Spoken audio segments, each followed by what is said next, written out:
o te whaatala whātu i le nganga whaaloalo.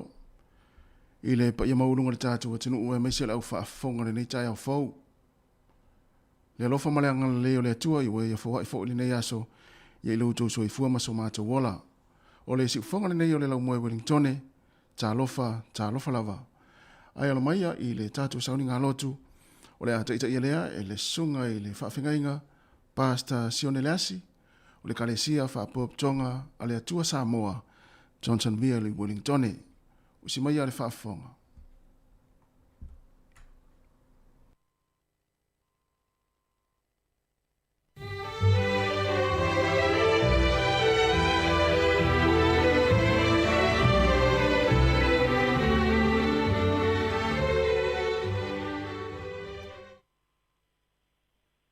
le tātou tāpua i atu i le tua i le nei tai au fou.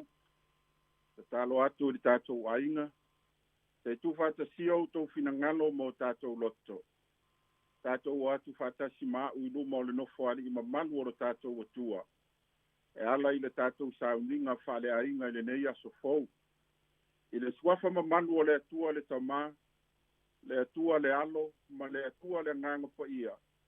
Tātou te amataina ai le nei tāpua inga. E tu mau le mamalu o Iova e whaabavau. E fia Iova i ana mea na whai. E sila mai o ia i le lalolangi. O na ngatete ai lea. E papai atu ia i maunga. O na pupusa ai lea. O te pese i a Iova i lo nei o langa. O te whai pesenga i lo uatua. A o uola. Nganga pa i ai. Lilingi mai alau whau unga mana i o mātou lunga i le nei tai au fou. Ina ia pa ia ma mamalu ai la mātou tāpua inga o le a whaia nei. Patumu i mātou i lo mana. Ina ia i umea uma i le manuia. Ma le vi inga e whafo i atu i a te oelo mātou tamā. Pa manuia i lau upo le a mātou whalongo longo i ai. Te tala o mātou loto mo mātou talinga e whalongo. Ina ia mātou la ngona lo si fonga lofa.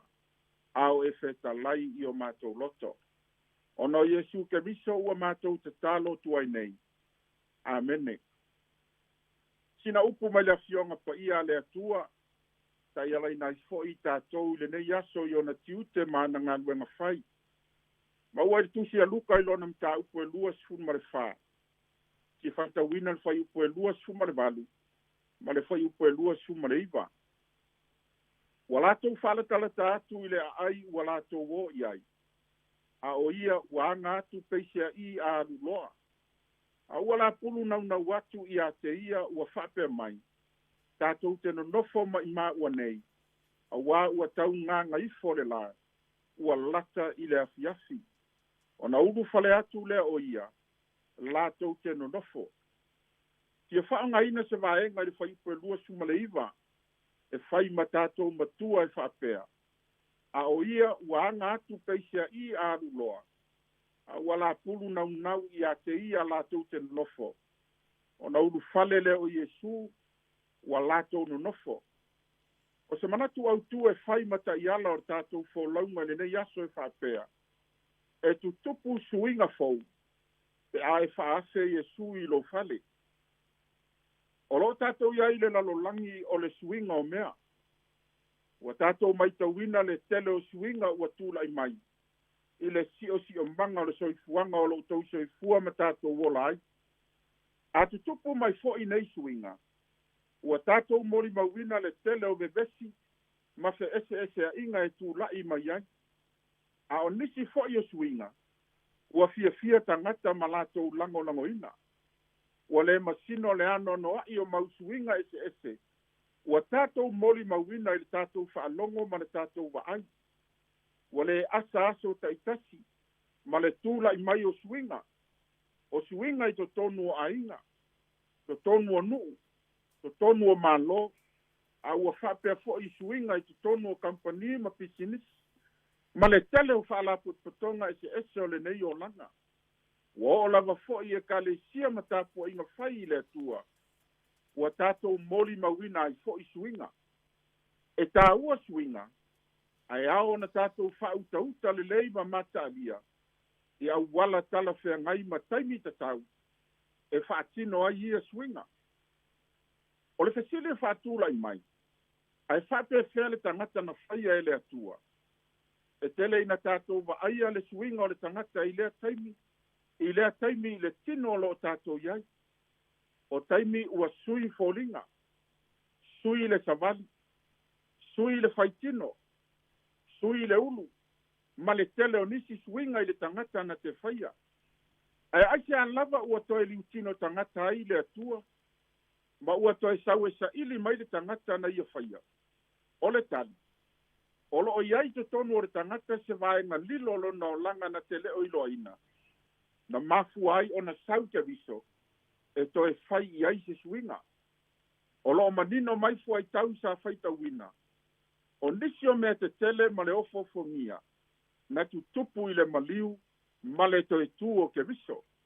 Ua peisea i ua ta'ape le auso'o, ma ua su'e le ala o le tangata, e toe fo'i ai i lona ainga na sauai.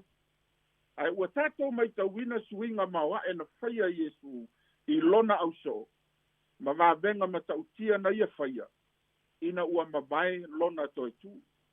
O le tātou au tū e whaapea, e tutupu suinga fau, pe a e whaafe Iesu i lo fale. O le toa lua na o ese ma Jerusalema e toe fo'i e mau. Ua le ai se isi toe wha moe moenga i a te ila ua. Ma ua la manatu. E le ai se au ngai toe no nofo umia i Jerusalema. Ua le ai Jesu sa lato wha lango lango i ai mea uma. E tutupu suinga fau. Pe a e whaafe Jesu i lo fale. O le fesili. O a ia suinga fau. O le manatu mua mua. Suia le ngangana e tautala ai. Na la savali vai le ala o tautala tala me fesu ea i mea na tutupu. I le aso mua mua ma le aso lua. I le sawa ina ma le fasi o tia o le keviso. O le ngangana o le masoro salo ma le faa vai vai. O le ngangana le mautonu ma le taritonu. Mana tua. O le tae ao o le toi tu. O lo savali vali ai to o lua le nei e anga i atu i e mau. E le o ngangana i se ngangana o le toi tu. Ai o lo o ngangana i le ngangana o le oti ma le whaaru maina. Ai o le tāua le o le la whaase sa whai a Iesu.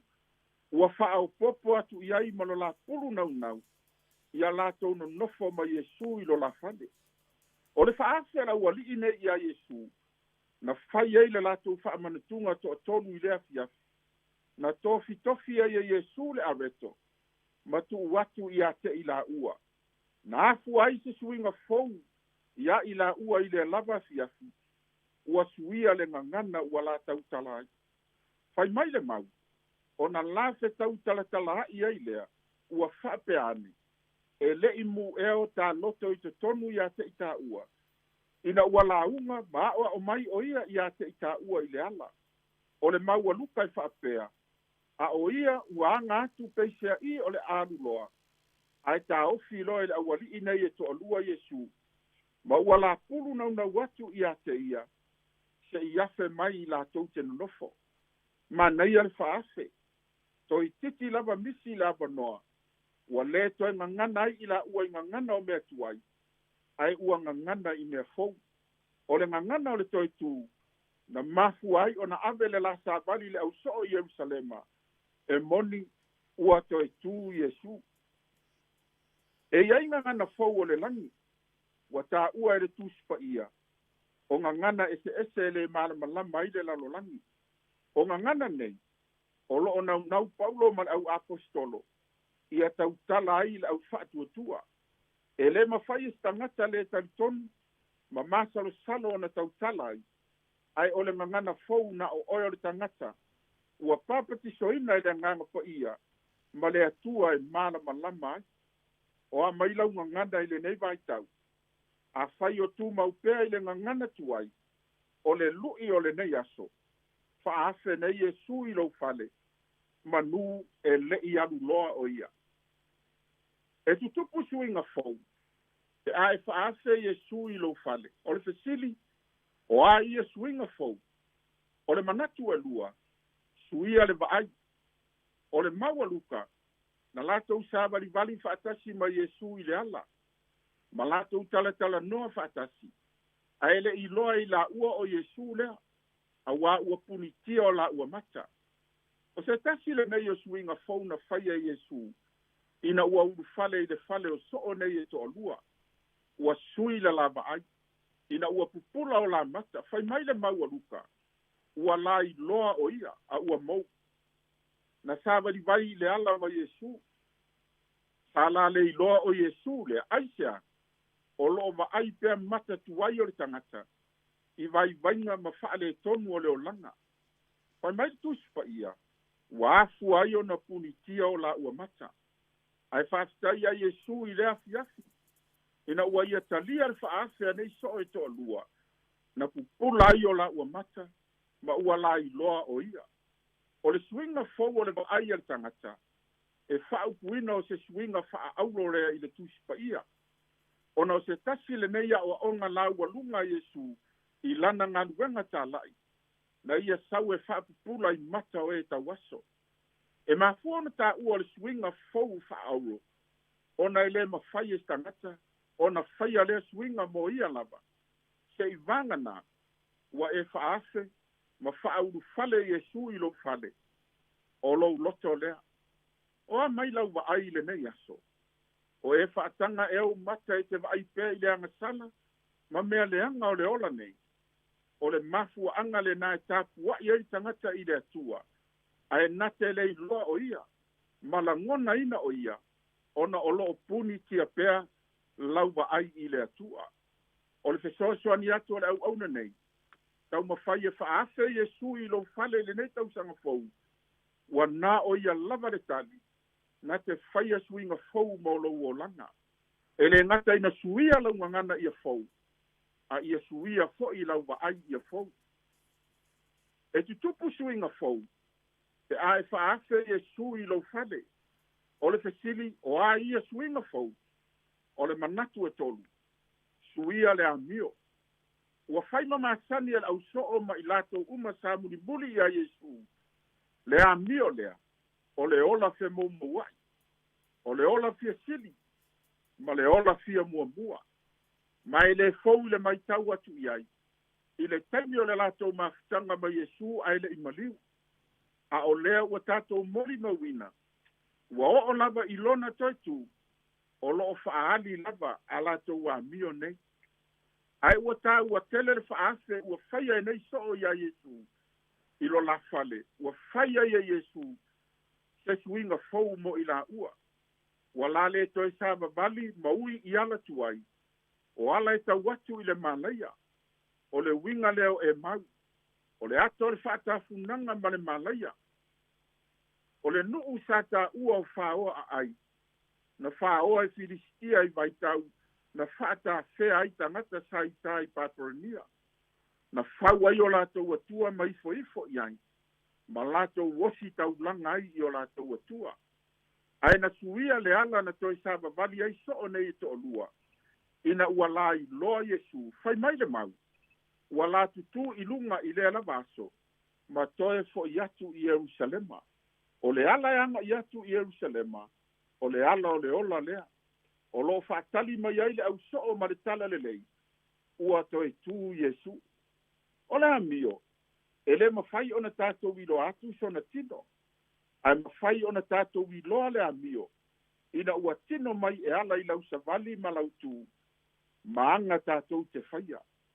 O a mai lau amio le nei tau sanga fau wa tātou iai. A whai ua whainga tā i a te oe o na tuu. Vai vainga o lo e amio a iai. O le whaama losi mo oe mai tātou umale nei aso. Whaafe Iesu i lo fale. Na o ia na te whaia suinga fau mo lo o langa. Samoai. E lea o ia le matapia le manaia. E pei o ia whaitau o le tātou atunu. O te le whaatonuina lo tau mamalu. Ai o le tiu te whaale au au nā lofa. E whaai loa ma wha manatu atu. Le fina ngalo a lofa o le atua. E leo le mea ele na fio ma yailo tātou wali i whaolo Iesu. Ila ua mafia fia ma maa a lota o tangata. Ia whaia se suinga fau mo tātou o langa. Mua. Ia suia launga ngana. So ia tātou te toe tautala i le whaavai ma le to ilalo. A ia tātou ngana i le vanu malo ma le se au o le toe tū. E moni o ia lava o le alo o le atua. Lua. Ia suia lau vaai. So ia le vaai mea matanga ma mea matiasi ai. Ai vaai ia Iesu. E manino ai mea uma i le lua mafitanga ma ia. Tolu. Ia suia lau amio. Pai mai Paulo. Aua foi tau te amio whaatasi ma le nei lanulangi. Ai peitai. Ia liliwina i le toi fuata ina o tau loto. O le ale winga. Ia tātou amio whaatasi ma Iesu. E manui ai oe ma lou ainga. O le lui ma le wha moe ma ua lunga o le nei aso. E tu topu suinga fau. ina ua e whaafe Iesu i lo fale.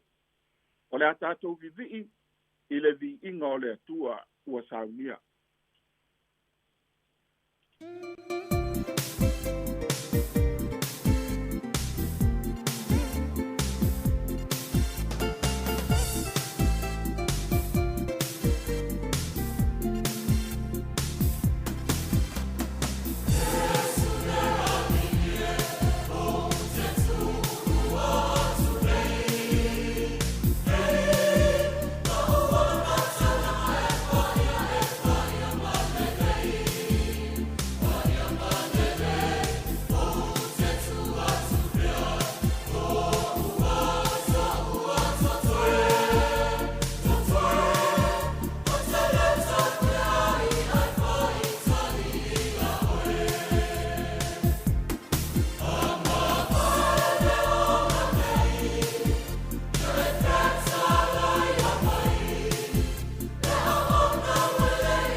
O la tātou whai u le te talo.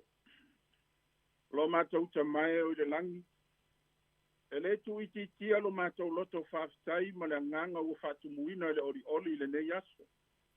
Ina wae toi taita ina mai ma le manuia i mātou le nei aso fau.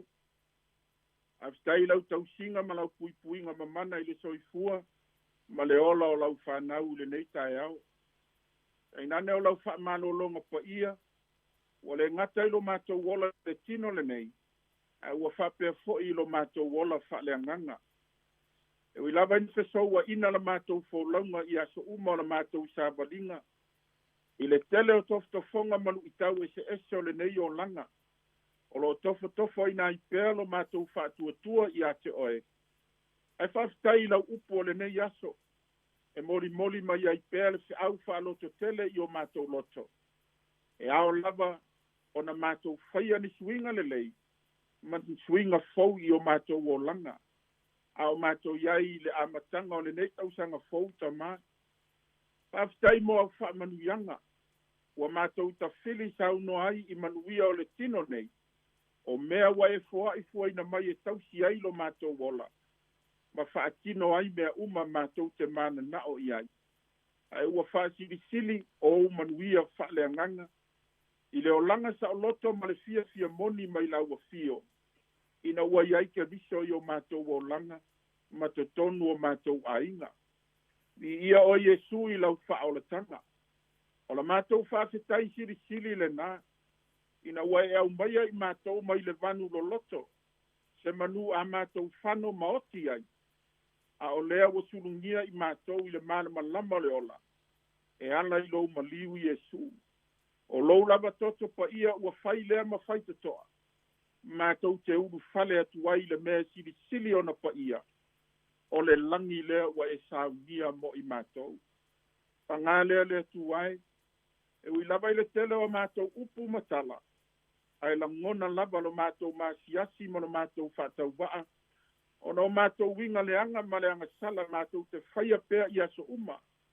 ua puni tia ai lo matou sa'olotoga i o manuia sasa'a mai ua matou soli au poloa'iga ma autulafono ma ua aunoa lava i matou ona fa'amaualaloifo i o matou loto i luma o lauafio tamā malo fai ua matou fa'atagisia le mana o le totu paia o lou alo na maligi fua ona o i matou o tagata agasala ma le leaga ua lava le fai mo matou puluvaga e mamā ma magalo ai i matou tatou amata fa'atasi ma lauafio tamā i tiute ma faiva o fe'au fo'i ma galuega fai o lenei aso ia lima taʻitaʻina pea i matou i lau upu sa matou fa'alogologo i ai tamā ia faia nisuiga fou o le matou folauga o lenei tausaga matou talo tamae fa'amanuia le tapuaʻiga auʻauʻauna fai fe'au mo latou falitua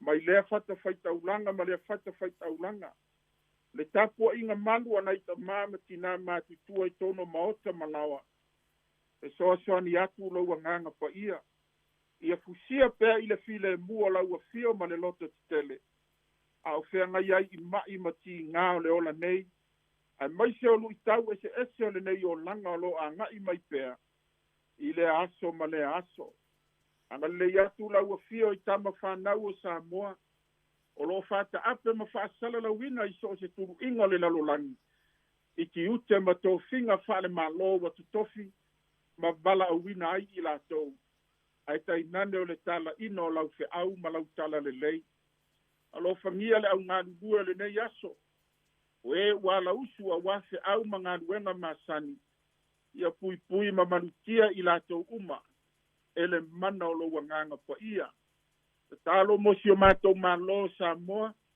ia lilingifo o lou manuia i luga ona taʻitaʻi fa'alemālō ma taʻitaʻi fa'aleekalesia le ao mamalu ma ona tagata anu uma ia iai lou manuia e fa'avavau tatalo fo'i tamā mo lenei mālō niusila ua vea mo matou atunu'u ua matou nonofo ma au mauai ia iai lou manuia e fa'avavau malo fae matou te tani atu ma tu'itu'i atu le faitoto'a o lou alofa la vea'i mai matou lenei fa'amaioti ia puipui malu i matou uma i le mana o lauafio tamā matou tu'uina atu ia e fa'amanuia lenei ofisa fa'asalalau le li'ipule ma le ʻaufaigaluega le leitio fa'amanuia le latou tautua ae maise lava le au'aunaga lelei auā se manuia o matou tagata Samoa o matou tatalo ia tamā ia faia i ai lou finagalo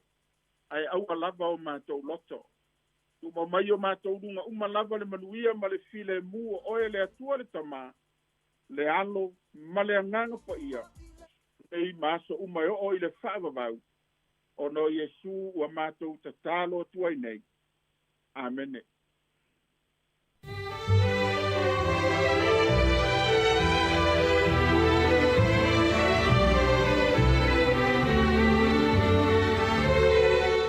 Ua whaafonga le tātou atinuu i le sauniga loto le nei tai ao. Na taita i ele sunga i le whaafengainga, Pastor Sione Leasi o le Kalesia whaapoptonga a le atua Samoa i Johnsonville, Wellingtone. E mole atua i le whaafetai tele lava i lau sunga i le whaafengainga, ia e tusai o le tāpenaina o le tātou sauniga loto le nei tai ao, ia e meisi foi o le upu fola, ia ela mai a fionga whaauina le atua, ia tō matau inai foi, ma whai foi mata iala, ia awale anga ia tō le tātou atunu i ngā luenga ma whai wālo filimo le nei aso, ia ia alu ma le mana le upu le tātou atunu, ia i fuafuanga o le a whenga iai. Whaftai, manuia foi ngā luenga o le a whenga iai le nei aso, ia ma fuafuanga, whaftai tele lava. Luas fulvale minute o te ainei le tūlai fitu o le sikfonga le lau mua i Wellingtone, o le avatu le viinga leo le tua, ia mai le kalesia whaptonga Kerisiano a Amerika Samoa i whangasa o na whangasolo i leo le tātou Polo Kalame, tā lofa lava.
Hi Samoa, it's Auntie Talang here.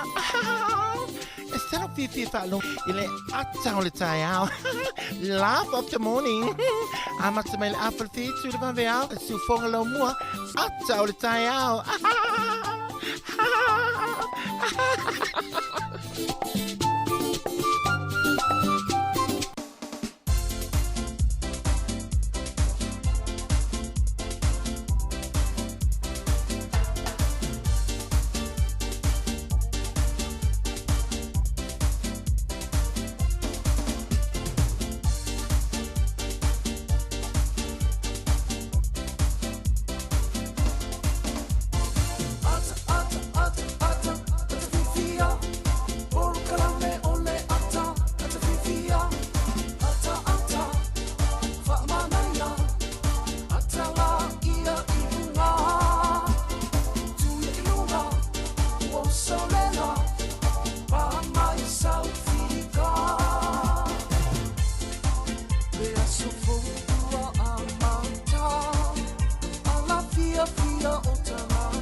Yo, tātou kalame le ata le tai au, toi wha malo, ma toi wha atala whātua le tātou atinu. O malo, soi fumanuia mala fo le langi e mamā. Ia, i le pa ia mawalunga le tātou atinu. Le susuai o le au whainga aluenga tofia le tua, po whailaunga le tala le iso o se whata whaitaulanga. O nei ta mā mātua, o nei tina mātua, matua tausi. Ia, o le tau lutai o le tātou atinu, o mafuta mai le taimi ala le tautua, le si whonga le laumua. I lunga le tātou alaro le tasi, ono tesi, ma le tasi whamo, e whaatalo whatu. Ia, whaatalo whafoi. Ia i le fionga i le haikomasina maulunga Samoa i New Zealand i Wellington, fionga i Aleasi, papali i Tommy Scanlon, ia emesi le whaletua, ia male au whainga luenga, whatala whatu. O tupu mai o le tātou atunuu, whaletua matausi sa wao ma sa o tama itai, ia e whape fo i le malosi o le tātou atunuu, o nai whana witi, o le auti nefu, o whailele, o pepe fo le nei tai au, ma lo le soifua manuia, ia ma lo fo i langi maa. Patalo fo i lungo le tātou penga ta whailangi, le tātou app, le Samoa Capital Radio app, ia olo mafuta mai ai le to tele o nisi olo whainga luenga le nei taimi. Ma lo whaafitai fo i le mafuta mai, ma lo fo i le usu i ngā luenga le nei aso. Patalo whatu fo i, ia i lungo le tātou Facebook, ma lungo le tātou YouTube le nei taimi. I la tau mai mua mai ai, i so se vaenga o le lololangi, ia i le ngata i Samoa, ia o New Zealand, o Australia, o Amerika Samoa, ia whapea fo i Hawaii, ia ma Amerika, ia ma isi vaenga o le lalolangi Kanata, o lo iai fo inisi o lo mai moma iai, ia ma so se vaenga o le o tunu o le lalolangi o lo tō mai moma i nei taimi, whaatala whatu, ia o le tātou proklame o le atara tai au, le nganga fo i o le proklame pe o na siri fia, ma i loa le tātou o tunu, ia o le ala usi fo i whawheloa i fia, ia lau au whainga luenga, ia ma e alu lunga le taa vale, ia alu le taa vale ma le fia, a mata fia fo i ngā luenga o le nei aso, ia i whai wina fo i male manuia le fia na nei, la tau whesa ngā lue le po ana po, ma lore wha ma losi ngā luenga sa ngā lue o tau. Ia e maise fo i, ia o nei ainga fo i le nei tai au, wala whai mai fo i whanunga le le nei tai au, ia pangalea, mo fo i ntala whanoa noa, o na onisi fo i o maftanga, mo tusia whafuasei, o na o e pele i ainga o mautia o na o le malanga le malimu le oti mea lea, wha mawhan whanatu le tātou proklame le nei tai au, ia o le nganga i o le proklame o le mau e tātou le fia, ia e peitai, ia e ila foi, ia vaianga o le soifuanga, ia e a whea i foi, ia ona o whanonoanga, ia e ala i maftanga mo tia me lea, ma lo le mafta mai, le tautua le si whanga le laumua, i Wellington e male proklame le ata le tai au, ia ata mai, ma tau ata atu, whewa i fia, whai ngā luenga fia, tala no fia, ia ma tausa sami fia, ia o le voila o mātou mafuta atu ma le uso, ia le fitalenga sili la ei, Simona Semontafa, ia wala le lei mai le pito le tātou ofisa, ia me se fo i le uso ia Mari Whaivalu, o lo mātou ngā lua tu le taimi, ia wala fo i le tautua le si whonga le laumua, ma le tātou pukalame le ata le tāo, ia me se ai o le tātou tautua le ni aso, ia patara fatu sili la ei, malo le uso. Se fo manuia tasi, ia o se tailingo lo whonga le tai au, le whonga le tātou atunu, ia o ala usu fo i au mga lunga masani o tapo inga fo e matu maru tau atai ia o taituno le lawa o so o tawhai whao o i nei New Zealand fa pe fo i ke lope o lalulangi nei ia ua o ia ilo whatalofa wana nei tai au ai moni oi o nei tai au ia me se fo nei vai aso le fio fo fotai o tangata whai ngā luenga ia o toi whilo i malato uo masani le aso mle ia e fusi atu fusi mai songi atu songi mai ia o whailonga o le fia male ai wa fo na fusi la na le fato a mata tau sama le se atu no ngā luenga le fato a whilo e to tele ia le ngā fu so na fusi ia awe toinga foile le fa whilo ai foile po le po oile le tama leva na val ia toinga opona pi opi foile pe le fia e lo ele matu wa fia ia ona ua leva na vala ia o te fero il fia mal manuia malo e so fo ia mari ia tatu ai foi lo na ia foi fia tai uma ia e fa pena mo atu I mo mai mo isi ia nga bena ia wa le fa peale atinu wa le na no fo ama tala no mai na to ia ele lo le fe pesi ia ta to li ta ia o mane aso ia I nga luenga le ta to tua ia fo le wa fo fa fo mai le atinu ia mele ia ta to mafuta au fo fa vesia o le mea ia, au hare whaawewesia o aso umare o langa au ati whaawewesia. A whapea o lena e maua mai ia, whapea o lena e tatou i ele whainga lotu li tai au. Te ilo pena i ele whainga lotu li tai au tiri lai. I no whalongolongo mai se vahenga. Iranga o ia tanga te wharongo. Mana ia fo le upo le tai au. Whamai le upo le mafa tai au lea ma le au tuo le laungo le nei tai au. Ia te tupu suinga fau. I pēha e whaafe le li ilo whale. O lona winga, o le a se vahenga, o le a e anga i le nei aso. Whaafe i le li, pe te ruo ma le li.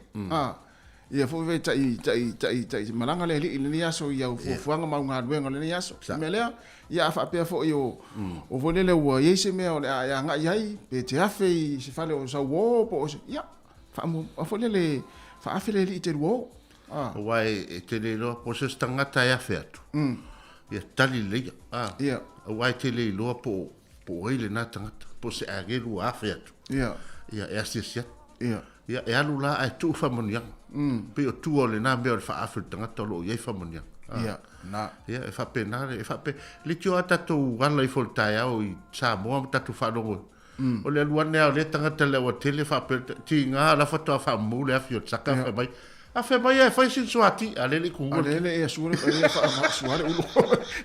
E fa suati po te tunoti. E o so fuanga fa Samoa. Mo fa lo ma le fuanga fa pena. Ia e pe o tatou tu manga pe fau mai tono tu spa. Ia le nganu tatou. Mo le fa afe o le tangata. Ia a fa pe mai o tangata laua fa mai mana ia tate fia. Pe le tunu ina ti ele mo mole ti poti ia le ki kaka temit. Alo vala au ai te va ai tuale pusa siafi alo ta afi o to fa longo tu le leo le sau le leo al fia male mana ia tai au fa so ia fa penata to tunu le upuna le tai au tai ia fo ia ta tu nga luenga fu ngone ne yaso fa afi ia le ilo fale ne yaso lo no winga a fa afi le ilo fale le se mela la i tai le se mela fa no ai na fia fa petelo o lunga nei na fia Ya, oleh tato pese lea. Ya, amatai fo tato proclame fa fianga, mai ya no so le tala tau, was fa nau. Ya ma tala o mena tupu tala fa sorpito la langi tau sanga o mai. O vai pese mai au ai America Samoa.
Malova tai o le talo tau mo tātou Wellington le nei aso o le mai tau atu ia vai le mata le lai staimi o le nei aso ia e tele lofo ina aua fa solo atu le aso atai au ia o le aua le aso atai au tātou Wellington le aso freile ia vai fo le la ia ma aua nisi o taimi fa solo mai kapiti pitenu kapiti o manu atu e langi lei sulu matango fie le la le nei aso ia fa pena fo i fanganui Taranaki Hawke's Bay taupo ia mamarpa ia ma i le vaenga le i fea i Wairarapa ia e sulu la ni aso e langi le fo i tātou o le malulu Wellington le tai o nei se fulma le tolu o le lua se fulma le tasi le mawhanawhana o le ea i le mawalunga le mawhanawhana i le tai o nei ia o tātou i ni porua se fulma le whare mawhanawhana le malulu e lua se fulma le tasi le mawhanawhana ia vaenga le lo hat ma apa hat se fululua le malulu lua se fulma le tolu le mawhanawhana o ea i mawai nui o mata le se fulma le tolu le malulu le tau nei ai lua se fulma le tolu le mawalunga le mawhanawhana o ea Wellington nai lua se fulma le tasi le mawhanawhana o le malulu i se fulma le tolu ia o le tātou atunu i sa mo le nei aso ia aua oa lua se fulfitu le mawhanawhana o le vevera le whaamawina se fulma lua se fulma le iwa lua se fulma le iwa o suwa i fiti e pāpāwha i tiri le so lua se fulma le lua le mawhanawhana o le vevela le whaamawina e lua se fuluma le fitu o Rarotonga ia in Cook Island ia aua le nei aso ia o le mawhanawhana nei whaamawina e lua se fuluma le lua se fuluma le lima a le vela e lua se fuluma le fitu foi ngoto i fo le lale a fiafia na nei i le toe 2 minute le tula iwa ona toyoso ele o le lale tai au le tasi minute e te ai le ono i le tai au o le au te lenga o le taro le tau mo New Zealand nei aso o le motu i saute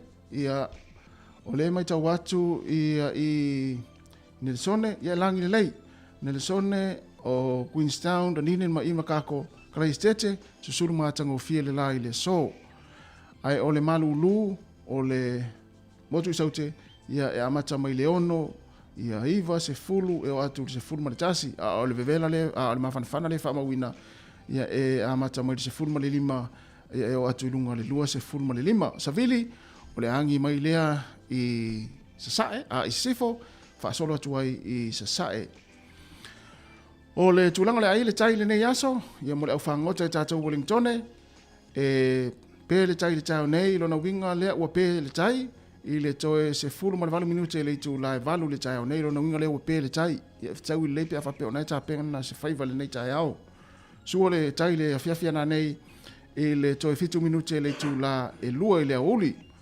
o la whangota i porirua ia o le sua le tai le tau nei le te o le ono ai pe le tai le toe a le se fulu iwa minute e te ai le se fulu ma le lua i le auli o le tala na le tai ia ma le tala le tau fua i au fua ngana nei aso ia o le ma nei e to inga tau fo le la ia paolo ia ai fiololo fo ina i savili ia mo tātou le nei tai au ia whaasolo atua i le fiafi ai o le talo le tupe o le suinga le nei o le tātou talo le tupe pe o na iai tasi tala New Zealand maua le tupe Australia ivas fulma le lua sene tasi tala New Zealand maua le tupe fiti tala fast full sene tasi tala New Zealand maua le tupe Samoa tala fitus full sene ma tasi tala New Zealand maua le tupe Amerika e ono fulma le ono sene ono sene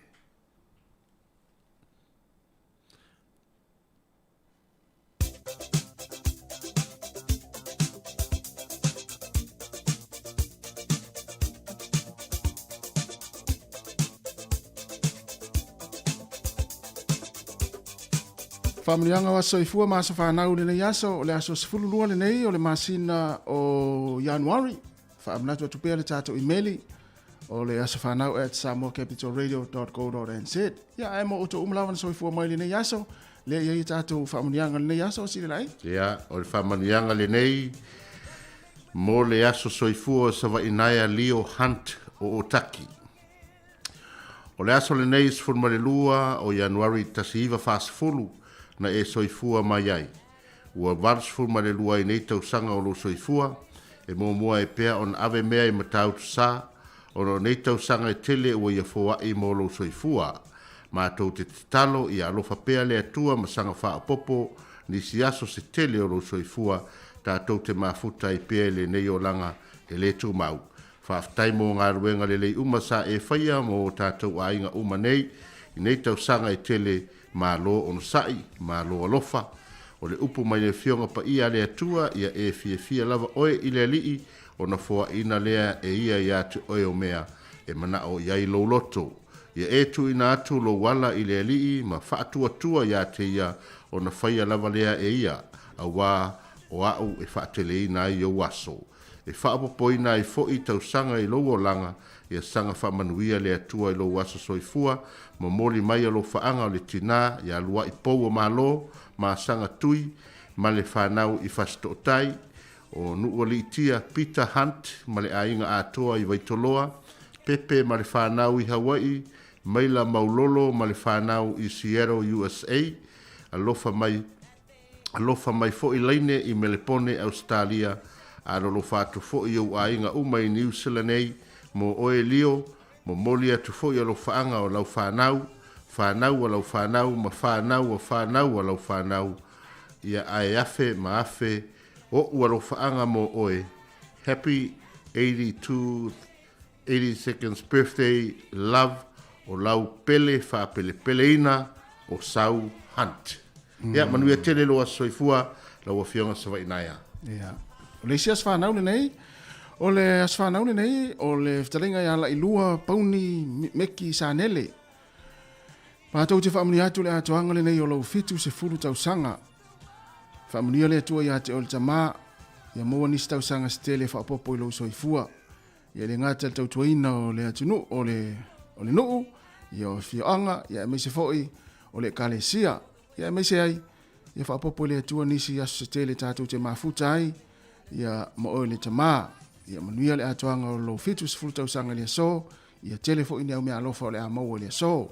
O whaamanianga mai lau whanau, o Tio, mo Shero, ma le whanau, Sanele, Monika, ma le awhawhine i kānata, whaalii, ma Jamie, ma le whanau, whailuma, ma le whanau, ia ma le tamaitai lea tapu sao Agnes o Wellington, ia manuia tele lo wa soifua whaamanianga foi, mai o uso, ma utua whaafine, mai Melepone i Australia, ai whaasilisiri ai alo whaanga, ia o lau pele foi po o lau mana mea, ni tina ia lalopua, tui tolova Sanele.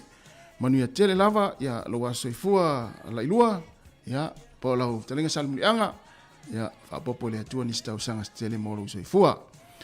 Ai o le tusi whaitau le nei, mo mai lea i le salama o lona ta upu e fitus fulma le iwa, lona whai upu e iwa.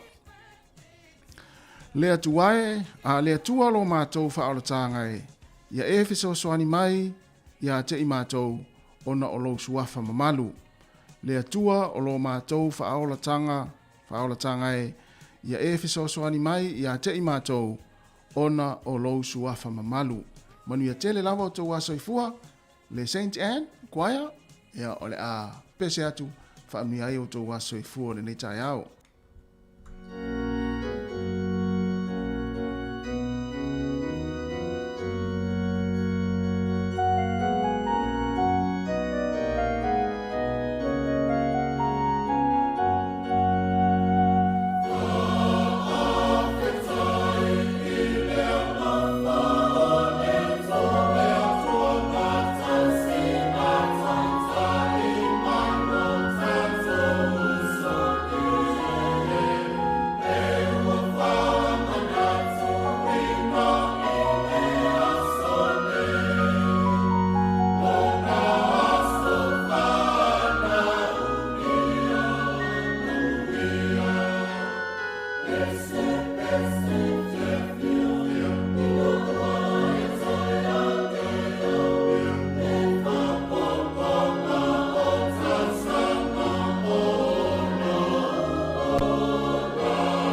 talafatu le nei tai au tala mena tupu le talafasolopito lalolagi tausaga ua mavae.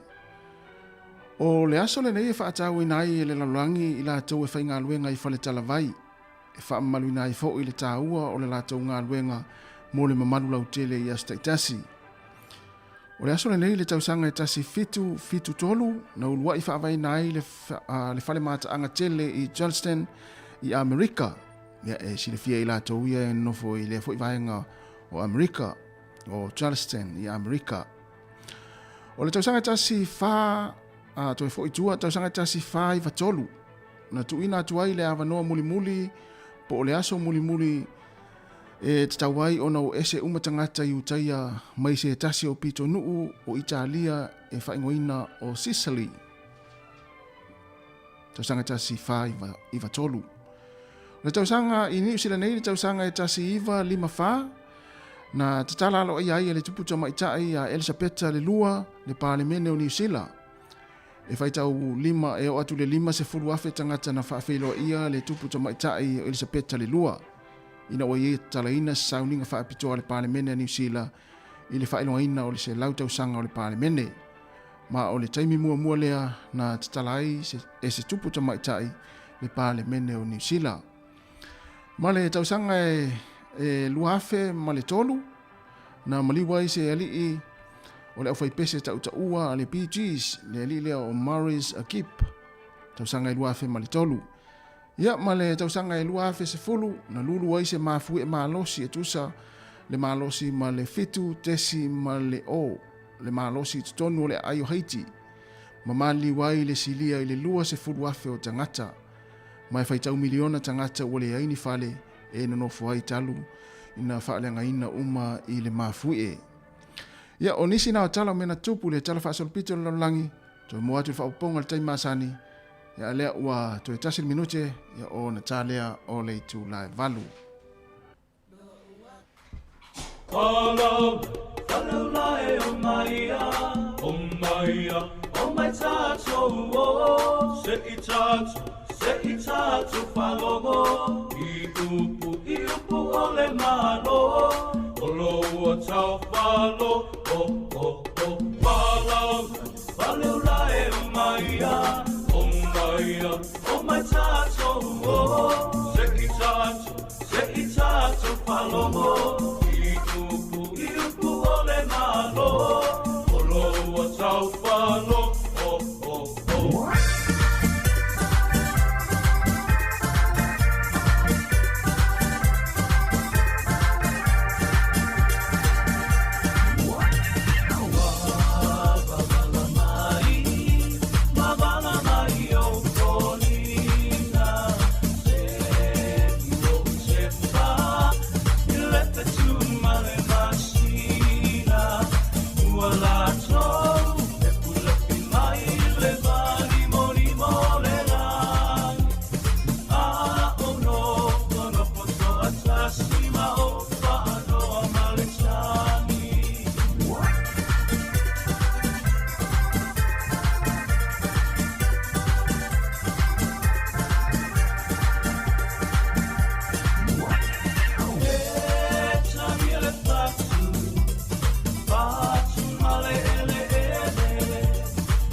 Maluahi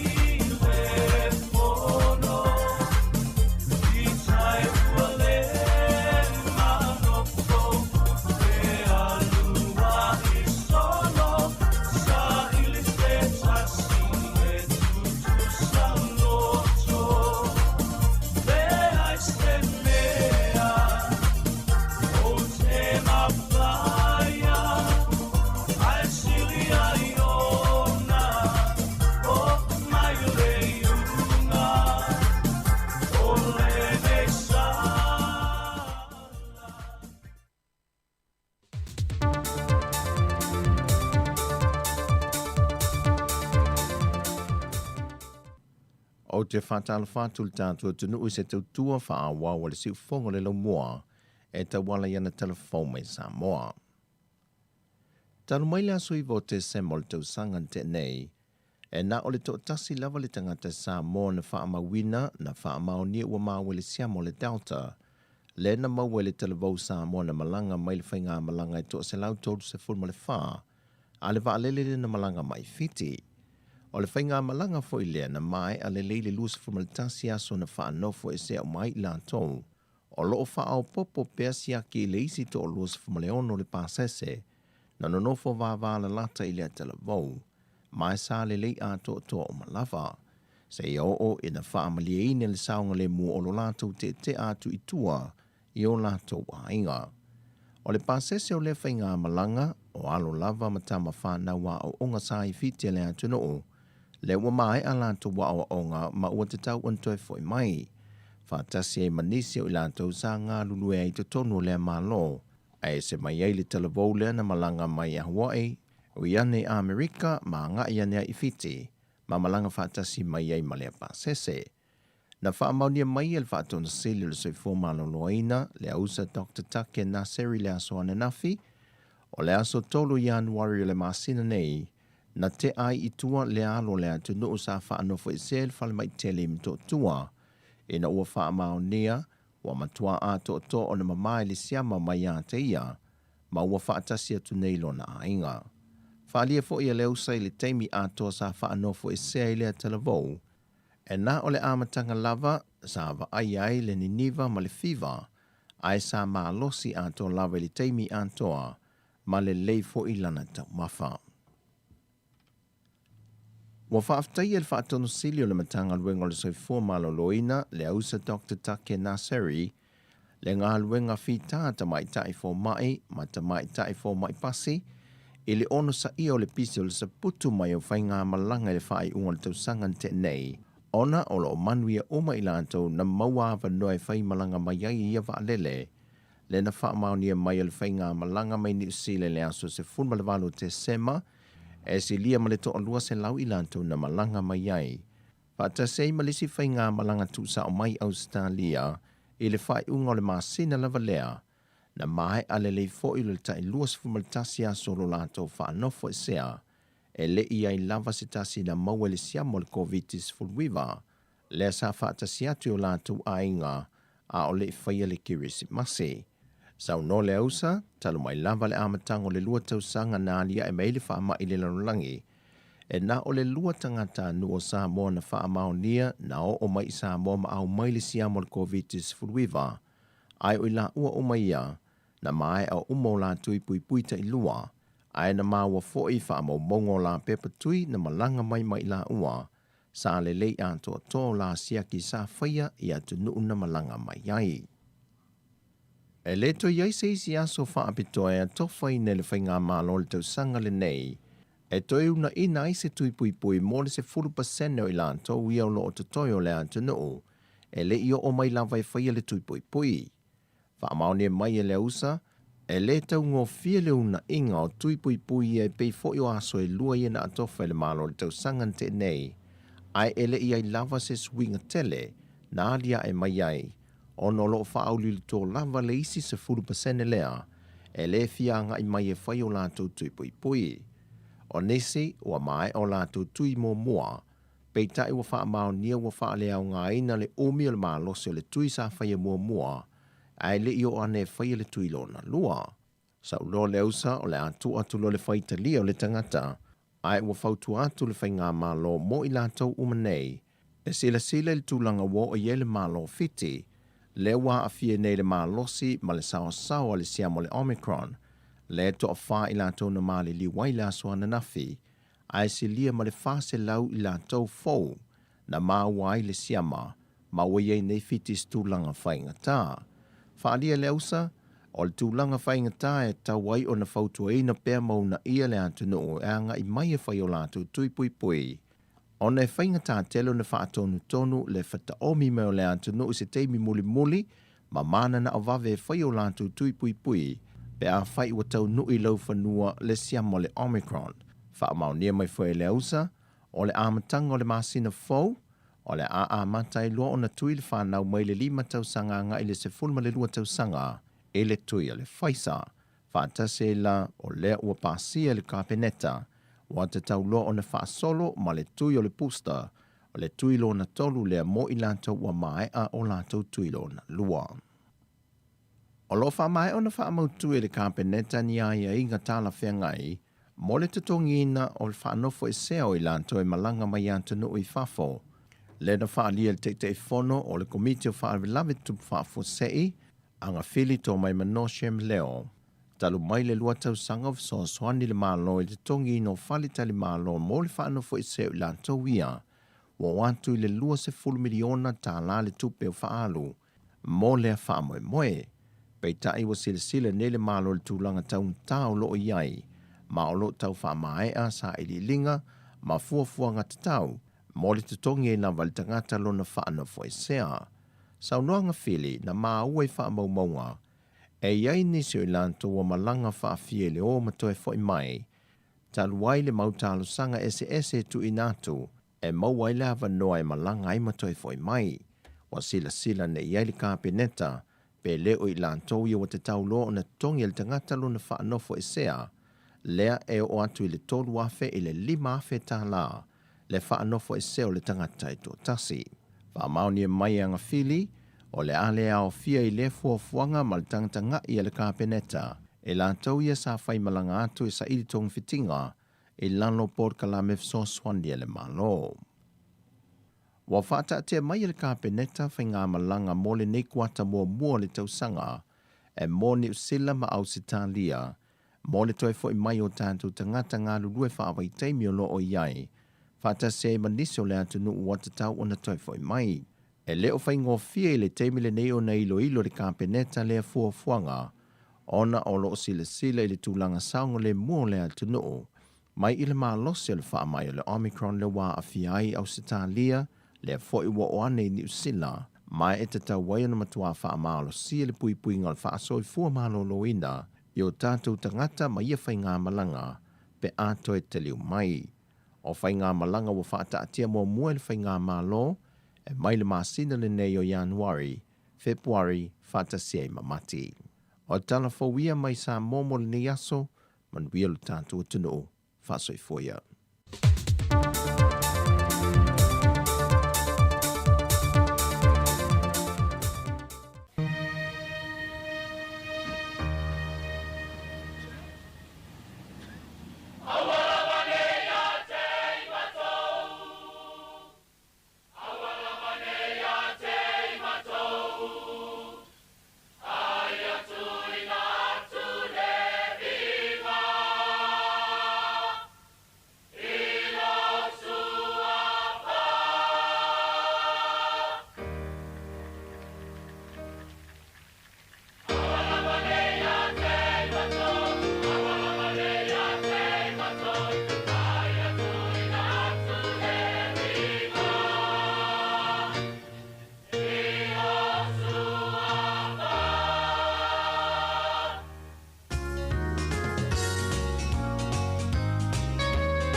E le aia se whai ngā mea, e asa ma se lape. No.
tala flava le whapoponga mo mole nei o telefon mole nei tai au le aso sfulma le lua Januari lua whelua lua mai le si ufonga le lau mua I Wellington.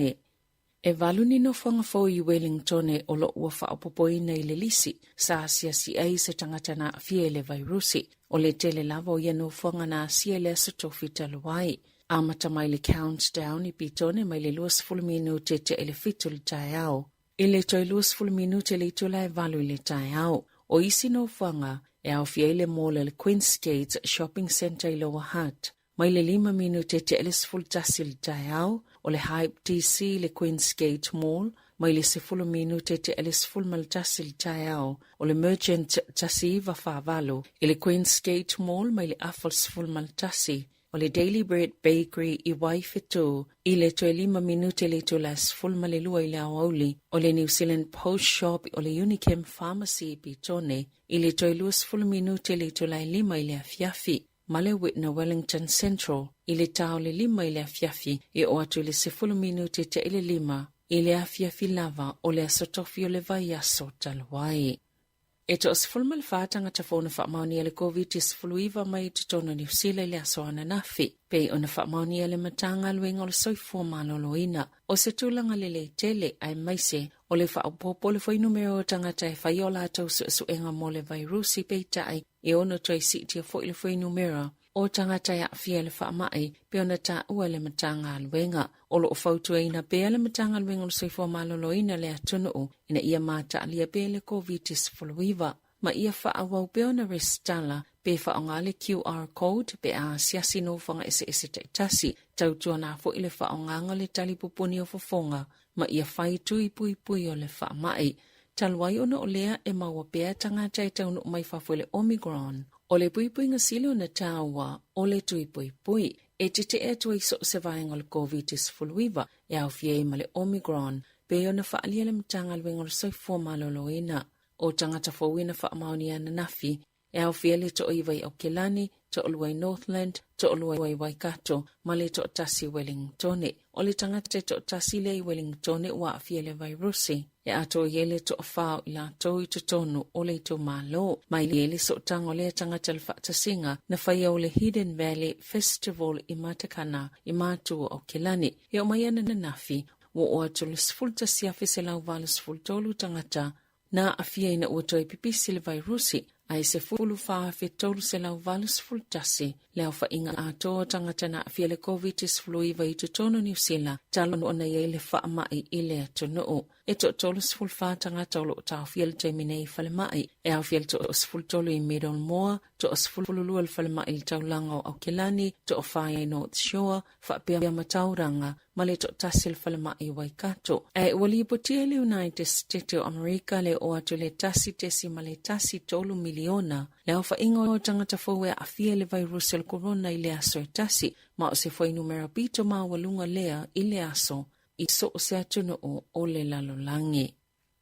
E la te le whaapa se ne le whai numero leo ngā lulu e pito I luma, ia a fia le polo ingo o tui pui, e whaapele I mai a uma o la tui pui mo le COVID sfuluiva. Pe to sale mal to fa se lau o leo, mai leo wha inga lau wha inga luenga to sfulu a feiva se lau. E tata wana o atu lea so sfulu malafito Januari, mua mai a umatui mua po tui pui te tasi, o leo o mole COVID sfuluiva, e io o atu lea so mua mati, ua mai a umatui te ilua. O le taiminei, o lo maulunga tulfai numero la o wha inga luenga leo, ua mai a tui pui nei lol whaitawa o whai a toa o le atunu. E iwa 5% o le sfulwha fe iwa se lau whai ngā lwenga, ua mai atu I tailua. O le taiminei ua iwa 2% le whaitawa whai o le atunu a toa, ua mai atu I pui tailua.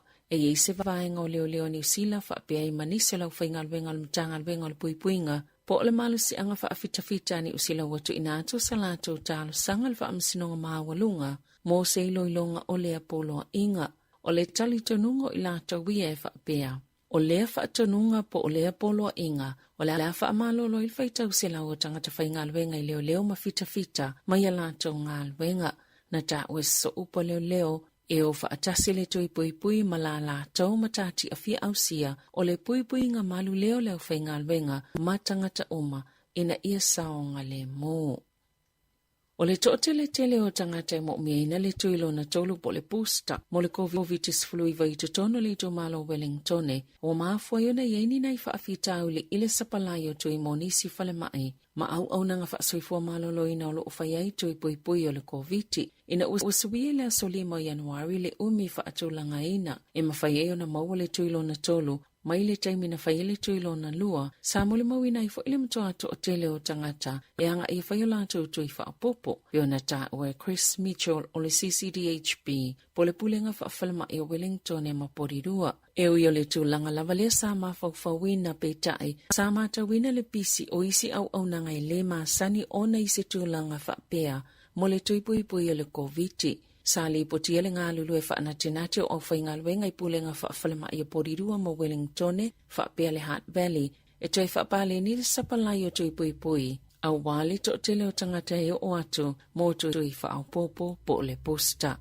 Talai ta'alonga, e tasi lava le pēna mo umia i le Black Gap se maana malo i le ta'alonga whaitaulia ma Bangladesh i le asoana nafi. Maana tongi le kapiteni Tom Latham le polo i alu Terry Ross Taylor na te whaate aina. Ma o le luna tolo whaate a Taylor mulimuliane na taina Ebadot Hossain o Bangladesh na sapo i le kapiteni le Black Gaps ma whaamausali e le maanu malo ni usila. O se tauwalunga ngatala whiangai mule soifuanga ta'alo o lea alo Samoa wa loa tau sango ta alo mole au kilikiti a New Zealand e tolu sofa ngā solo ta alo ngai le Hackley Oval o se matati ana au sia e Taylor mo New Zealand i ai e fitu a whionu se lau valus ful tolu e au fini ta alo ngā se sfulu i vana i e taina ini ai se ta i se lau pesile at fo e au fia i ma ai e lua se lau iwa se fulu na i e taina i le ta alo ngā ma au se tali e le lua afi sfulu lima. Ena o le paulio se tangata mai whawhato Australia na ia au sia ia ai te tono le atunuu. O ana nafiola na ta'alonga mulimuli le ta'alonga whaitaulia, ai o le ta'alonga muli taimi mulimuli ta'amilu sanga ma Australia whaapea ma Nevalani, e ta'amilu sanga le ODI, e la ta ile luas fultau sanga o ta'alo Taylor e le Black Caps. Talafawia ma le si ufonga le laumua, mo le nene vaenga o le tae au.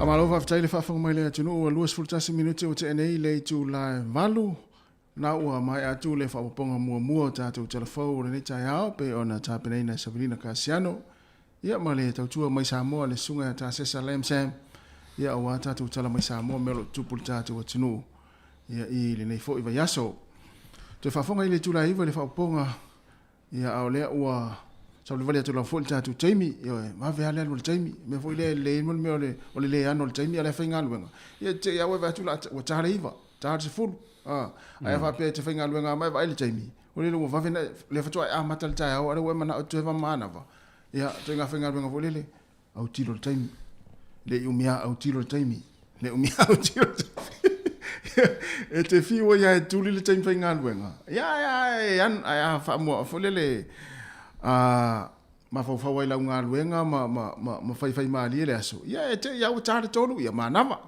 si lai ia ole na o mana ia o sui mai foi fa fonga tatu au finga luenga tu langa o tatu telefou pe ni taiao ia ai fai mali le aso e mali foi ia le tu langa le wo ia tatu Wellington sole ele mali foi le pe e pe fale ano ia o le awa ia fa mai tono tatu pitulu pe sau tai tasi le aso ma le aso il tangata wa afia ia ai pe el mana ia na o to lau mai pe fai tatu fai ni Sabrina ta tu langa o mo me no fuanga ia no fuanga ia e tau no foutai a fai o lena ekolosia no fuanga ia il taimi le po periota le ia o tau lona e le fai lo test e le lei wale o le talamana ia il fa va ai tu mo wai ona fai mai es full fa ke se nafi ia la i lo ma fo foi le fa pea i wala na full fa ona tau le ni si e o fai test ia e to sa wo tu al fam talanga o tato telefoni tao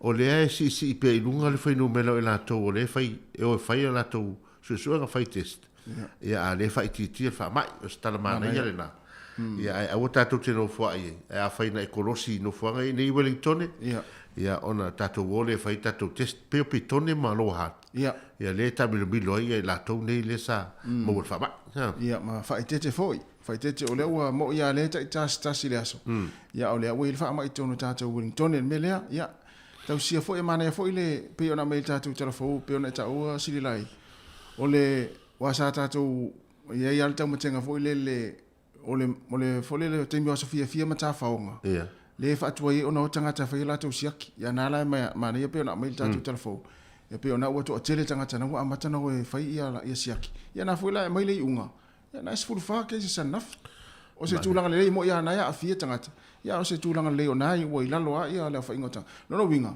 a lo ia fa apea le fole le vave o tangata fa ila tau siaki lo pe o tu le masina fo po mati o le se fa ma imtato ia ma tau sia tulanga o lunga no fuanga fo e locations of interest le fa mai ia tatou o mal fa etete ia ma fai al tamare fai ale le mask ia le telefonga ia e pui mai o e tulanga o le fama o le si vai ngata o le na mai tatou telefo ele ia se pui ngasili ona ta ua ma on o le fama nai lolo wale fai lo tui oi ya me foi le ia na fa amna tu ia mal tu alalo ia ma utile fa pe atu foi le e pulea o lo fa italia pe ia o tatu tala masani e pulea o lo fa italia ia na longo ma ia to ina ma se fauna ta longo tu alto ina mai foi to ina no ia o mai fauna va o mai fauna va alo fa mai sali e le ngali unu tamale ma foi le ma na foi le va ia tule il taula mua le tanga luengo leo le sunga le malo va ai la ia tau tia ma na ia tele fai o leva vai atu fai numela ia pe o mtanga leo o si dia tu la to percent iva sur 5% lo ausia to titia uma ia leo New Zealand na fai tui ele o si dia tu le percent o leo percent o New Zealand to ia a fu ia le to le full fa afe ia tanga to fai ngalbu ia ma na tele tu langa pe ona ile ia o fai ma fate te inga mo isi mtanga luenga ia me se tatou ni le fai tui ia wa pe o la tou nei le lava pito i luma tele o taimi ia fa sanga i matanga tai taimi uma ia a alo fo i pati e fai wa fo le wa ulo va vale va ngale le fai tu ia e watu fo nei le la fa sanga ia ai me se fo le au la ver fa mai ia ai o le wa tu ia mati ia o tu uma ia e tu lango tu ia la fangalo ma na ia tele se mo se matanga venga fo le ai loto fatasi ma tau sil tu la fono wa o la tau le tau sil tu la fono le tau so tu la fono e mo ia la ia nei le fo le to ititia e fo le la tu fo le faitalia le fa ina tu ia ana o fata tia fo tu la fono il mtanga luenga e mai wela nga luenga pe pena ti le pe ale felo tu sa ai tai anga tu sala le mta upu le vesieta to ni sila mta upu la e tau longo mai ia le faton silio so fo maloloina samo ia le fa pe o la vai taringa ia le usa Dr. Lausa o le la vai tam fai ina ia fa me tos full percent le mana mia mai fai tui ia me se foi ila to no fai tui taitas ia le o expire ia so tau no mai mo le vantau to mai ia pe fai te tenga o no laua foi le tom fai ia Samoa to pui mai o le pe fiti ia fiti le wa halu la to fa mai fiti ia ai le on ia tunu tele le fiti lo to titi o va se lau gafele ai lo pole fa tu o le o tanga to fai la tu ita i luo ta tu tunu Samoa ona la va ia fa la tu ele i se fa ma ele o tu fa ma Samoa lo pole se va ngana le ona fa tu ai au te masalo na fa pe o ye se fa ma Samoa o le vana umana tui tangata Samoa ia e mantua e mantua tatou e fo ia upu fo ia lena fo ta whalongo e le leile pui ai lo tongfitia pui mua ia fato atong fitia la ia le pe amo ia ai afa pe watu fa mai ai le pui le fetu pui ia o no winga tele se faina e tonu o le maua o me tangata Samoa ia faalinga ia o tom fai to so fo maloloin ia ma la fo fa tai fo ele pul ele faton sili tulanga to mai tai mali fo ma ia na latou foʻi galuega ia ai malo tatou atunu o taitonu o le faafoga ua lea ua taʻua lea ua alu a le pusi tā latou ua alu le pusi tagaua o le ua alu a me manaia te lē e leʻi tau faatonua le atonuu nana o le taimi o vae atu i kiu ia na alu nei ma vai le tau foʻi sau o tau foʻi ioa tagata e fai latou pusi ta le lo faalogo atu le ua tauleini tui tauleini tui taua uma tui tuai fai laʻua o vave le atu tagata ua vave le fia fai pusi ta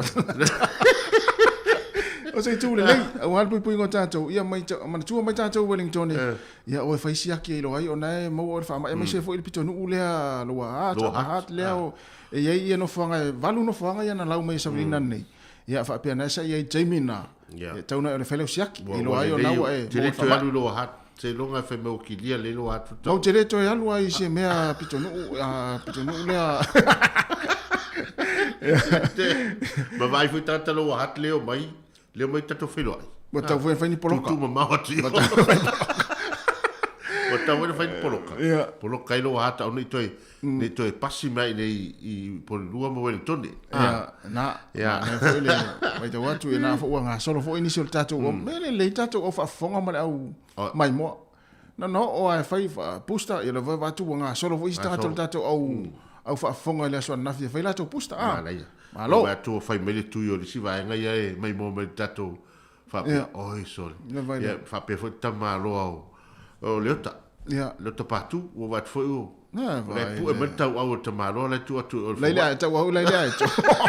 Tau le tai le to. Ai o le asol nei den sau lautala fa sol pito. Lautala fa sol pito tai. Le fa pito mo me o fa le tala vai. Esa o. O ya. Fa tau nai nai tangata foi lo fai ngaluenga I fale tala vai. Ya fa malo foi I o nanga male foi le la to foi sao mo tato tunu. Mo awa le awa mana tu. Ale le I foi fai ngo me ne o tala vai.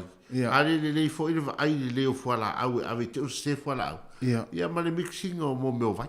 Na tonu e te le wa o tangata wa ta mai wa sa o university ia tu langa o whainga o mixi na o vaila au ia me se foi o whala au nei te o se ia wa e tele foi I se tunu ta wa ko me o whale tonu ma fau o se whala au a fo ma ia fa taile o nanga ia me sta pat ia mo nei tangata ia e whainga no whaltala vai ia wa e ta o whaltala vai Talu nei fal tala vai e tala mai ni vai foi le.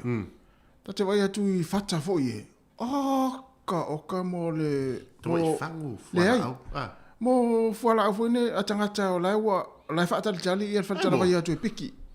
Ai ta te vai atu sei ngoa Wa sei ta te lo le atu ai ngoa Ai oka foi le na mo o lato tala vai la tala mai. Na tu ia tu. Tu liste mi toi mai, fito mai. Ia na fau ia la ia o. La te vai tu ia. Fa pela o liste tu fa pena pe ta mai lo le. A mai lo te pepa foi le prescription mai fa mai o talos ave sa o ia a mai lo tala vai. Ia. O ina me fai la tu o te alto e sa tu. E me fai na tu o te alu e fo le pe alu po se mete alu ina e sa le to e piki. O fuala ula na ma vaina. Na te watu la e fau vo le lunga o uma na sa pena. Fa te tala o matasol. Yo vai na me te unta tu uma va. La o halu nei lai fa tala vai sia soa. Fa pe va tu. Ka le tele pai o la fa tali nei o fa nga luenga e o mai piki atu to tala vai na fai o tu o ai. Au vai tu fa pe. O tano nei va ini ngo o tamo ia pe mo I fa tala vai. Fiu e va ai do. Ese goi o mai luga I ese goi. Ya foi le va pe ona wa o lai o le ya fa manatu foi le wa ta o tata. Ya fa pe ola e sai ia sa tala vai ona ngalo. Ya tauna to se piki wala ia o fa tala vai. So se fa tala vai ya. Ai te loa le se wa no fa pe a u ia e o se tala vai lungo se fast food tala. Ya na la loa tau tala vai o sfutala sfuru lima tala na tasera so wala tu ai pito mai lumana ia lengo Erika ma oe ma avatu Europe fa pe le ila le o to me to piki ala mo fala u savari fala u nei no tat savari na la ele faina la tu sape ngalo yo ia wala isi tau ia malo ia ma fa yo E o ngā fo i o vai po ai ni whala au lai e piki. Na whala hoi na lana tū mai to e piki. Ia ai, o tala whātu nei taimi, ia i tātou o whaafonga, nei mātua lo o tāpo i mai a inga, mālofo tāpua, ioi, mālofo i talo. Wai lele, e manuia ia whaiva o lea tenu o ma tātou ngā luenga nei, ia ono o tāpo inga matatalo nei mātua lo o tāpo i mai tonu a inga. Awane ngalo whaafel tangata. Ioe, o le upuara nei tai au pe whape tele i whaisau lo tulu tai au. O le upuara tai au na whai mai le tātou whai lotu. E tu tupu sui ngā fau, pe a whaafe le li ilo fale. Al mena, whaafe le li ilo fale. Whaafe. Ai, o le whaafe le tangata fwoi lele no le lua tua lisi whalau e watua. Mea pia whaafe mai, sesi tangata fo. Ia. Ai a whaafe mai, o tangata le ni. O tangata le ni. Whaafe le tangata le ilo fale. Ai, o le whaafe le tangata fwoi le. Le lua tu ma avela ulo fato ai li mai ya. Ja, sta besi. Tātou pese. Ia. Ma lor fa fonga mai le tino.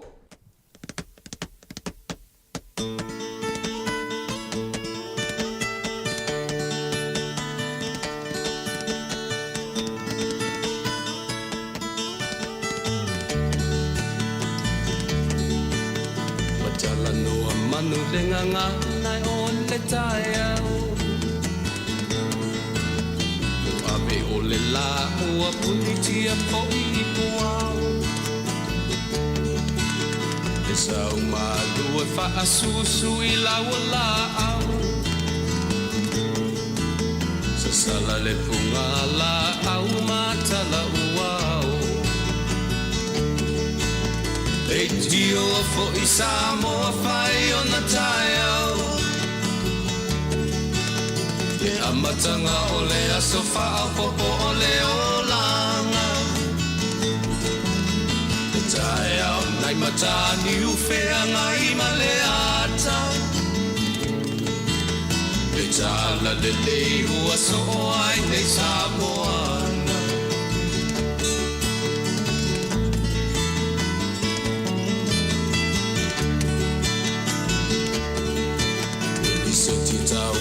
Le sua malie o le vine ula Ma paufonga o le lupe lunga o le moso o i pula Le langa ali ua pua ina mai lona manongi E asoko ua foa ina i le Samoa moni E tio fo i Samoa whai o na tai au Le amatanga o le aso wha popo o le o langa Le tai au nai matani u whea ngai ma le ata Le tala le lei ua so ai nei Samoana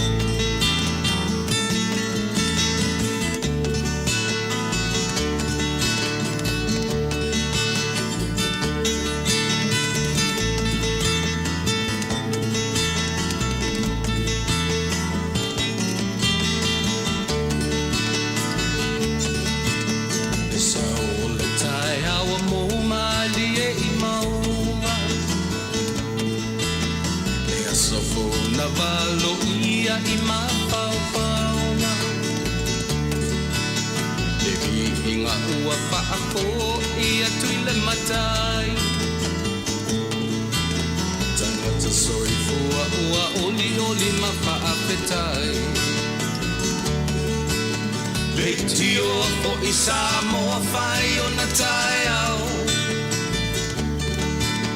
Le amatanga o le aso wha popo o le o langa Le tai au nai matani u whea ngai ma le ata Tala le lei o aso o ai nei Samoana Le tio fo i Samoa whai o na tai au Le amatanga o le aso wha popo o le o langa matani u fea ngai maleata e tala le ua so ai nei Samoana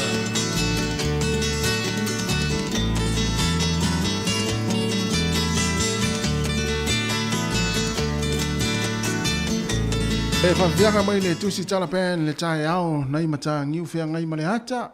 Nei whawhianga le tae male tae ao leo toi luas fulu male tasi minuti o na tae leo le tula iwa whaatala whatu. Ia i dunga le tātou penga te whailangi. Nei au tae wale leo lo mafuta mai ai. Ave pasi, ave loli, o Korea, o Upa, ia o Texas. Ia ma so sto inga tae wale afi. Ia pe na fwoi pasika. Tala whatu fwoi ia le tumatai alilani oane. Whape fwoi le sunga a Nevo Noa.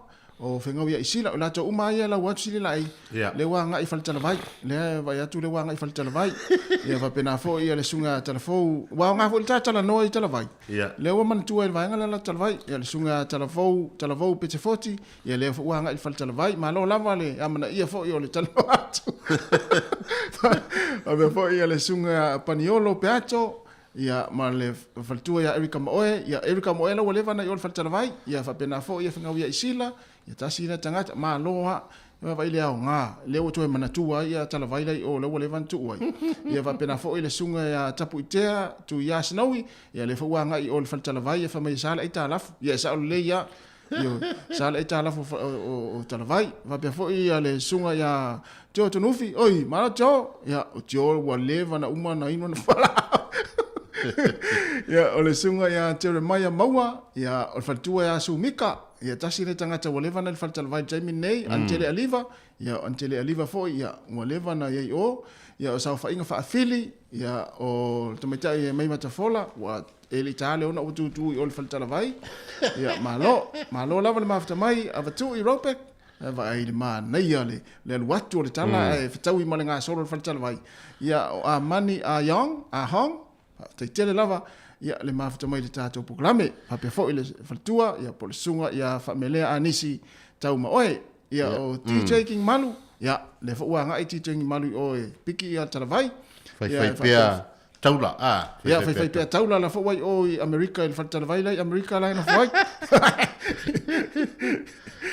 ia fatalo fat fo ia amile tau asione fo nga va ale na wa fatalo fa mai ia ele le foi tula ole tato poklame alo ole va ia tu le pepper ni taia ia olo ia ina i disi midwife vai nga fo mai fo mo ia o fo fa ga le mali e tu langa o la tutoni le lo no vinga pi fo linga mai vai taimi ia le mana mia e wa taimi no le tu si massima te son fo taimi le na e tawena lava tu pe la tanga ia o taimi o lau tafaunga. Sa, le na mata noi whamatu fua le vaenga nai le asonga fua. Ia, ona, o le vai taimi o aso marolo, ele imoni titongi o nai midwife. Ia, nā la sa whaiti o i fōi ia nai midwife o na le tuwai o le mana o mia le tupe le taimi o aso fia fia. Ia, o le mo la tu tong. Ia, le la tu e sau te pane taia. Ia, le fai mai le si midwife le la whamawai. Le fia le po le fia le po wa tu ri tongi o ai tasi nei o tu ai nga fo mai mana mia tele ya midwife le mo meu tato tangata fo ya meso pepe fo ya matina fo ile ma la to pepe fo ya etenton ya o longa luem tanga luenga ina ya fo ya fa fitau di fa pene wa ile mai le mai le fato ese fa ile le fa le tonu o tama ai ngal temio aso mana mi ai sa ya o ya te wa ya na wa minsta o fa te fa va pon si e fu stai 5% o pon si fo mai la chole le matua fia la fia pa fa pe le fa longo mai a nai midwife matua fia pa fa pe o ele wa minsta yo le tauna ia to fai fo ia ngarwenga nau ta i meitanga te mai finga ngarwenga ma ngarwenga fo ile asilai e luas fu fai tu la ngarwenga le midwife e wa pole se tina fo ile le a tu e se ina le valu apo no vilia tua saulo no vilia tua saulo o fa pe o midwife ia pe to lima le ono tina ia va ai il masina Apa fa midwife o isi fa. Mon ni chai ao. mo ne ya so fa mi twai fo ta si mo fa te tainga oh ia ia fa te tainga ia ro na winga la e o la la la mi te mi uma o la telefon ia ia sau pa pe ia ia pa pe na vai le pisi ele no fo le ala tu fo ele fa ona fa tau pe ken sei e tu wa e sau alu le ato sa olele ia ole ngana tau no ma la mal mi stai fa ngo nga ne le nga ro fa ngo fi ai ole no va ia tu i fo de i tato fa le ono le loi ana na fi lo vai oh ia isa so ia pe pa mai le vai la lo tu lo vai la i le fa le ole havi no ele se o vai atu le atana poema so ele se tamai o le mal malo so le vai ia atono ai ni paipa o fa le tonu ia saulo va to o va o piliki vai o piliki o su e mai lunga le vai e sau i fa ia so le to am tautia ia atono uma na fa fo ia le fa fitau ia i tulanga pe ona ia vai nga ia tono tato lo moi po lua mo o le atu nu le oi fo io Colombia ia e mai tau atu ia le pili fo le fo e lunga la lo ai le wa pasia le malo New Zealand le euthanasia oi ia o le vai ta mai tau atu o le tangata mua lea ua whaatau nai le tui lea i tono lea tunu lea. Ia, a le tufu e le whaapea tinga ina tele le mai le tamare e mawai. Ia, mai wha mo meo le mai le maa maasi i turu. Ai le onga na le mai, a lea ua na whina ua le tamare lea ina ia whaatau nuu ia le tula whaatau nuu le tula whano lea. Ia te? Ia te ia. Ia lea na whaatau nuu inai. Ia. Ia, ai... ele se to inga vai ngole le pei ole ona ia ia ingol tu la fono se ilonga o matua le ia se fa mo foi le o se inga tonga fitinga wa ono fito tau ia ile se vai fa pena alta marale so na ona ma ia va le pei o ma ile ma se tu lo ele onga tele ia le na o fa tau ina le tu la fono le ia ele la o tanga mo le le tu no le o fa tau na ile ile tu ile ia talo fai lo pena te elan fa na ole ele te elan fa na na mali dia elan fa na mo lon to lua no nai yo ia o fai alo no mana fai alo no mana ai fa mai lan tala muli ele fai fa ele i fo le fa tanu ina le ton le tu ile ia e ele no mana tu fo ele ona ele fa sala ina o ele atu ele na fa unga u fa Mai manatu tangata. Ya, elon manatu ele fa salahina o ele atu ele na fa unga le wa fai ia il tula fono le fa umalo na ola se tulo wa fa fo mai le tunu ala tong fitina nei. Ia. Sa ilo ye, wa se tele tu le me ata toni no fo fa longo mai tau. Ia. Ia tu ranga fa unga tamalia. Ia ona fa tonu ino tu la fono. Le tu sa le wa fa ia no fa tadia. Ia. O lona malia. O tio fo tina. Sa tau fa peatina tamale ai. O te fia tau si pe ia te oe o le ala val umi o rosu. O lo maila ia te fia tau si e te oe. Le mai no fa naule. Le ma te me tau si oe. Alo no wingo fia tina. Ia, ona o lau atu ua ia ilona ia faitalia fo ilele ua mana oa ia e faile le tūlanga lea ia te ia. Ia, tarsia, awane i tupsi mea pena i nei. Ia. Wai, ele whaingo fia. Ia ai nanga whinga tau, le ua pasi atu la whono na i nei.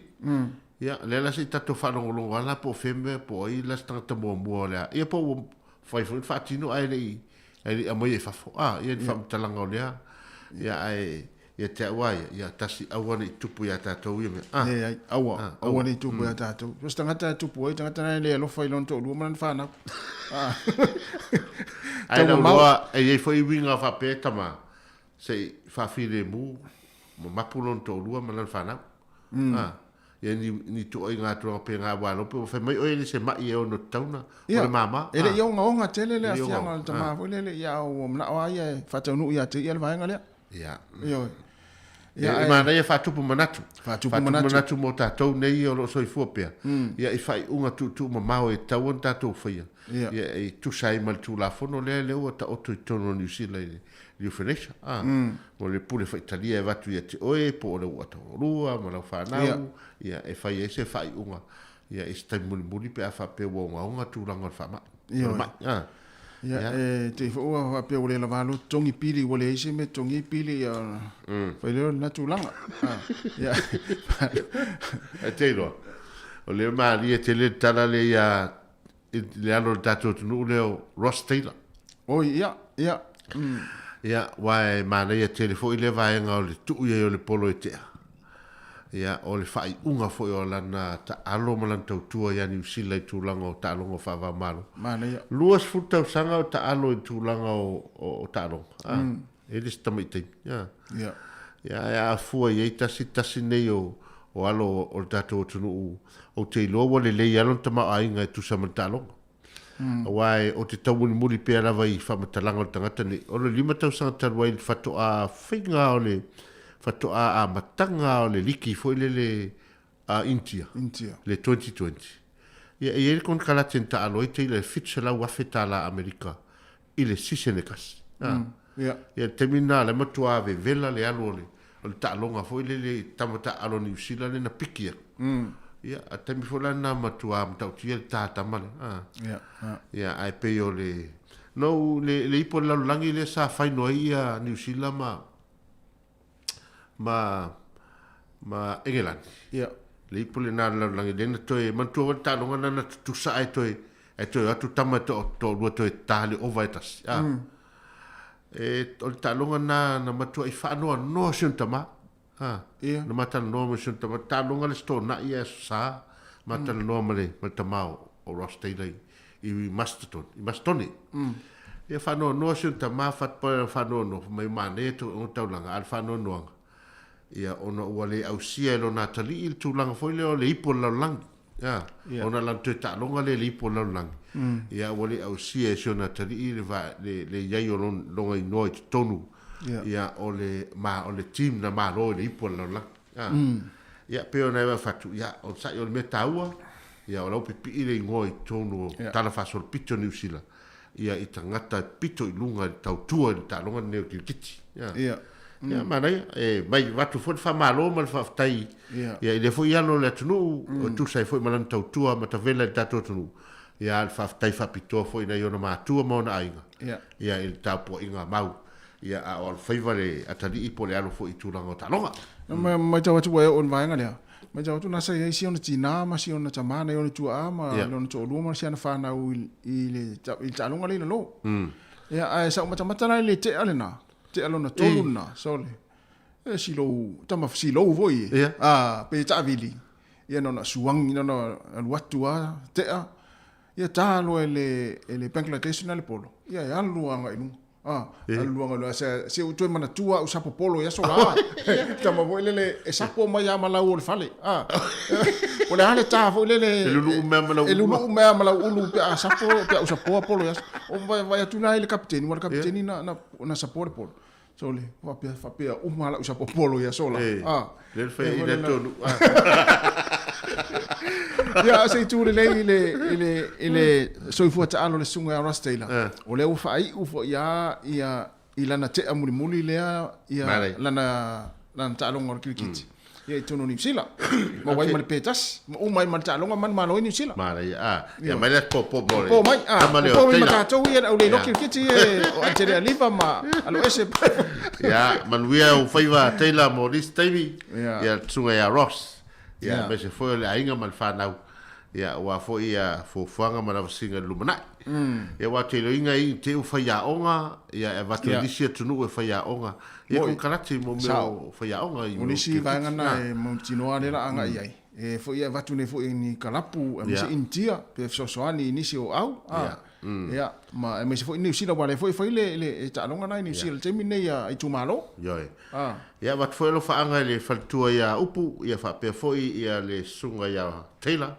ia ona matua ia tono lo fa fo mai ia tu se fo mata po ia wal tali mai au se pona ivi le ma sa ni tikit ia tama ia na se pona ivi ta non ve le po la yo fo la sapo le fa me lu me mala u wa sapo le polo a me se polo fo le alu le pa u o fa le o fo le lau o te suakia mai a ilunga ma lau Te pa ua i te tonu le awa ruma. E tofu ai te tonu no tau anu ngare whale male e sapo mai. Tau ta alonga lana le whai ina, i whai mai lom tonu wa. E alua au e o te wa ia o i ne ita tonu male aina. Ia ma stape se tasi.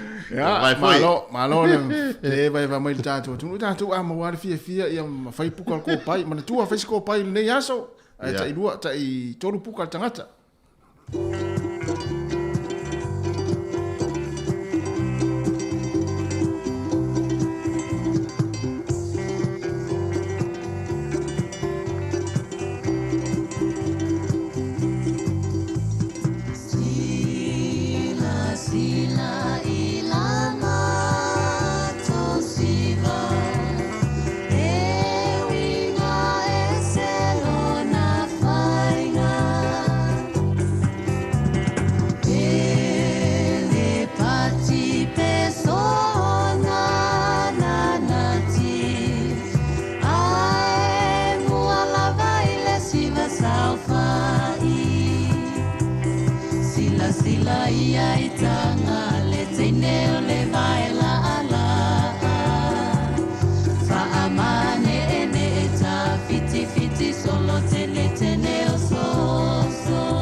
O le tautua le si ufafonga o le laumua o lo iai fo i le langolango a le New Zealand On Air.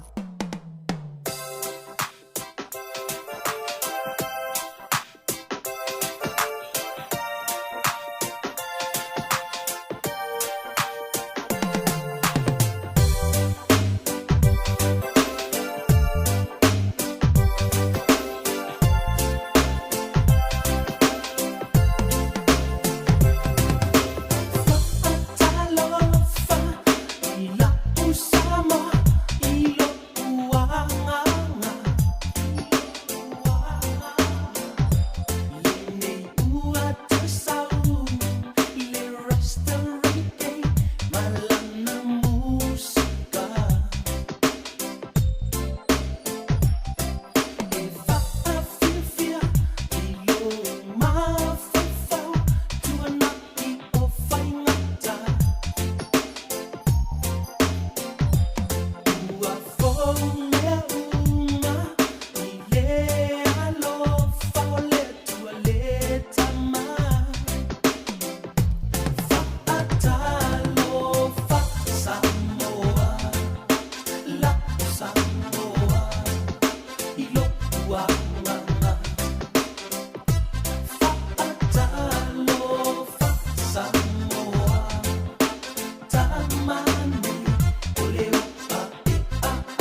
O te whatala whātul tātua tunu i se tautua whaawa wale siu whongo le moa e ta wala iana telefon mai Samoa.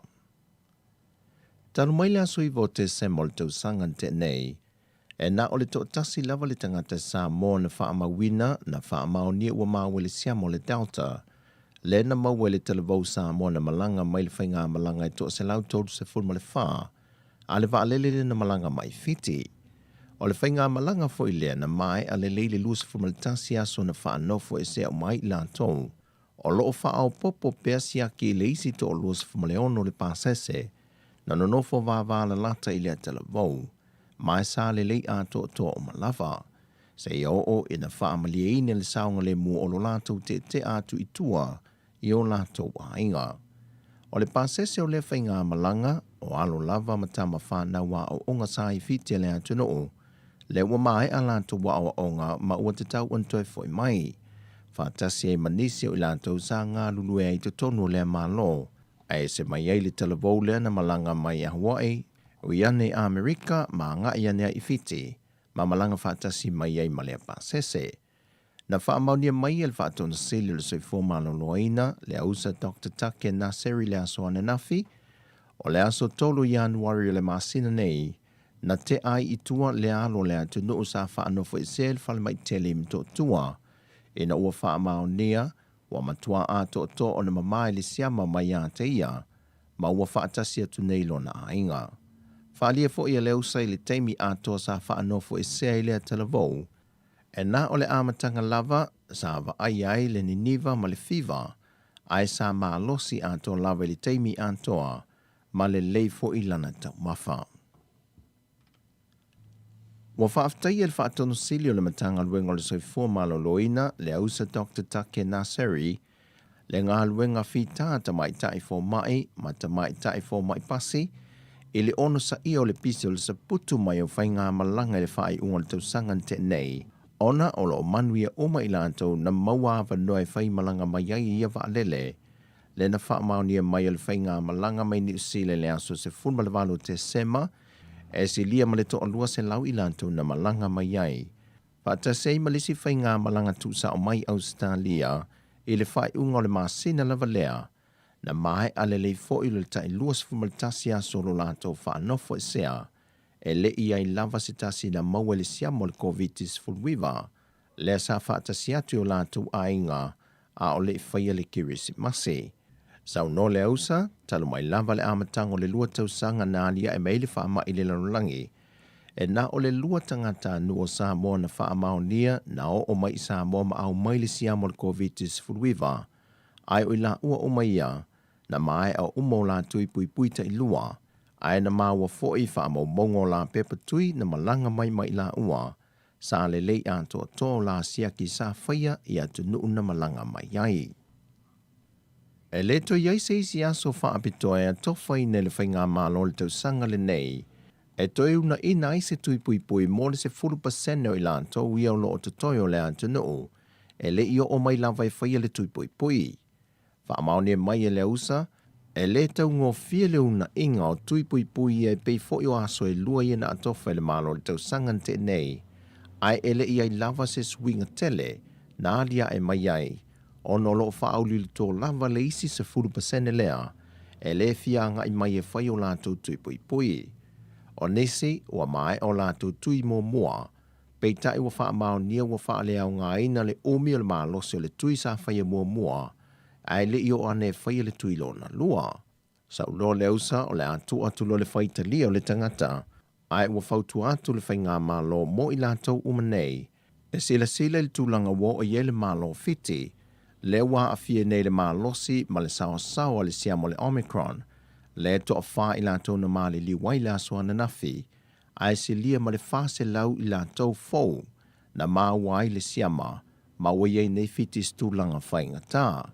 Whaalia le usa, o le tūlanga whainga tā e tau wai o na whautua ina pēr mau na ia le atu noo e anga i mai e whai o lātou tui pui pui. O na e whainga tā telo na whaatonu tonu le whata omi meo le atu noo se teimi muli muli, ma mana na awave e whai o lātou tui pui pui, pe a whai ua tau nui lau whanua le siamo le Omicron. Whaamau nia mai whai le usa, o le amatanga o le masina fau, o le a matai loa o na tui le whanau mai le 5 tausanga nga i le 12 tausanga e le tui a le whaisa. Whaatase la o lea ua pasia le kapeneta, wa te tau loa o na whaasolo ma le tui o le pusta, o le tui lo na tolu lea mo i lantou ua mai a o lantou tui lo na lua. O lo wha mai o na wha amautu e le kapeneta ni aia i ngā tala whengai, mo le tutongina o le whanofo e seo i lanto e malanga mai antunu i whafo. Le na wha alia le te whono o le komiti o wha arilave tupu whafo sei, anga whili tō mai manoshem leo. Talu mai le lua tau sanga of so swani le malo i le tongi no whali tali malo mo le whanofo e seo i lanto wia, wa wantu i le lua se 10 miliona tā la le tupe o whaalu, mo le a wha moe moe. Pei tai wa sile nele malo le tūlanga taun tau lo o iai, ma o lo tau wha mai a sa ili linga, ma fuafua ngata tau, mo le tutongi e na wali tangata lo na wha ana fo e sea. Sau noa nga whili na maa ue wha maumaunga, e iai nisi o ilanto wa malanga wha fie le o matoe fo i mai, taluai le mautalo sanga ese tu inatu, e mauai le ava noa e malanga i matoe fo i mai, wa sila ne iai le kapeneta, pe leo i lantou ia wa te taulo o na tongi le tangata lo na whaanofo e sea, lea e o atu i le tolu afe i le 5 afe tā la, le whaanofo e seo le tangata i tō tasi. Whaamauni e mai anga whili, o le ale ao fia i le fuafuanga ma le tangata nga i le kapeneta, e lantou ia sa whai malanga atu e sa ili tong fitinga, i lano por kalame fso swandi le malo. Wa whata te mai le kapeneta whai ngā malanga mo le nei kuata mua le tausanga, e mo ni usila ma au sitalia, mo le toi fo i mai o tātou tangata ngā lulue whaawai teimi o lo o iai, whata se maniso le atu nu wata tau o na toi fo i mai. E leo whai ngō fia i le teimi le nei o na ilo le kapeneta le fuafuanga, ona o lo sila i le tūlanga saunga le mua le atu nu, mai i le maa losi le wha mai o le Omicron le wā a fiai au sitalia, le foi wa oane ni usila, mai e te tau wai na matua wha amalo si le pui ngal wha asoi fua malo loina, i o tātou tangata mai e whai ngā malanga, pe ato e te liu mai. O whai ngā malanga wa wha atia mua le whai ngā malo, e mai le masina le nei o Januari, Februari, whata siei mamati. O tala fawia mai sa momo le ni aso, man wia lo tātou tunu, wha asoi fuia.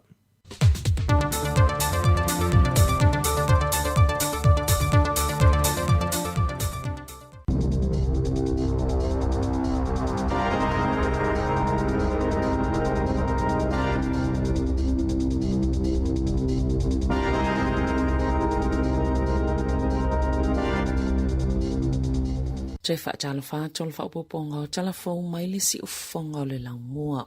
I whaamaumaunga le niwa ua tā wai o le lua whelua tasi, e le ngā tole tausanga pito vevela mo New Zealand, ai pito tele fo ile swati mo na pa uai mo le a o Wellingtone. O le malai le Wellingtone sa pito silio na vevela le tausanga talwai, mo le itu malo o talu mai le tausanga e tasi vaono lua. O te se male masina pito tele le swati mo na pa uai mo le ai e tu sai ma wha maumaunga. Sa wha atoluina le swati mo mailo na tūlanga masane na to ulu le masina o te se mai le mlai vale le Wellingtone. Ai lo na lua i masina o te se mai tausanga uma talu mai le tasi vale mavalo. O le lua whelua tasi ua wha amawina i wha apia le tausanga pito sili leo na vevela i wha amaumaunga i te tono New Zealand. Lea na amataina mai le tausanga e tasi iwa o iwa. Sa o ato le sifulu tolu te simalilima ono tikiri le tele o le vevela, sa o fie le atunu atoa i le lua whelua tasi, ma le te simale iwa lima tikiri, sa mawalunga atua i nailo le awhiv se lau valu tasi, ma le tausanga i lua se fulu, i le fua o le vevela wha le tausanga pio na wha mawina i le lua whelua tasi, sa ilunga atol tulanga sa masaniai, mai te simalilima tasi tikiri Celsius, i le tasi te simalilua tikiri mo le tele lava o vaenga o New Zealand o tausanga i fitu ia ua mawai atu i New Zealand. Sa wha amawina e wha apio ni tausanga pito silio na mawhanawhana, ma o wha ilunga wa aia i o le mawhanawhana o le tau le lalulangi, pio na wha alia le niwa, o le taimi pito silio na vevela o le tausanga talwai, o le tau wha ai ui ungo Januari, o le vevela pito maulunga sa wha amawina le le asolua sifuluono Januari i Ashburton, Masao o le taulu iwa te simale whāti ke ri le vevela. e lona lua i le vivela pito mawalunga sa whaamawena i le aso 22 Januari ta siva o valo e fase fulu tikiri.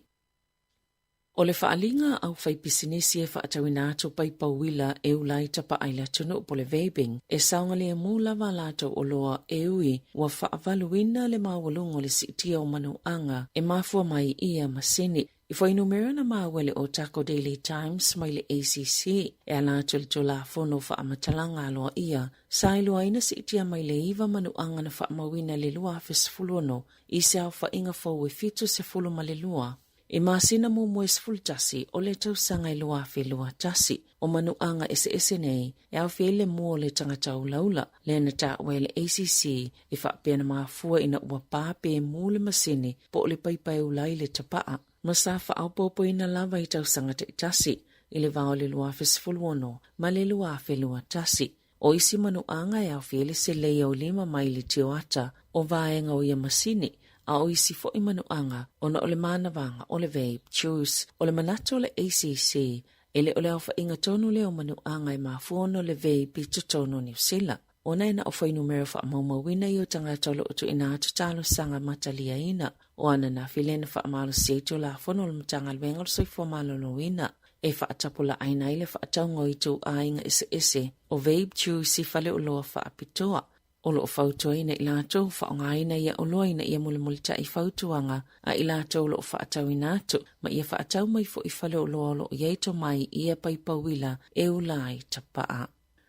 E ieni se tangata na whaasala ina le tola fono e ala ona o i whale pui pui, o na ele no nofo ini vaenga le atunu o, e o iele malo se fiso o ta inga whaate kono losi, le toli mata ile le iai a lātou ngā yo inga i masine, o lo o whaapipi ini vaenga o lātou tino, e le o whailo ina le matanga alwenga o whale pui pui, pe whaafia na tupu le atola ngā peitai, e le imamau atu na saini e se kone karate se lau valus 10 miliona tā la, mo se mea whai ngā luenga fau e whaapeo lea whaalile iai lea tōlanga ina ia whae titi ai. Le numero tangata no nofo i whale pui pui, o na ole leo o le malo se o iafso ta inga i nofo ngai mawhai o na whaano no whai, o le taimi nei, e la tai leono a whila o whainga o tangata, o lo o tuli o lātou whaasalanga, e whaangai na ima sine tuli matai ma waa ai ai i lātou, ma leise sifulono a whiolo o tatala i tua, aino no fo waa ai ai whaangai na masini whaate konolosi, na ta ue se lo ia moa ia tatau Michael Bott. E ei nisi o tangata nei na te whaia lātou mata upo, e le mawhaiona tuli loa pē tuli matai,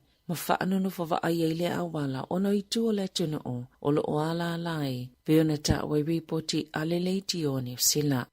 E valuni no whangafo i Wellington e o lo ua whaopopoina i le lisi, sa asia si ei se tangata na fie le vairusi, o le tele lava o ia no whanga na asia le asatofi taluai. Amata mai le countdown i pitone mai le 20 minute te ele fitu le tai au. I le toi 20 minute le itula e valu le tai au. O isi no whanga e au fiele mola le Queen's Gate Shopping Centre i Lower Hutt. Mai le 5 minute te ele sfultasi le tai au. O le Hype DC le Queen's Gate Mall. Mai le 10 minute te ele sfulmaltasi le tai au. O le Merchant tasi va whavalu. I le Queen's Gate Mall mai le afol sfulmaltasi. O le Daily Bread Bakery i Waifetu, i le 5 minute le tulas fulma le lua i le awauli, o le New Zealand Post Shop o le Unichem Pharmacy i Pitone, i le 2 minute le tulai 5 i le afiafi, ma le Whitna Wellington Central, i le tau le 5 i le afiafi, i o atu le 10 minute te ile 5, i le afiafi lava o le asotofi o le vai aso taluai. E to sfulma le whātanga ta whona whaamauni le COVID sfuluiva mai te tono New Zealand le asoana nafi. Pei ona whaamauni le matanga luenga o le soifua maloloina. O se tūlanga le tele ai maise o le whaapopo le whai numero o tangata e whaiola atau suenga mo le vairusi pei tai e ono toi sitia fo le whai numero. O tangata ya fia le whaamai pe ona ta ua le matanga luenga. O lo o fautua ina pea le matanga luenga o le soifua maloloina le atunu ina ia mata alia pe le COVID sfuluiva. Ma ia whaawau pe ona restala pe whaonga le QR code pe a siasi no whanga ese taitasi. Tautua na fo ile whaonga le talipupuni o fofonga. Ma ia whai tui pui o le whaamai. Talwai ona o lea e maua pea tangata e taunu mai whafole Omicron. O le pui nga silo na tawa o le tui pui. E te e tui so se vaenga le COVID sfuluiva e au fiei ma le Omicron. peo na whaalia le mtanga luenga le soifua maloloina. O tangata fawina whaamaoni ana nafi, e au fiele to o iwai Aukelani, to o luai Northland, to o luai Waikato, ma le to o tasi Wellingtone. O le tangata to o tasi le Wellingtone wa fiele vai Rusi. E ato yele to o whao ila toi to tonu o le to malo. Mai le so tango le tangata le whaatasinga na whaia o le Hidden Valley Festival i Matakana i mātua o Kelani. E o mai ana nafi, wo o atu le sfulta siafi se lau wale sfultolu tangata na afia ina ua toi pipisi le vai Rusi. Ai se fulu faa fe tolu se lau valus fultasi, leo fa inga atoa tangata na afia le COVID-19 fluiva i tutono New Zealand, talon ona ye le faa mai ile atono. E to tolu se fulu faa tangata olo ta afia le taimine i fale mai, e afia le to sfulu tolu i Middlemore, to sfulu lua le fale mai il taulanga o Aukelani, to o faa i North Shore, faa pia matauranga, ma le to tasil fale mai Waikato. E wali potia le United States of America le o atu le tasi tesi ma le tasi tolu miliona, leo fa ingo o tangata fawe a fia le virus el corona i le aso tasi, ma o se foi numera pito ma walunga lea i le aso, i so o se atuno o le lalolangi.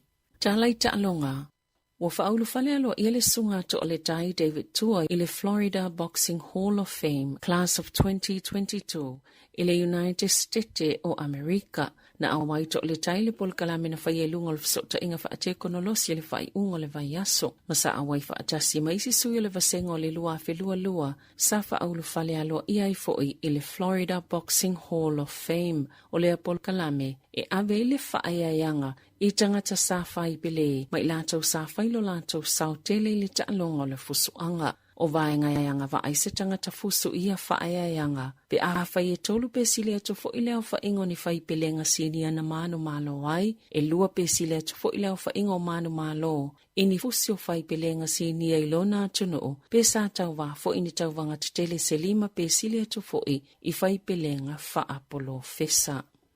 E tasi lava le pēna mo umia le Black Gap se manu malo il ta'alonga whaitaulia ma Bangladesh ile asoana nafi. Mana tongi le kapiteni Tom Latham le polo i alu Terry Ross Taylor na te whaate aina. Ma o le luna tolo whaate a Taylor mulimuliane na taina Ebadot Hossain o Bangladesh na sapo le kapiteni al Black Gaps ma whaamausali ele manu malo New Zealand. O se tawalunga ngatala fiangai mulisoifuanga ta'alo o lea alo Samoa waloa tau sango ta'alo mole au kilikiti a New Zealand e tolua sofa ngā solo ta'alo ngai le Hackley Oval o se matati ana au sia e Taylor mo New Zealand i ai e fito a fionu se lau valus full tolu e au fini ta'alo ngā se sfulu ivana i e taina ini ai se ta i se lau pesile atu fo e au fia i ma ai e lua se lau iwa se fulu na i e taina i le ta'alo ngā ma au se talia li lua fi sfulu lima. Ena ole Paulio se tangata mai whafoto Australia na ia au sia ia ai te tono le atono o. O ana nafiola na ta'alonga mulimuli le ta'alonga whaitaulia, ai ole a ta'alo muli taimi mulimuli le ta'amilu sanga ma Australia whaapea ma Nevalani, e ta'amilu sanga le ODI, e la ta ile lua sfultau sanga o ta'alo Taylor le le Black Caps. Talafawia ma le si ufonga le laumoa, mo le nei vaenga o le tae au.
Samoa mai New Zealand.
O le whaasisilanga tāua, e whaamanatu atu i le mamalo le tātou au whaafonga, e iaila wa ia te tau I lalo le tulafono o le Broadcasting Act tasiiwa valuiwa, e whai eisa u whaasea po o se whai tionga I mata upu, tau I whaasalalango I lungo le Samoa Capital Radio. O lo au ili lalo le upenga o sota inga le pūlenga o whaasalalango, po le Broadcasting Standards Authority, bsa.gov.nz.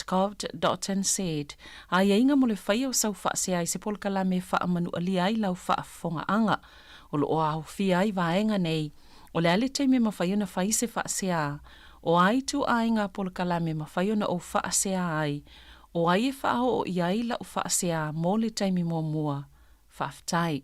Hamalo whaaftai, wa luas futolo minute I au te ainei le tu la e iwa, nau o mai atu mani whaaponga lo na lua o tātou talafau o nene tai au, e mai sei tala mai Samoa, o le whaaponga le tu la se fulma le lua I leo nei, ia oe te msia tātou whaponga o tarafau.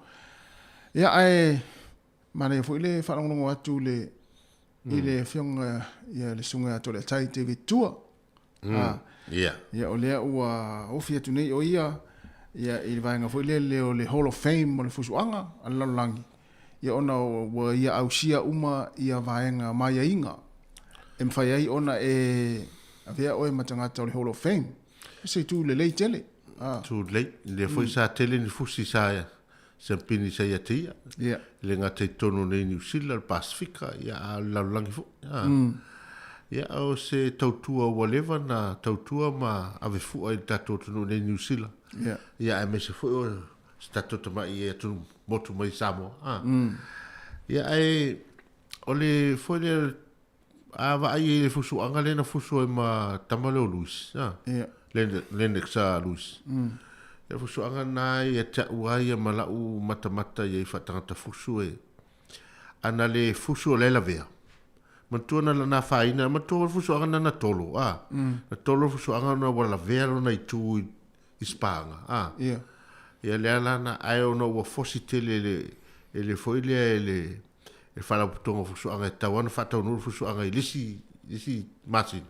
Ia lera na fusu no oloina a vai nei la fusu tato tam e foi le mantua ia vai olo nei tu le o ila lo ila na tati no tom foi le ina ia tu le lima tali ia lona o le sa a fai nei ia matautia le fusu tam ia o pe se fusu anga na le fa ringo ino o te o fusu ta vita mo coliato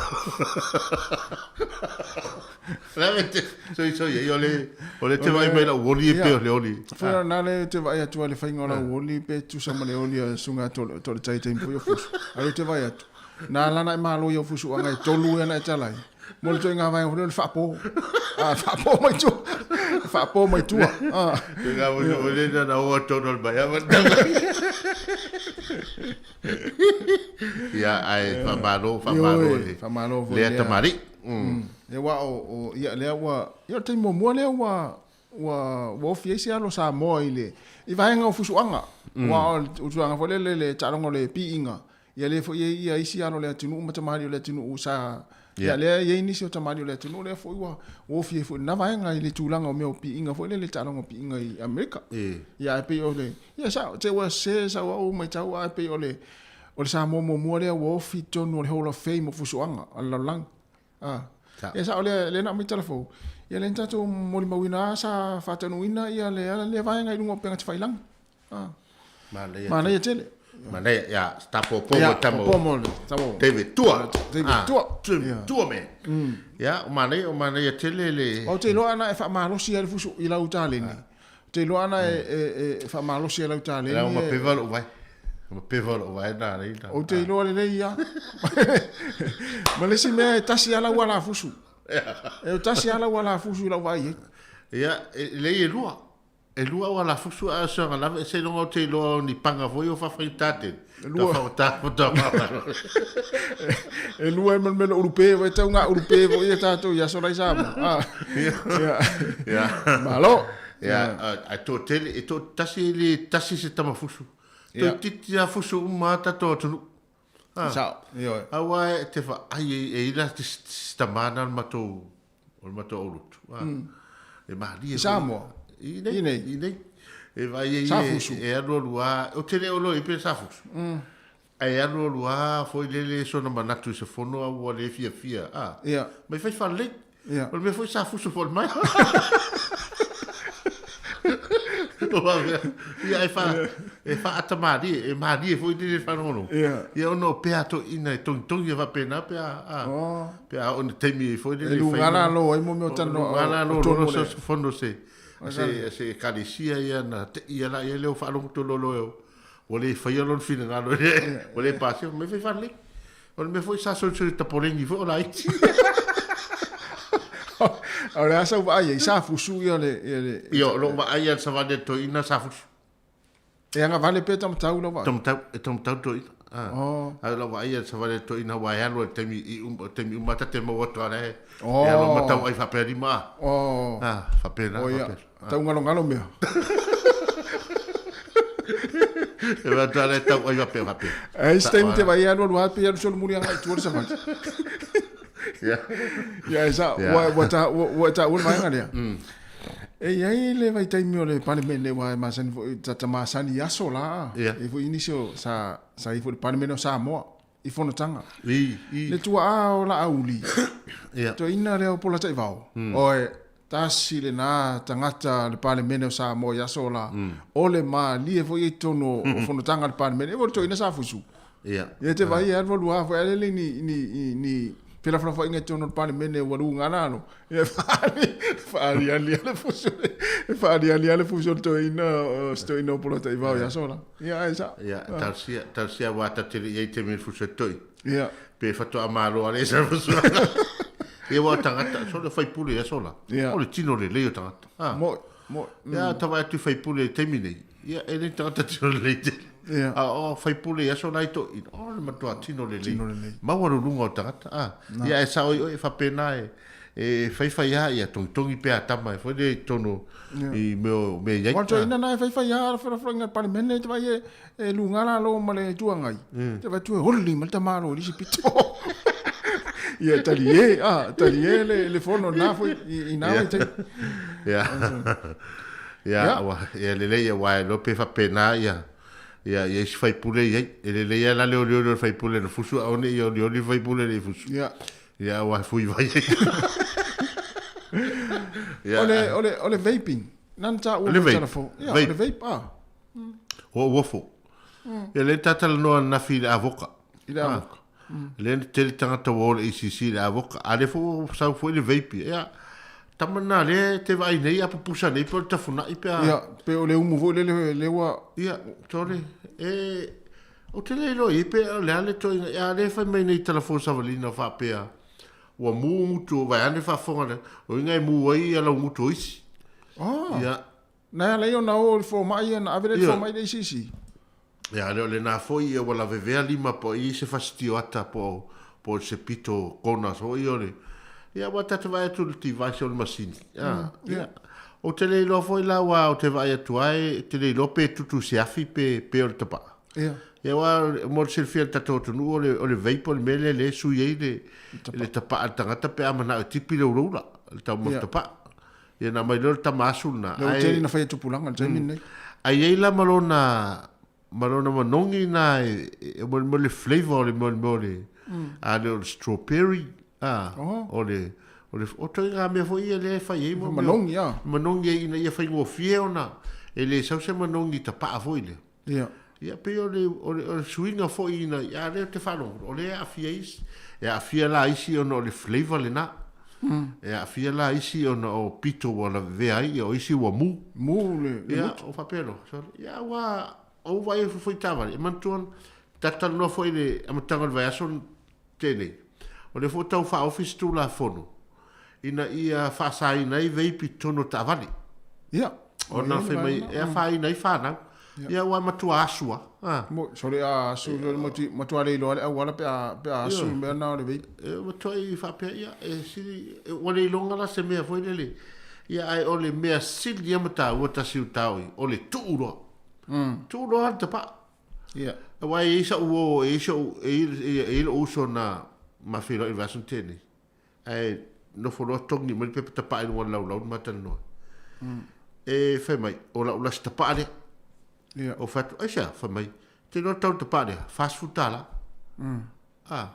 o fatu ale tau mafta pa ala se o sole e ta pepa atoa nei ta yao tau tu se pepa atoa laso e wa foi elena o ye ula foi lista ta pe asa sei mai no winga a fatele le fitu le fast food tala le o matua wa vai le te le tu pe alu e to e la uro tonu vai aso ai la inga ile ia o na e fote ia o no na e finga luenga ma ia e pe le winga foi le o le tupe no winga foi nga ia na wa sawale vei fo mal Jamie nei la ve ai tangata o fo mai ave fo mai li poti le isi ia ta te li fa longa tangata fo le wa afia le tapa fo le wa mu pe na le fo mai ave fo mai ia le fo mai nei le vei ale wa tele ia tangata fo le wa Paule vai nga le tele na o tangata le fal mai ma fai mai fo mai wa kensa le mama ona o le malo se ta mofta pa ia pe ona I wa ta te mau mai nisi fa mau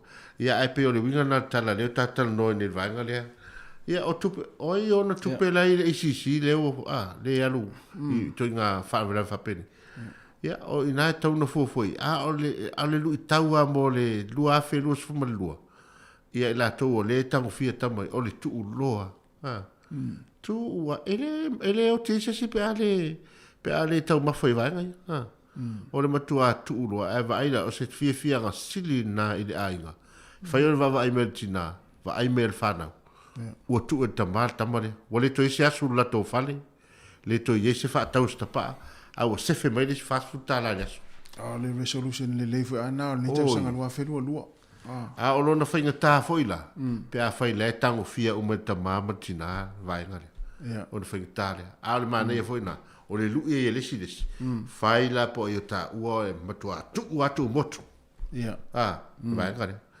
nā se tata longo a mai ia natu matua lalo e a ngā o ia ia le whaitalia ia e te uwhapia sole ele wali la sole le wali la tasim sila e sole to pape ele ni ro tupe o ma to wa tupe ya ele ai ya na al fam na tu ai mal tu lalo ya te o ya il to fa mau to fa lo loto fa il fo fanga ai o le to lu 5 minutos na tale al se fulu ya ona avatu foi leo fa fianga so fi loi ia wala foi ia ila to lo fenga I manga luenga e Michel Chapo inga matu I tono ainga mo tamala ma tono mo tanga sengase tars fu mutasi ia ona matura pokalame o le molio le ava ia pe on sile fia fa ilo atu ia ia ela foi pokalame ma ale si fonga lo mo lua fe lua le lope fa to a mata le vai so fo ia le tato pokalame lua fe lua fun malua ia pokalame o mai ale la mata toi au natu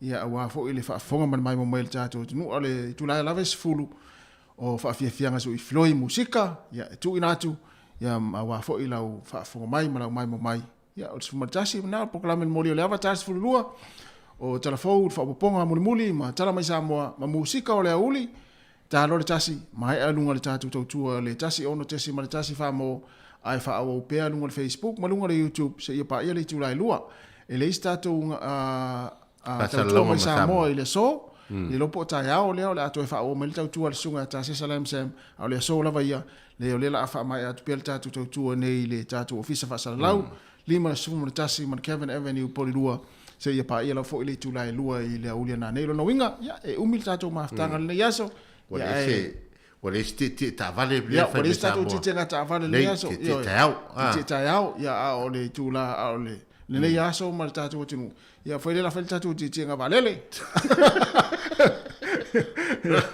la pues mo foi ia ti nga ta vale ya le la foi mai nei tau tu o nei yaso tatu ti valele tatu ti va fa ngota ya ma lon fa fo mai ya va tu nei fa fianga ya ma fa so solo tu tatu proclame ma lo la vale ma fa mai tatu tu fa ta tu le sunga Johnny McLean va pe foi Amelia fa mona ya ma le sunga proso ya Angela Oliva te tele lava ya le mafte mai. Gentlemen, here is 4 tons of raw techno power. Here is 4 tons of raw techno power. Ladies and gentlemen, here is DJ Spunky. Everybody, come on!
O le tautua le si ufonga o le laumua o lo iai fo i le langolango a le New Zealand On Air.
whawhianga mai le RSA ina ua toe se fulu ma le 2 minuti ona tā leo le tūlai se fulu, ia pe an whailo atu tā se fulu, ia o tātou whawhianga se uifiloi tā se fumaritasi o le pokalame le maulio le awa.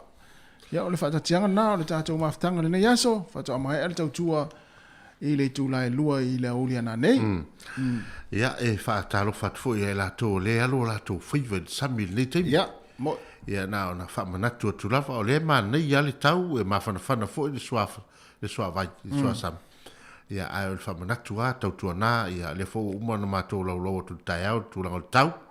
Ia ma tūlanga fo i alo iei le maruru ma le vivela. Ia ai o le tangata lava ia e tau on tapena le lei ia mo tapena le lei o la ia me se foi po to inga lava e te lo sa le mu tūlanga o whangutanga. Ia me se foi o ni mo o faola pe a fai o lai o le va. Ia fai o le tau tofu mauru, ia na e silfia.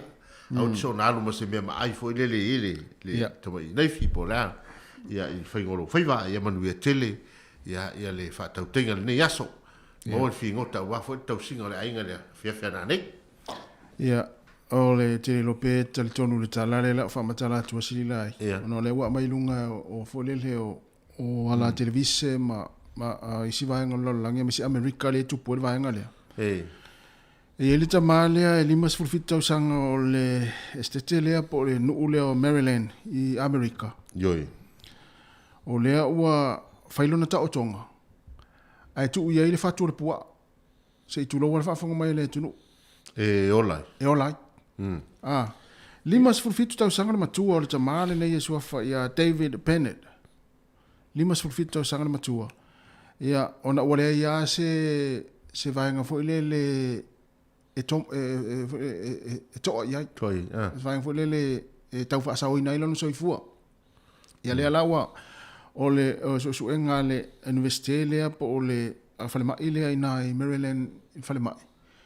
Ia lea na mafuai ona fai le tau tonga le tamalea e ola i le fatu le pua se tu lo wal fa fong mai le tu o le lawa uman fai tau o man fai tau tonga la lawa o soifua le ia o le la va ai po le tu langa ai ale mai lu ripoti wa tolu aso talu na uma le tau tonga le tama ia ai olo o solonga le ia le ia lona soifua malo ina o le la e mata i tu nei le fale mai ia ma fo mai sa fai le tau tonga ia le tu langa le ai fai mai le tala o le tatununga ia o scientist ma fo mai o universitelia tanga sue e ele manatu e o nga ia totonga o me to alo se tu lo fa fo mai le tinu ia il soi for tanga taola tasia ia le ala o fo le fa pe bo sole e fo le ia ona wale ia se vai fo le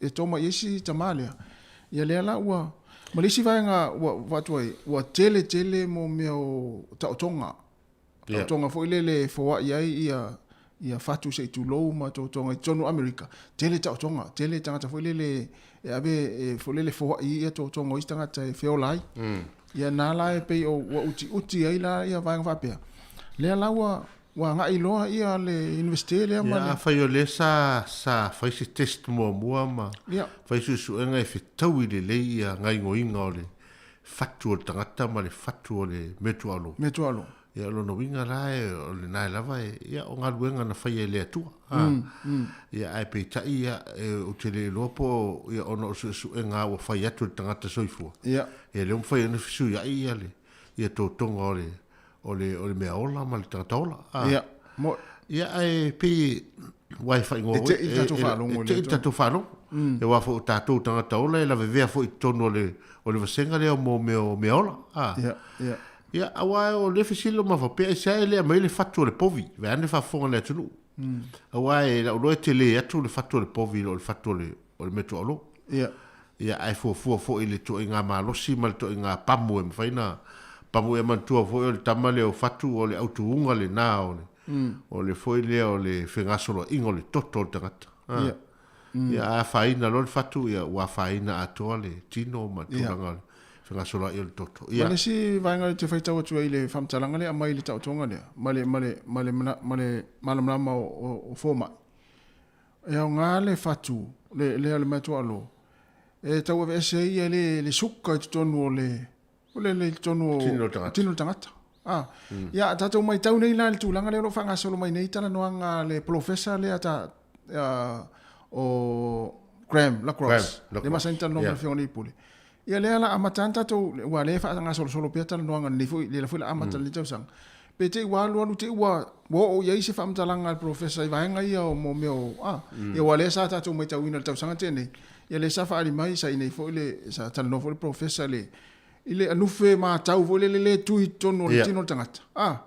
Ia le ala tatou vai ia si tatou mai tau ina pea la le alunga proclame ia lo whanga solo nei ale professor ma le fiona wa le sa ia le tatou nunga wa tatou vai sa mo mena le whainu vai tatou to ina mo matua ia sola ia to te pele anufe le ia le wa tatou vai atni o le o to amele anufe le tonu ina ia to vai ale fai mai la ia to ina malo matu ia so ia mo fiti lo atas wa mai lo mo vai pala fai mai vai ia no fel tamana fu mo fiti au le lo to nga tamana mana i o to nga ula vale na mana mi el maros to le au maros ta fiti fe au ma nga lu ia na la mo to fiti so ia se tatu tu no ia ia tautia mo tau tia le tama mai o tangata mal tūlanga i pona ia se tisi ne vai tau te ro foi wa mai asu e nga fo mai popoto i to tonga o fe me tu au lope tala pe ini vai nga tala fe ngai male tangata soifua ia le la ia a fa ya tu o tangata mo le America fa tonga fa pe ia e ola fator fa longo foi le se tau tonga wal tele tau tonga tat fa longo ye inisi ia man ta tonga foi tat fai tau tuai o mo meo le e mai le pito le vai le na mai le pese tube fo le pai passe fa nga e fai tau tonga ia mo le pua apo le povi e mai na mai le so oile ia ai pe o le na wa mai a to al fatu lo no winga wa be se a to al fatu ia mai le fatu ona tu le tonu ia ai to fe so tai le ia la toto ia matulanga ia wa na ta na fe si feta si ia e pe o le fatuna te pamuina mai le toto fa so mai le toto ia la toto tangata mai le mai ata tu mai ata i lunga fo i o le tautonga le tamane lima sulfito sang lima fitu se matai tu la po le ale si umi o soifu o le tama ia e me fai ei ona toi ola mo soifu o le le te lo le la na fa mana fo mai popoto ia fai le tautonga ia le ia wa le ia sana vai fo le to fai o na wa ele i mawase vai nga sui ai lona ai tal sia ta mo fie ia le sina le sina city ia ele au mo fai uma e tangata uma na au sia le wa to tele ai la to e mai fatu ia ele to tele la to au sia le tau na to nga tau to oni tau tonga sili atu ona tauta ai foi la foi mai ia po afa pitoa e ia po afa pitoa le e mai vai nga ia e fa mai ia e tau na fa pitoa ia to nga me to lo ia e le fa pio me to lo uma ia te le ro ele awaia ele awala po ia ta tu sa mo no me tau sia le mo me to lo tau sia le a me so me ai ia wa me ai na le e foi le faiona ona foi le fagaina toto ia nga ma mai malo si tau tala fea ngai le ia ma saolo tangata ia ai tafsia ma le foi na tala so le falongo ia ai pe o le nei vai tau ia le lava e tato te famawina Wellington ia o se pitonu pitosilio na tele sua vai e mau ai le tele matu ele tele no pe nei se termina na lo fa pe mai ia le City Council Wellington ma pol rua malohat e fai tete fagaina vai o tau lesa so vai o duty sa lotto har fai sa lotto so vai la to o pe o kilani tele no mo vai ngale ia le ran sa vo telefo ia pe o nei ia fa ma wina le tele so vai le tau sanga e masina tele so vai ia ai pe o ese le tau sanga le more e la tele so vai ia o mato vivela fo wa mata foi na matua tato falongo ina le vela ma tama fanfana inisio vaenga pitonu ne Wellington ia o le winga le na ia wai e tau foi na tatou o tagata e wale vai nei la toi loa le mai tauina le se senga o tau le vai teima na ia le o mai whamamonga ia e mana ia foi e se foi le lofo le atua ia tasi ia e whasoa soa mai lava mea uma ia so uma o tatou ora ia e tala whea ngai a le o tangata o manulele o la au whapena ia le wala tau te vai a Wellington e se le lau usi o lona lanu mea mata lanu moana le sami ia maon tangata e lau fōwhewhia na e so uma ia malo tatou tunu nei ua mai al tatou pulamera ato le tai au ia ia leo le a taro se fultas a taro se fulu ia ona maturo leo fa fifianga su fifiloi ia awala fo il fa fonga le tinu se pa ia fo le tula se fulmartasi o pokalami moli o le ava a o le tula se fulu anga se fultasi ia lela atata atu ia fa fifianga ia awala fo ile fa fonga mai ia e mai se fo ila tolo nga lue atarvatu sunga keri fa fata to lai va be fo le sunga lautala tokuma ia manusa Samsoni fai launga sione se yuli taraf sione ia maskira fale ia alo o skasua after tele lava le mafta mai ia le ua mai aman poklame le atal taiao ia manu e tele lava singa mo fofuanga tatou tunu ia e mese foi fa malo tapo inga bawa nei matua ia mit mam tina matua manu e tele ia fa sa songo ne yaso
tau mawhainga A o se upuli mawhoi O se whaawo peise to o manga E tali ai lo manau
Alofa Lava, Rodney Soyalo here. Keep listening to Samoa Capital Radio and stay healthy, Samoa.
whaafianga mai le whianga o sa whaatoa i le whanga. Ia ili nei vaenga o tātou whaafianga so i whiwhiloi. Ia e mōli muli atu, matai nātu.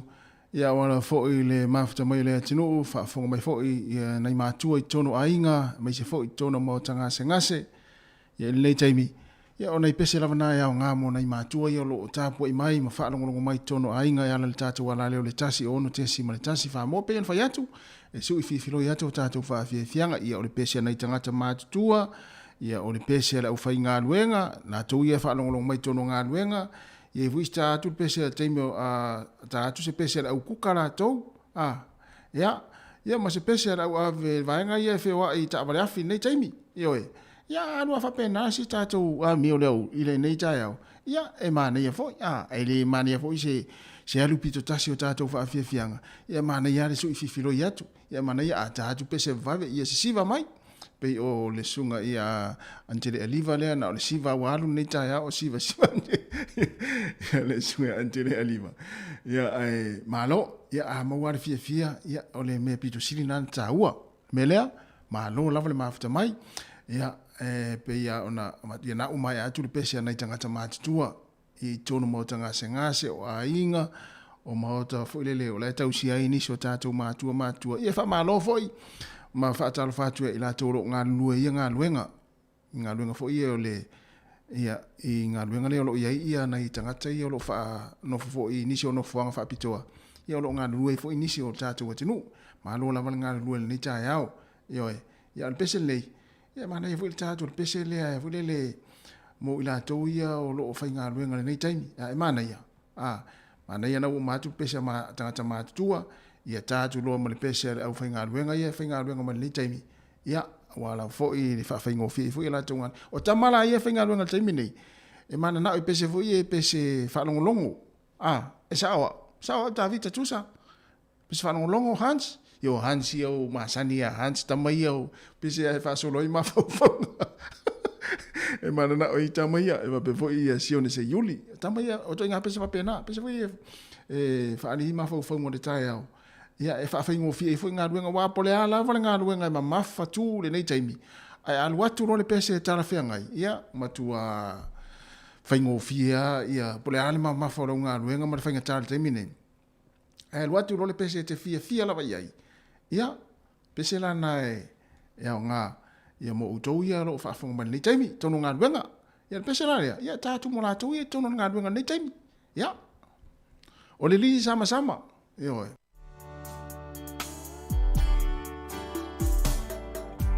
La upele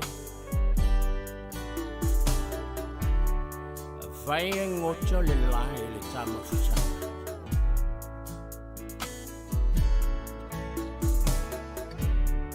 Oje jojo Se lili sama yo baktafa E fai lea mawainga O lea lofa Apai ai mucho Lene yola Ya eloa Ono Manganga Ruma ona fai Waja Uetala Oche tota selili sama Mayo tafa La faila foi ele taia I ave olela Nama chala lona funga Ua ulena Singa ma eia Ia so uma e foi no leo ma oi a utofa a faila foi ele taia I ave olela namo chala lona funga ua ulena singa mau eia te aia so uma e foi ma leo ma ai a utofa vai lema vai longa se lo fa tai ile nei ala Nilele manilel ile cham fuchanga awa ile toi talano ile pala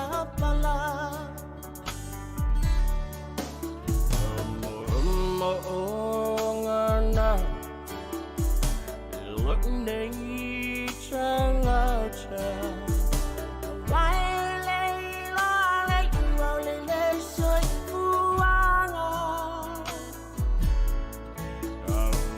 Java aselu cha follow mai Tasilo cha alunga sa alungani Afai la foyele taya I ame olela Nama chala lona funga Ua ulena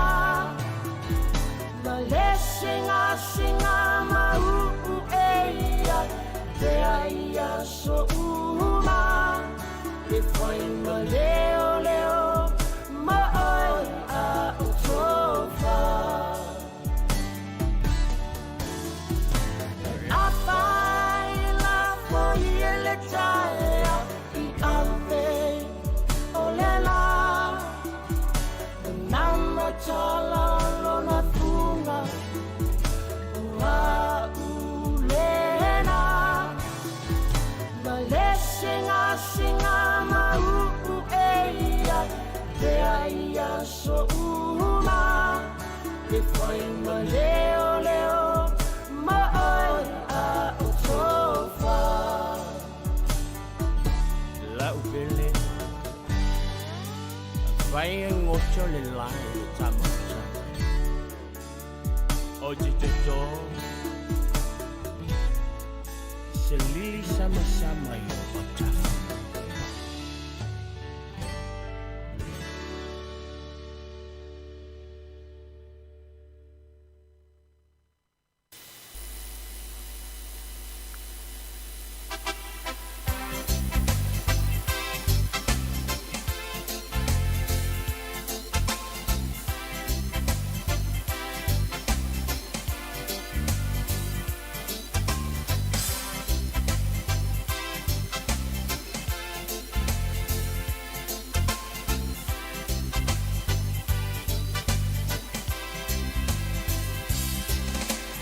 Sanai de to apa opea oya hai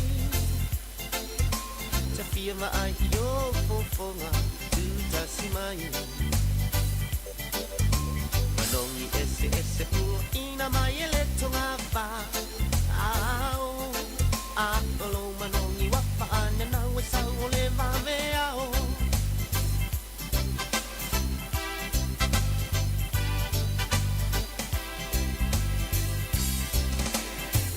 Nai bao ai lia inai lunga ole awa ala ai ole ala le o to sinai le tele ota ama na yo falling tau sa pia so o seta asi hele tio fo ile to a failo na na tai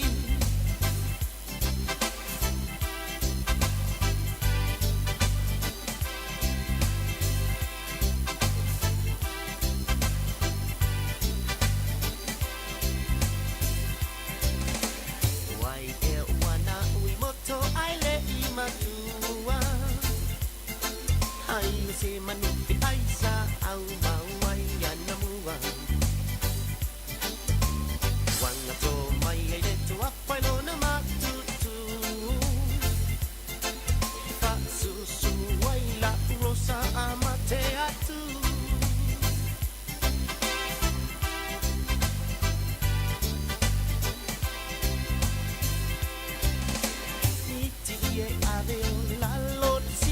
sinama ai ele tio po ile tio na le lisua ma ai sampai masih lupa ingat olo uneva atu tawina ilangon na inumailo tangi tangi atu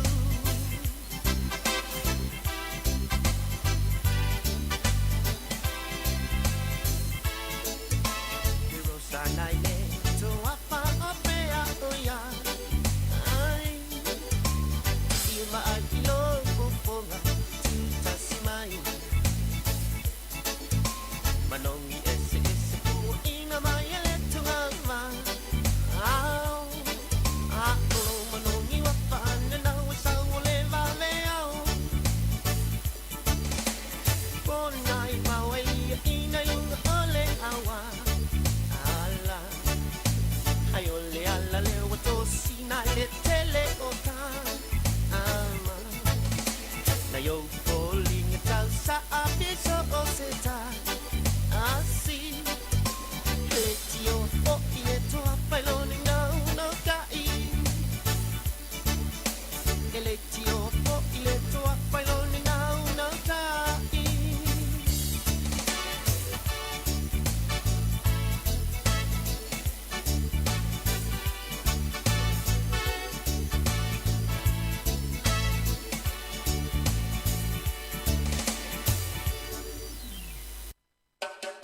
Alofa Lava, Rodney Soyalo here. Keep listening to Samoa Capital Radio and stay healthy, Samoa.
Sa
inga osia Masano wayai senea Ua lengiroa Koko sa ua nasana ea Maloku patu ua tae Ua omisia oetia Ke atoi po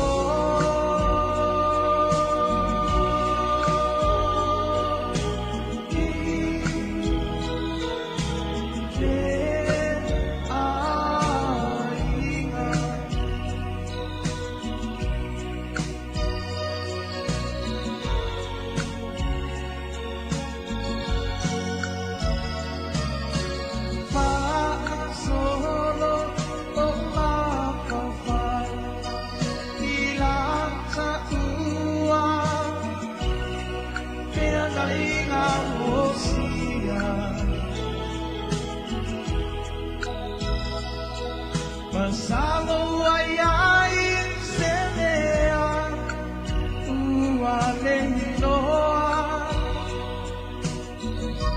Ko osa ua nasala ea Maloku patu ua tae Ua omisia oetia Atoi po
E pafianga ma le sunga e taulanga tangaloa ma le langoto ua tutulu ia le toia ina ia ua tangi fo i ma le loo matua io e vaenga i o le soifuanga o le Samoa o le fai o le fai tete ngata ia tātou pe a o le taimi e mafatia i mātua ia e mesera fo i whanau io e manatua ia tutulu roa le tamā po le tina ia ona le roa le o le soifuanga fai tete ata tau whanau i mei o le whati ngā i mātua ma le e wai e whetangisi ai ia la ua ia o se ia na o silfia le tūlanga o iai pe a malingi no i mata le tō ina ma lo matua ia ona o ha mionga le whanau ia fai tete ai tātou ia le ngata i whanau ia o tātou fo i o lo tausia ia mātua ma vaianga whapena ia i le tō inga tūlanga pe a o iai langona mawhatia o mātua e meisea ia pe a tangisi tutulu to ina ma lo matu ia pe o por pese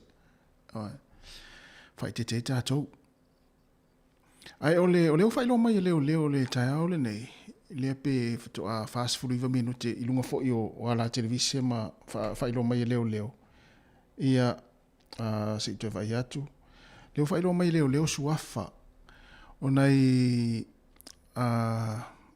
tamari fo ia po nai tama sa moia na mali liu se tu lo wala fa fonga mele tu na mali le mo le vai i manuatu ia vai taimi o asfia tau sang fo lenta no atu foi tu fu vai son te nei le na fai lo atu ia nai tama sa moia na mali le mo le vai ia le la ho fai lo mai leo ia male mo fo io ala televisia le nei tu no mala leo ia suafo ila ua o le tama po le ia tu Tony Stino Tolus Fluiva tau sangal matua ia ma Augustino Ioane Luas Flulima tau sangal matua ia ila ia leana ma i mauso i fua ia i lena male le mole vaile i manuatu vai taimi o asafia fia ki se masi tau sanga fau i tae lenga Ia, wha mai se fo ile ngā ngole tuai, a inga lo to maa whatia, ia ono wha alavlave tupu wha fuasei, ia ono vaenga wha pea, ia e pea o mea tutupu I taimi o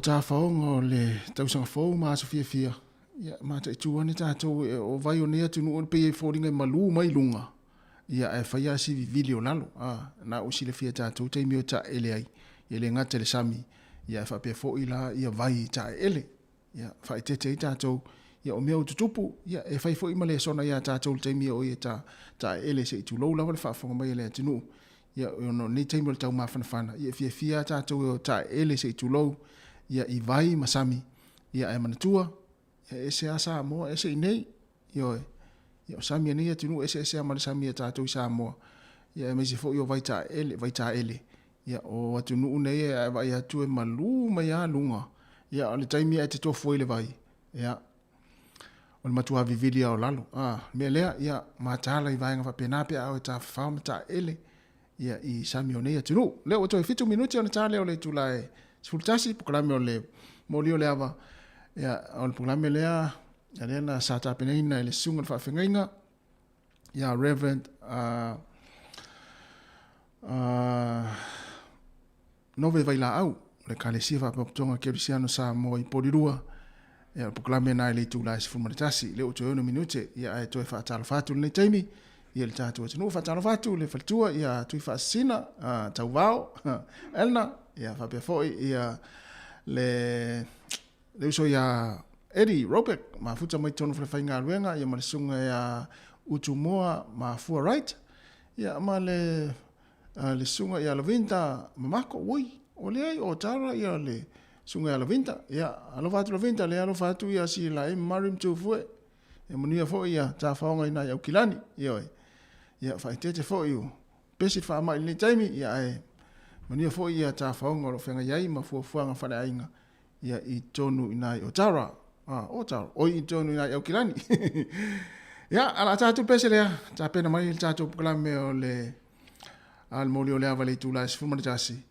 Ia, ona whanga solo I lea le tātou Sfululua le whaoponga o talafou, ma tala mai Samoa. Ia, ona tātou eva loa lea, alu atu hara Sfululua e tau le tūla I lua manatua, mo I la tau e whatu amafuta mo le taimi. Wale tātou tau tua mai Samoa, ia wale fuila tātou te ngata avale nei aso, mo le nei auli mai Samoa, o le la atu te ngata avale Samoa, a le la tātou te eva atu I nei. Le la tātou te eva, am tātou te eva le atu. Ia I le aso le nei le tau tua se whonga lau mua, ia mai lona la I Porirua, 5 Sfulmaritasi man Kevin Avenue Porirua, ia se I paila fuile tu lai lua, I le afia pole aulia na nei fatalo fat foi le sa foanga li foanga mania foi ia nga luenga lo fenga ile nei tai au ia pesel nei ia ona so le maltato proclame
au se kanga o le puai le wa masa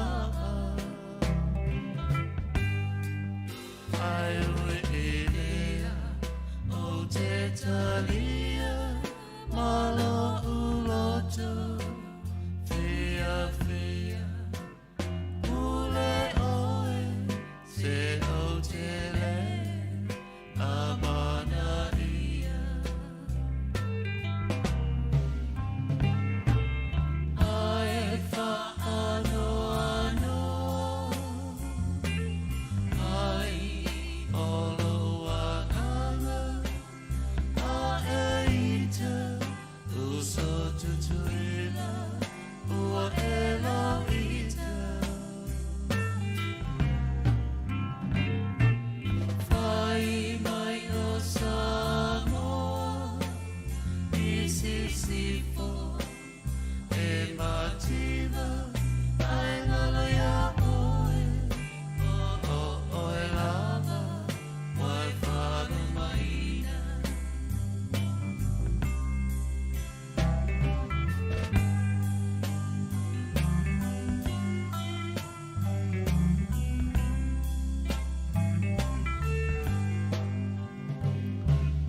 o tau so Samoa se tau tuana si a tai noa ko ai mata e a whelele e mai moa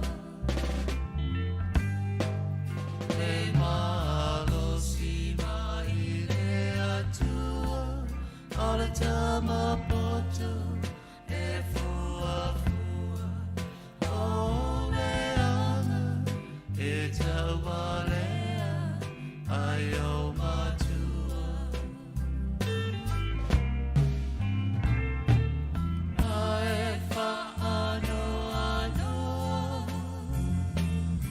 ai olo wanganga a eita uso tutuila ua ela ita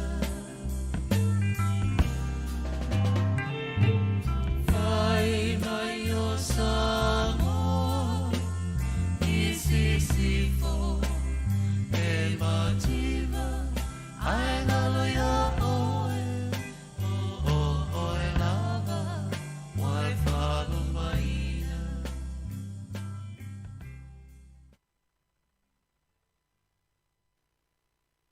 O te mai whatalo whatu i le pa ia malu malu tātou atunu ma leo whafonga pa ia i shunga i leo whainga ruenga le tua i so se whatawhai taulanga mai se whoile pa ia o Samoa leo na i tū te tere mo na i tū taulangi malo so i fua maua malangi o ma o le tātou polkala me whone nei o le mōli o le ava leo o mai sui o le mafitanga whaiwhi au i Wellington, whaiwhi au Samoa i Wellington whai masui foi o le sunga te whono ma laulau a whono mōli atu se langona i le nei foi tū la ua tofa ina mō le tātou polkalame o le mōli o le ava tātou a mata i se talo Mātou whawhtaita mai lo alofa malawanga le lei malau tau singa i o mātou wola. Me soi fua ngā lulue ma le ola tau tua o tangata. Mai se foi lo mātou wola whao ngā ina i tutono a inga e mai se o tutono ngā luenga whal malo ma ngā luenga whal company. Mai se foi o ngā luenga le nei wa lesi whasalalau e moli ai. Le wha soa wale wha fofonga anga lo tunu. O mātou mawhut whātasi nei fo i tū la o le polkalame o le mōli o le ava o le wha soa i au fionga. E na ia vea pea e whai masulu i o mātou vai. Ma se malama i o mātou wala e te ina ailo mātou wola ngā lulue ma lo te tautua. A le ola whātua tua fo i a te oelo mātou ta mā. Awe mailo ngangai na mātou wha moe o le nei Paul Kalame. Ina iei ulawa I se vi ingai. Ia la wa fio wa o mātou te talo e ala ilo suafa Yesu. Amene. O le tātou Paul Kalame le. Nei tu aso lea o whaitau I nātu ia se tasi o whaata oto mai le tusi o mātaio. Ia, ona tu I nātu foi leo le o se fesidi. Ia, e teita ina ia I tātou mo e o loo sauni e fia whaitau foi I le whaata oto lea ia o loo maua I le evangelia mātaio I lona tāu pue luas funma le lima. Le whai upo e funma le whae, whangata mai le whai upo e tolu sifulu o le tātou tusi whaitau le nā, mo e o sauni foi e whalongolongo ma whaasoa I le tātou Paul Kalame le mori o le awa. Ia o le tātou tusi whaitau le nā. Ia mai ona, le tusi whaitau, ia ona awatu foi leo ne nai fola sanga le whai Paul Kalame. Ia matu I nātu le whesili e whaasoa mai ia le au whaafonga. Ia I tusa ma se mata upo saunia mo I tātou. O le mangia mate o le mata upo lusu lima, mai le whai upo e sifuru mai le whae, whangata mai le whai upo e tolu sifuru.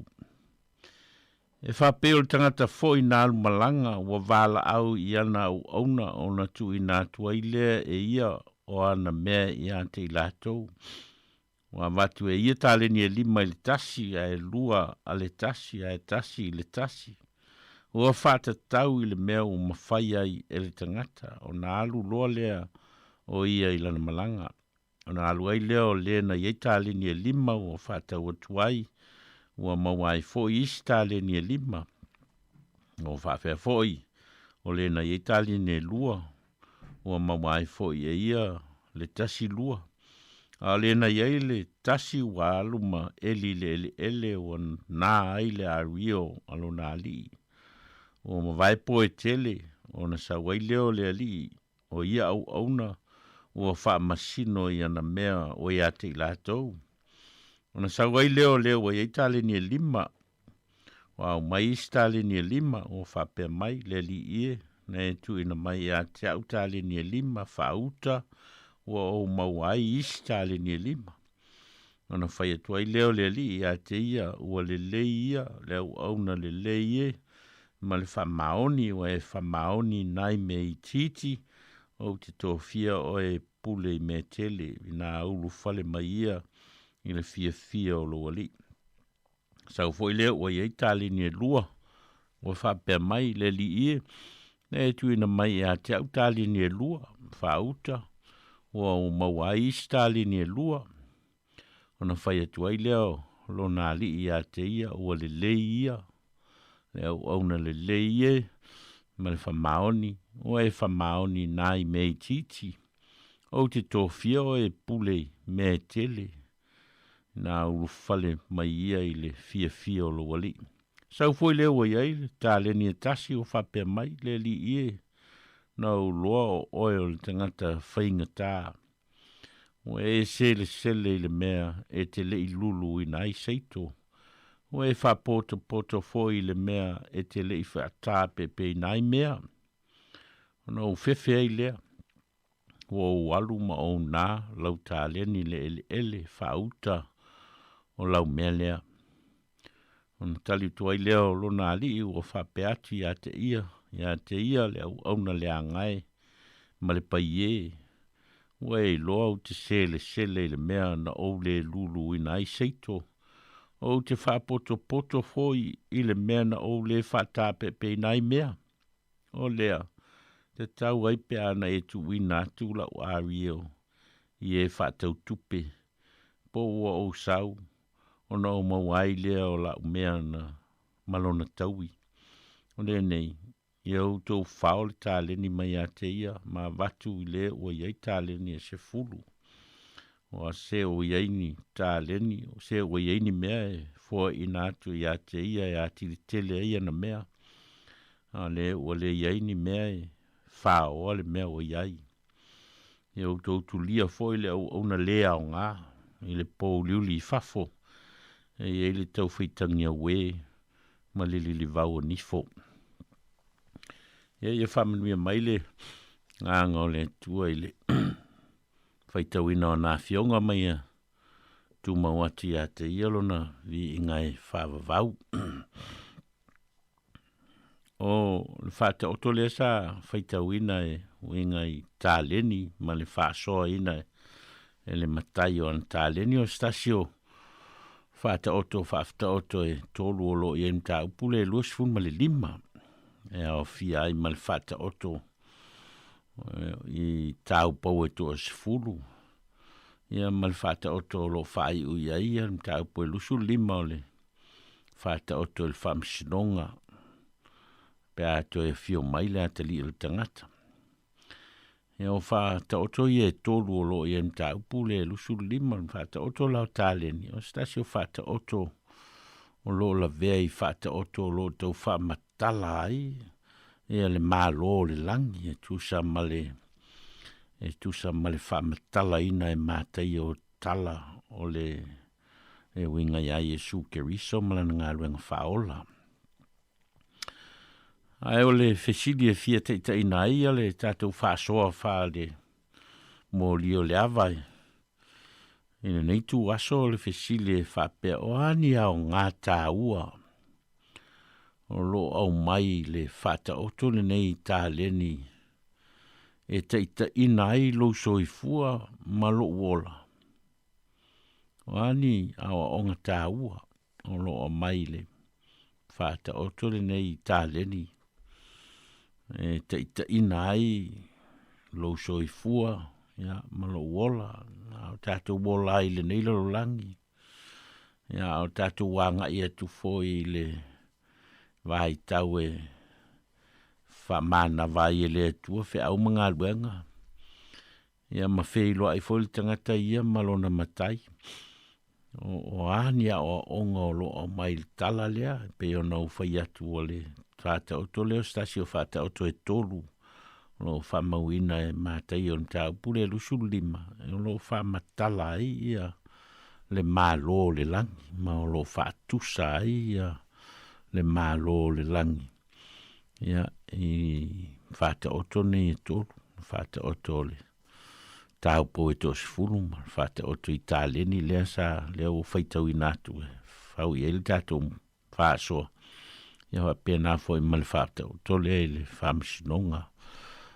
To e fio mai o le atali I le tangata. Ia ma whailan whamsinonga ma tu ese ia.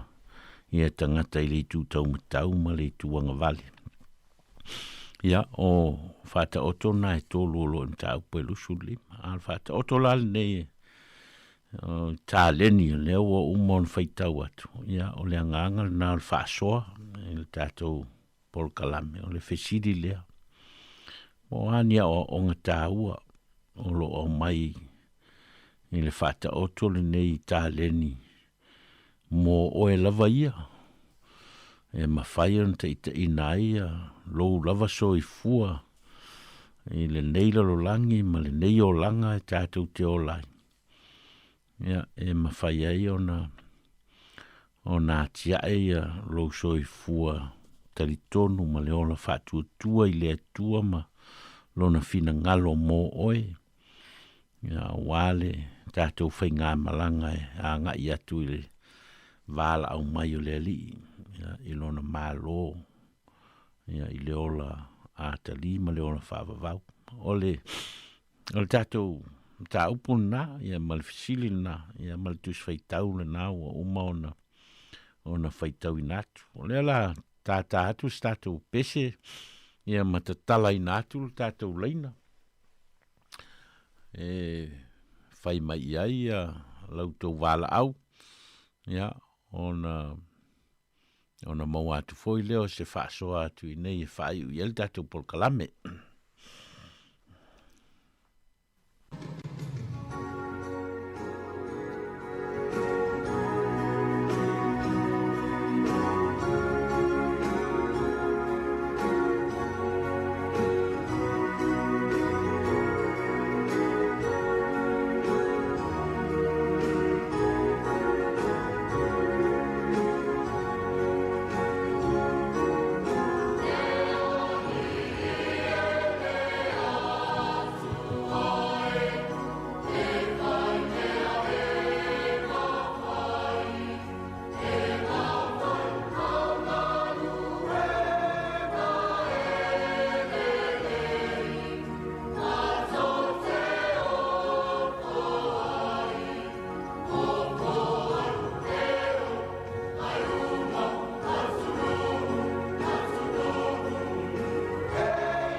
Ia, toi whilo ia tu le tātou o whaafonga o numela o le tātou telefoni o le 12 lua o whātasi.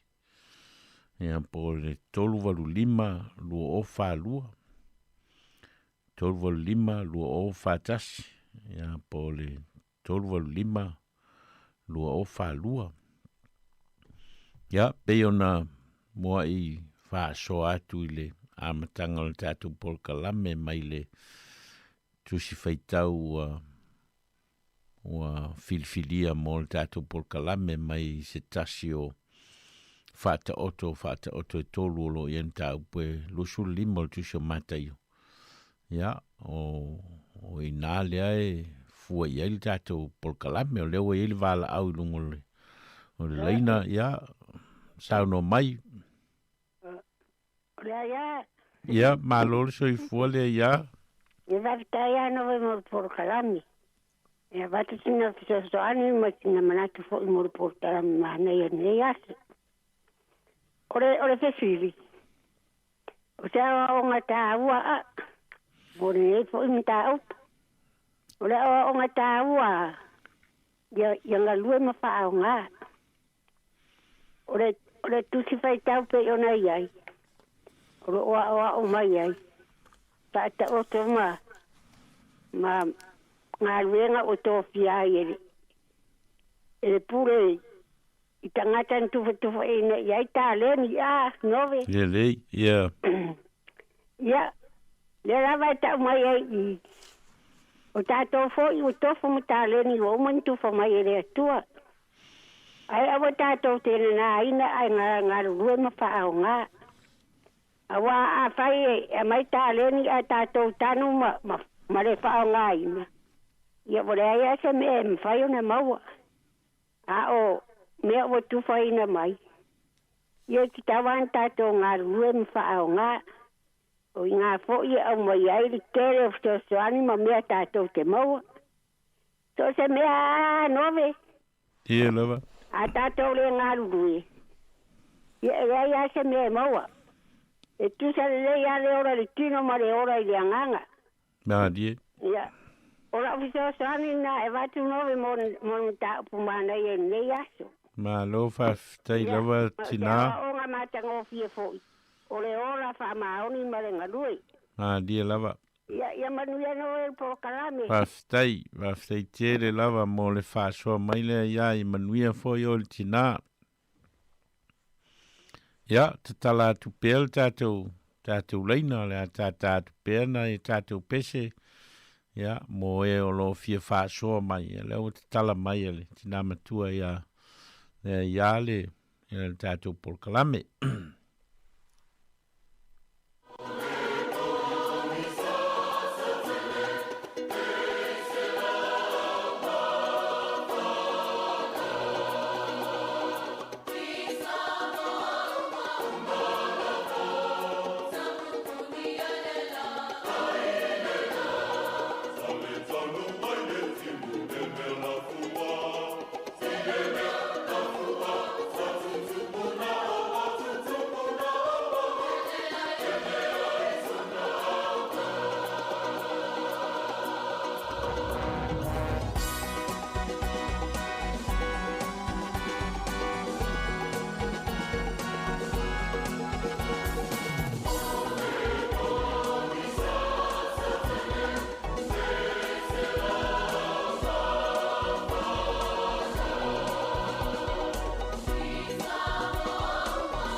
Ia, ne ue ili tātou whala au I lunga le. Leina whamul mole ia sauno mai. Tai mo lo wa no. Ia pia vasu foi se fa asoa sala tuni nai manasu mania o ngata we tu samal sili. Tai lawa. Tu sai foi mal ta tu si wa au mai ni. Tai au le afu ngapa ia le tu. E fo mai lava ia so mai mani ia foi le lo se sanga so le fa longo ma. Fai tau ia ima fai a. Tai no. Mana ia o hania o onga o le sili le wa mai o hania o onga lo au mai le nei fa ta oto ia. Pe lava sala mai lau tunga. Ia ole fata oto le li fa ola ile. Fata saino le malo le lang. Ole ola sau ni uni ole tangasa. Ole tangasa au auna. O tātou tangasa wa au auna le tala le lei. Ole fo iwa fa matala mai e Yesu. Ole tangasa na alu malanga. Ia. Ole matai. Ia ole tātou matai. O ia lava lea. O Yesu lava lea. Fa mai ua alu malanga. Ia o tātou I lo uma o toia fio ia I le langi. O lo tātou whaatari atu le taimi e toia fio mai ai o ia. Ina ia avasu I tātou le malo o umona ia fola mo I tātou. A le maua atu le tusi o tātou whaitau iai. Ua tufa le matai tā leni. Ua tufa le lima. Ua tufa le lua. Ua tufa le tasi. Ia o se o onga tā ua mo I tātou.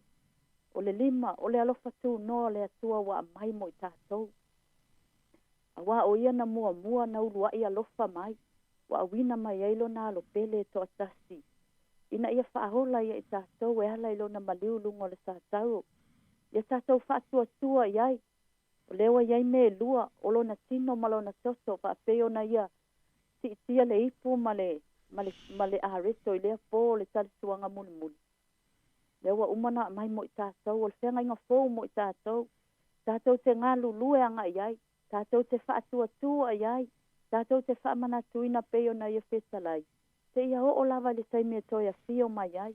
O le whaola tanga mo I tātou uma. So se tasi ala e whaatua iai. Lewa mai e Yesu ia I tātou le mea alofa.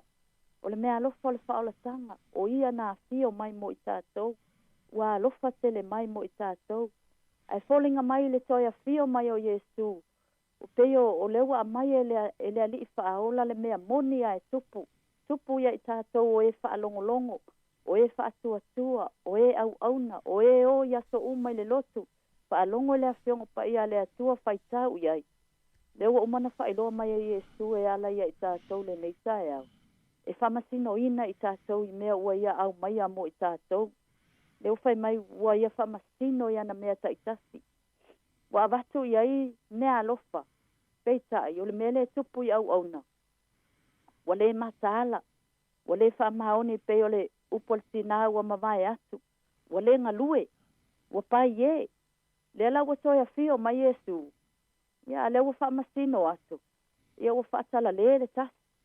O le alu mea wo iai. Wa whao.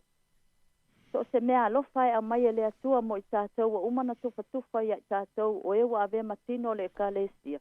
Tātou ngā lulua iai.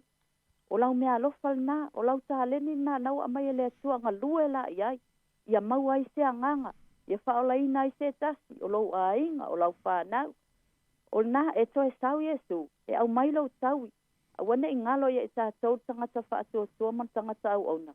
E mau alo tātou tau. E whaamasino ina fo ia le atua. Mea ua au mai mo I tātou te ngālulu iai. Pesa o whaamaoni. Pesa o pai e. Pei o leana I ele tā leni e tas. Au mai iai le whaola tanga le atua. Ia e whaatala le. Ele talia ina. Au mai iai le tofi. Wa mai iai le tofi. Ia whaatusa mo I tātou nei taimi. Mai le tofi e te ngalue ele kalesia. O e whaamaoni. O te fesilia e lava au ia te au ia.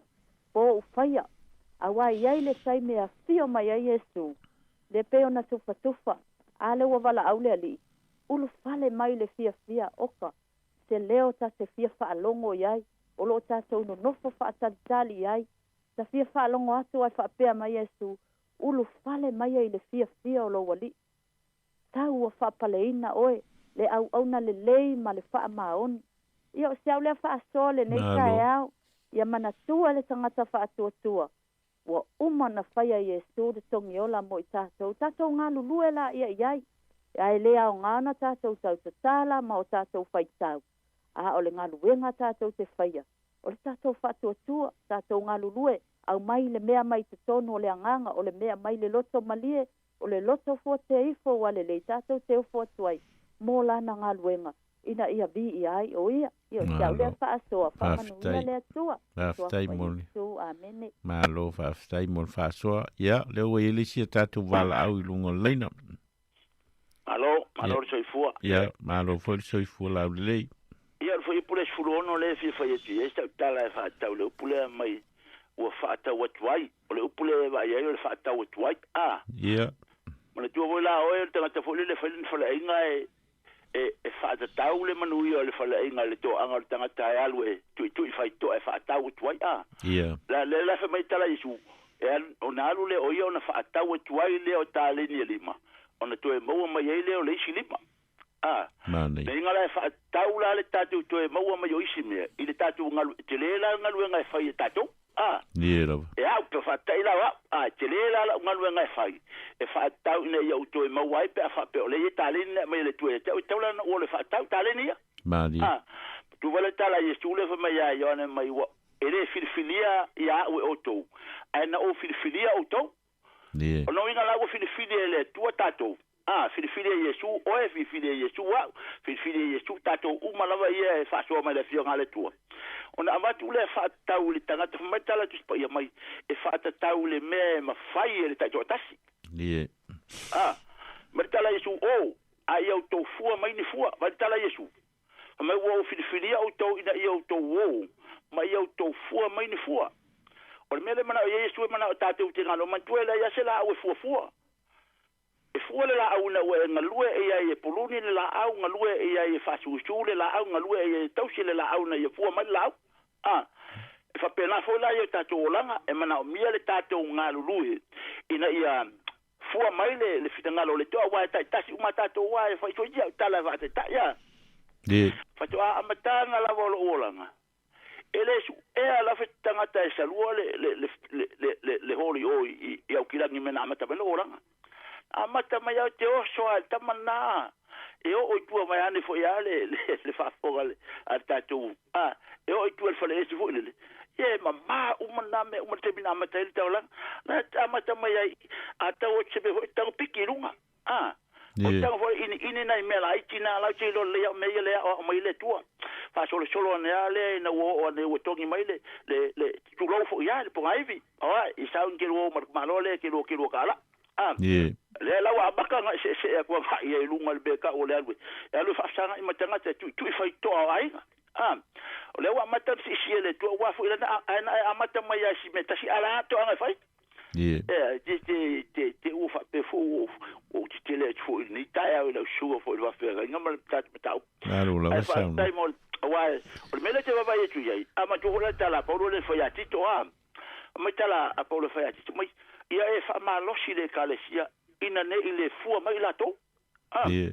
Mai ina ne i le fua mai lato, whamalosi e ia lato to anga whai ngā luenga lele. Ngā luenga lele e au ngā mo tangata, e au ngā mo le kalesia. E maua ele vi inga o le tua, no inga na. Ia tala le tāti vai e tala e whenga i tuai lato uia whatu le tua ia mose, mai ia tolu o nei loa, mai tamai o luma i tautanga tai tasi o whanau ngai sara e. Whamelo maritala le tua ia mose. Ai au lava le sa tamalo e le se me yo luma. Ah.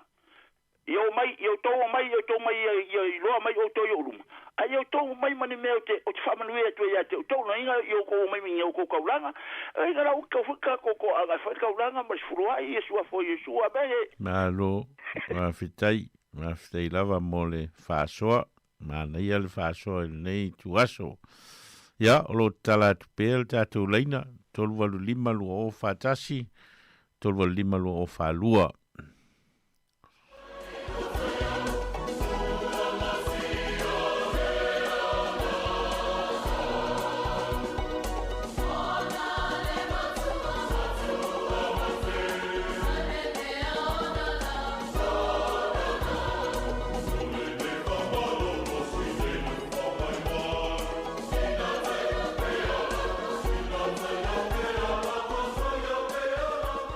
Ya, le o ye le bala au lunga leina sauno mai.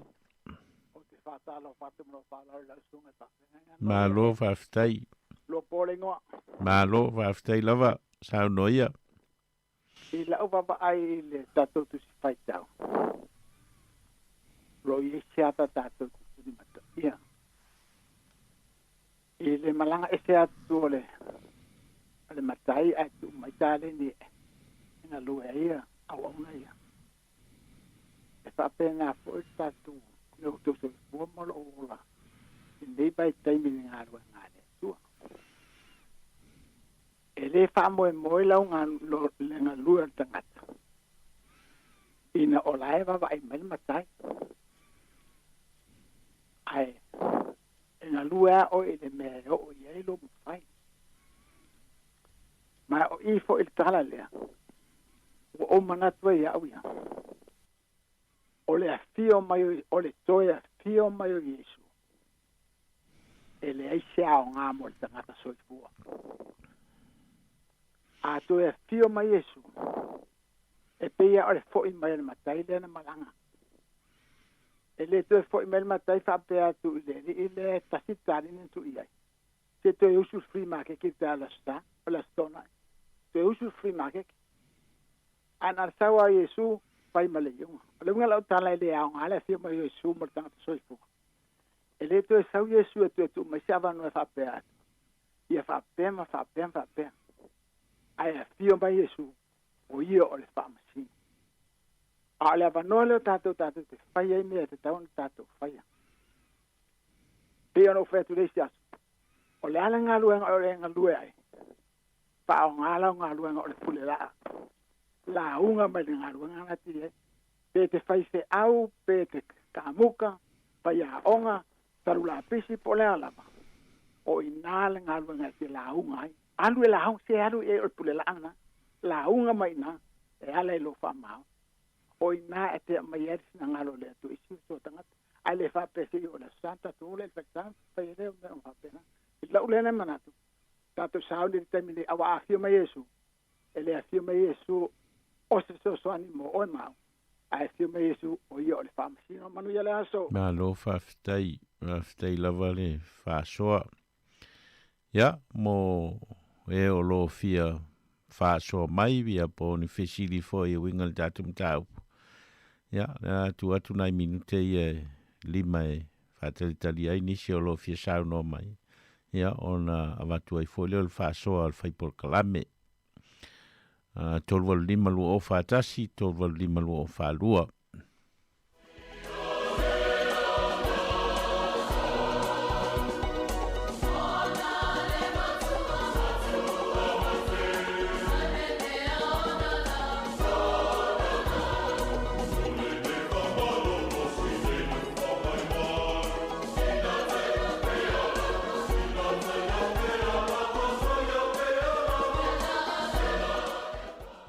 Ya, sauno mai leo avanoa tātou leina.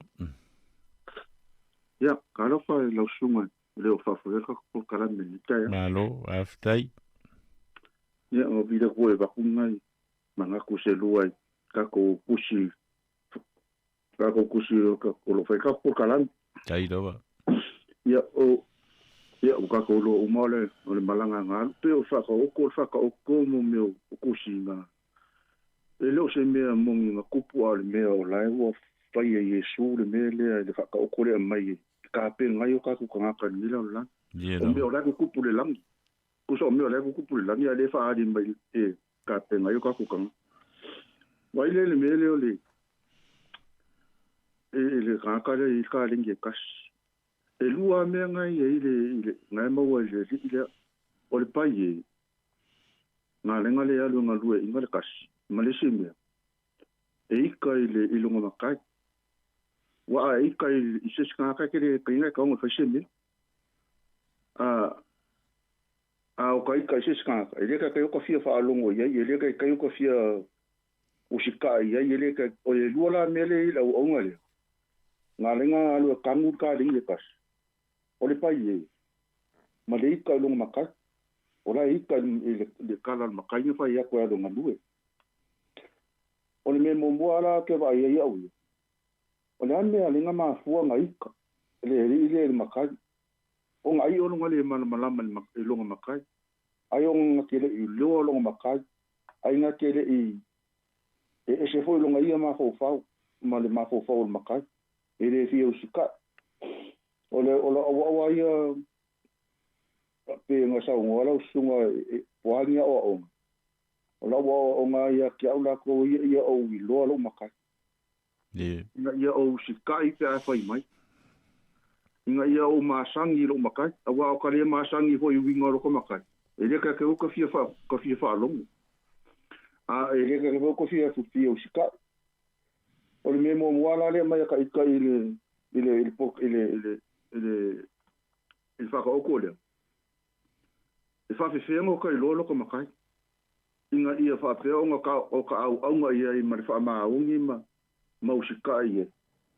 Ia o kai mo buanga sa ngale. Ili ane ko kalanga Yesu mani koten. A fa ile ko fa ngo fo wingar kama.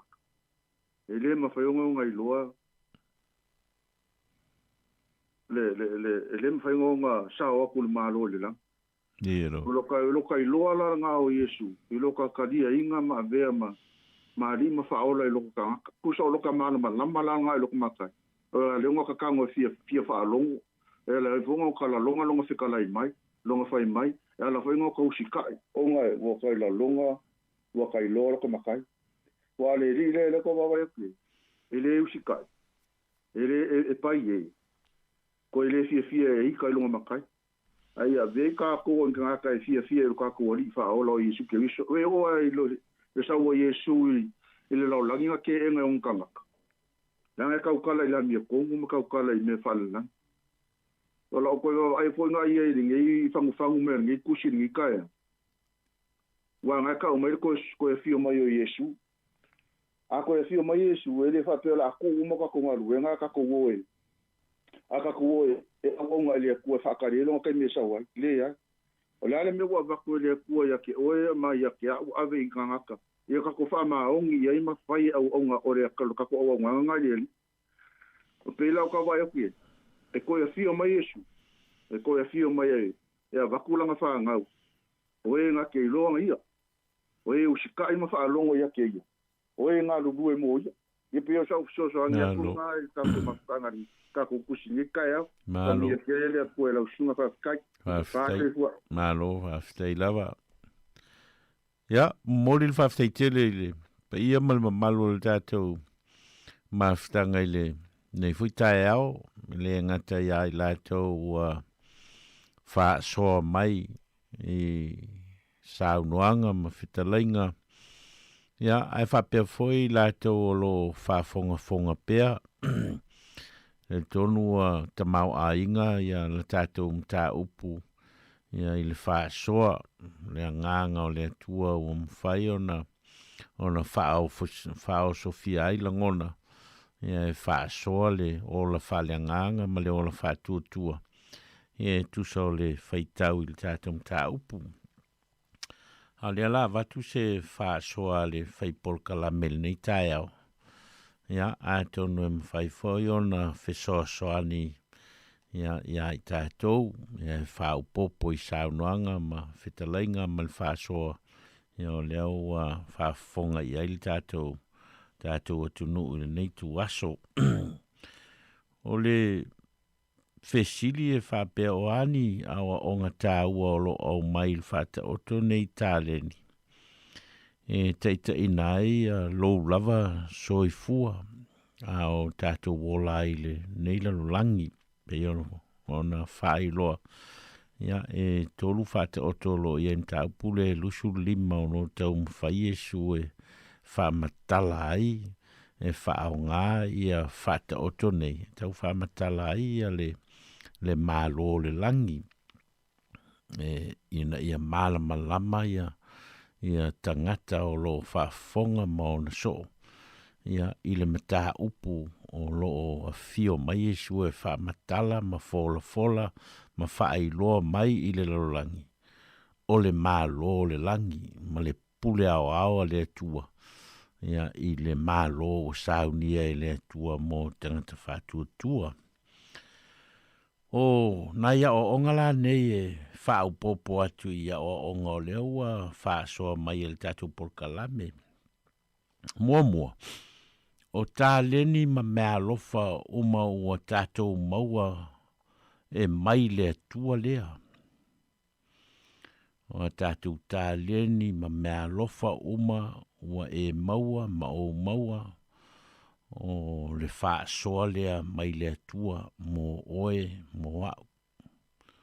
O lo wola e tusa male fina ngalo alofa o le atua e au mai le ola mo oe o le mea alofa lea le atua mo oe.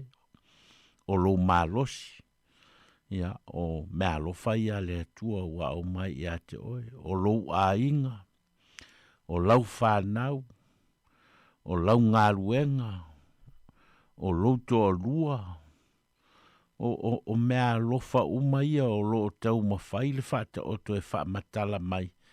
Ne o lo wha upu e le upu o tāleni. Le upu tāleni le ngangana e leni o lo tau wha matala i tūlanga o tau tupe. Ai o lo wha winga ai a le wha soa o mea lofa le atua. O lo fo ina mai e whātofusia ai le tangata, mai lava i le ola ma le malosi, o mea lofa o fo i mai i ate oe, o mea uma wa au mai e le atua i ate oe, o tā leni nā, o fo i mai e le atua i ate oe. E le nā o lau ngā luenga o e ngā lua e le teiminei, a lo wola, o whawhewheo na e whao ngā ina lo wola, whawhewheo na e whao ngā ina lo malosi. O a velo wola o se ola e mawhai ona ātangi a ile atua o melai e tau o tā leni o lea o onga tā uala leo le tala o mea uma o foa i mai e le atua i ate oe o mea mai le atua.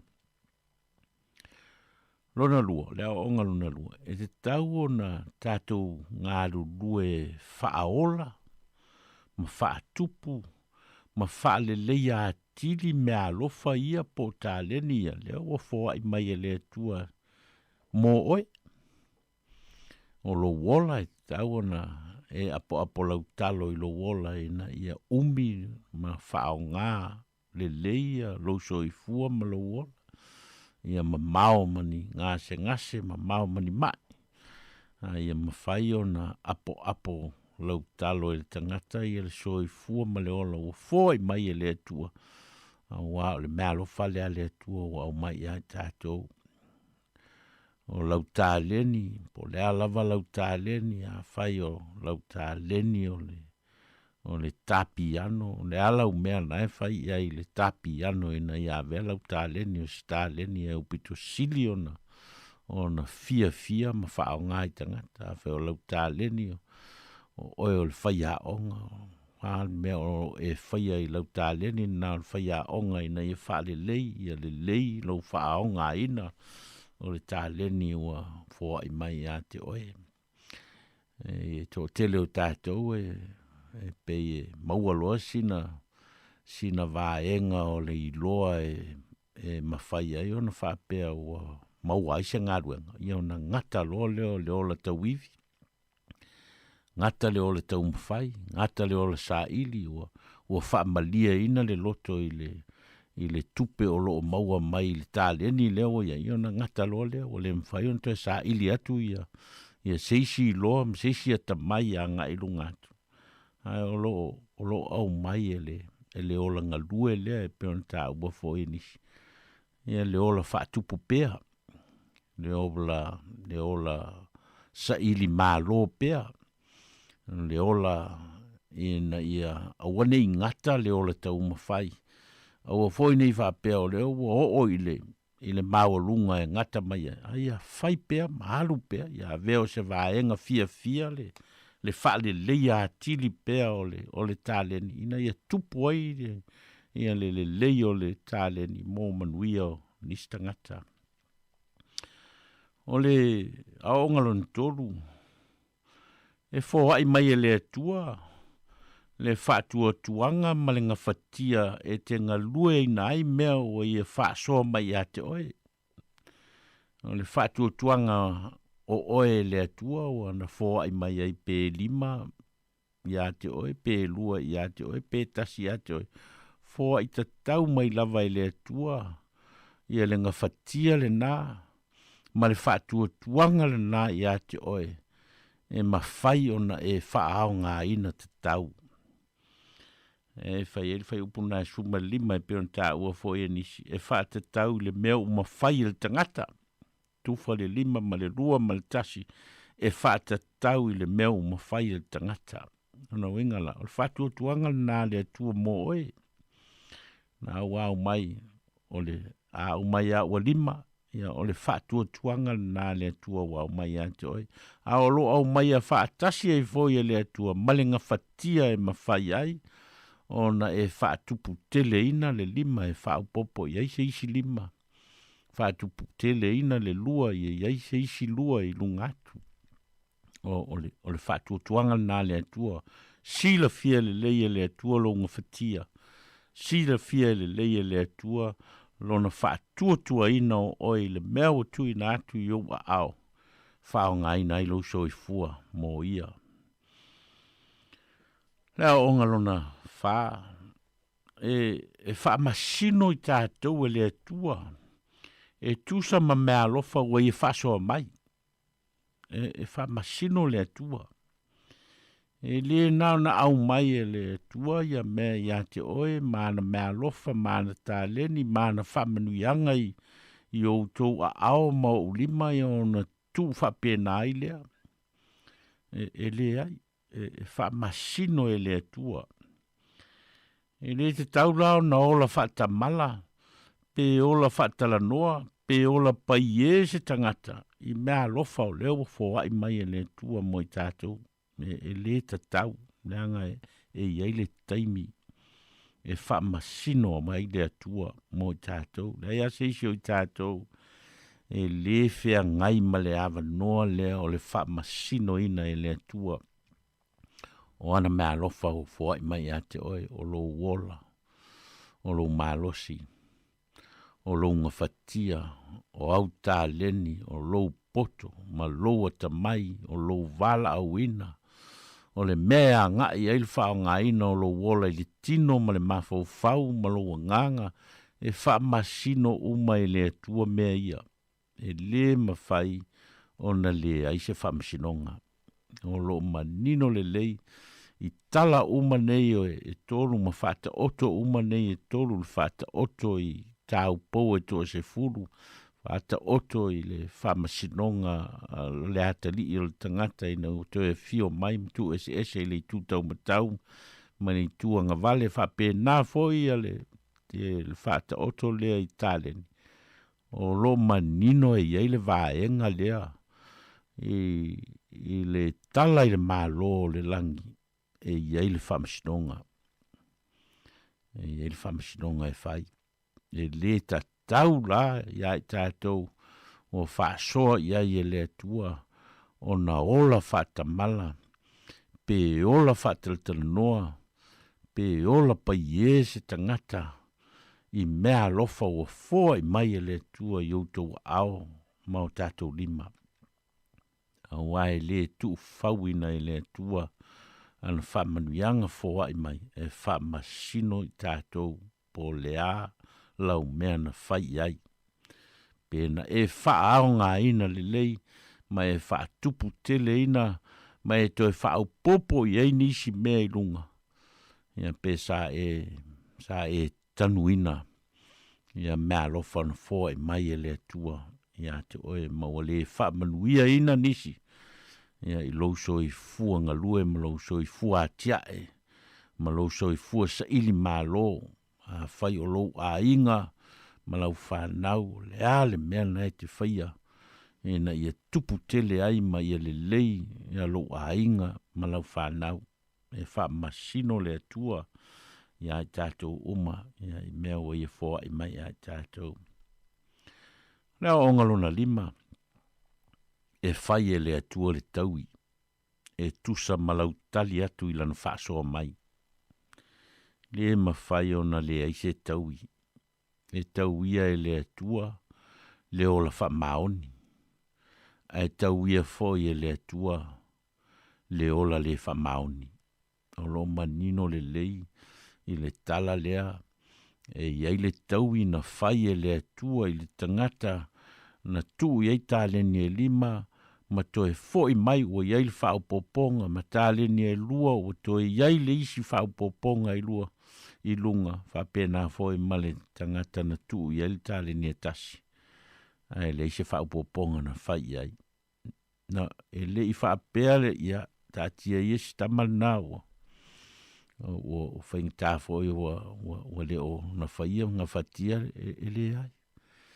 E tofu uma tātou ma tau i e whaia le atua moi tātou i lana whamasinonga tonu, ma lana whamasinonga whamaoni e tusa ma lona tūlanga whamasino o ia o le atua e na te sila fia mea uma.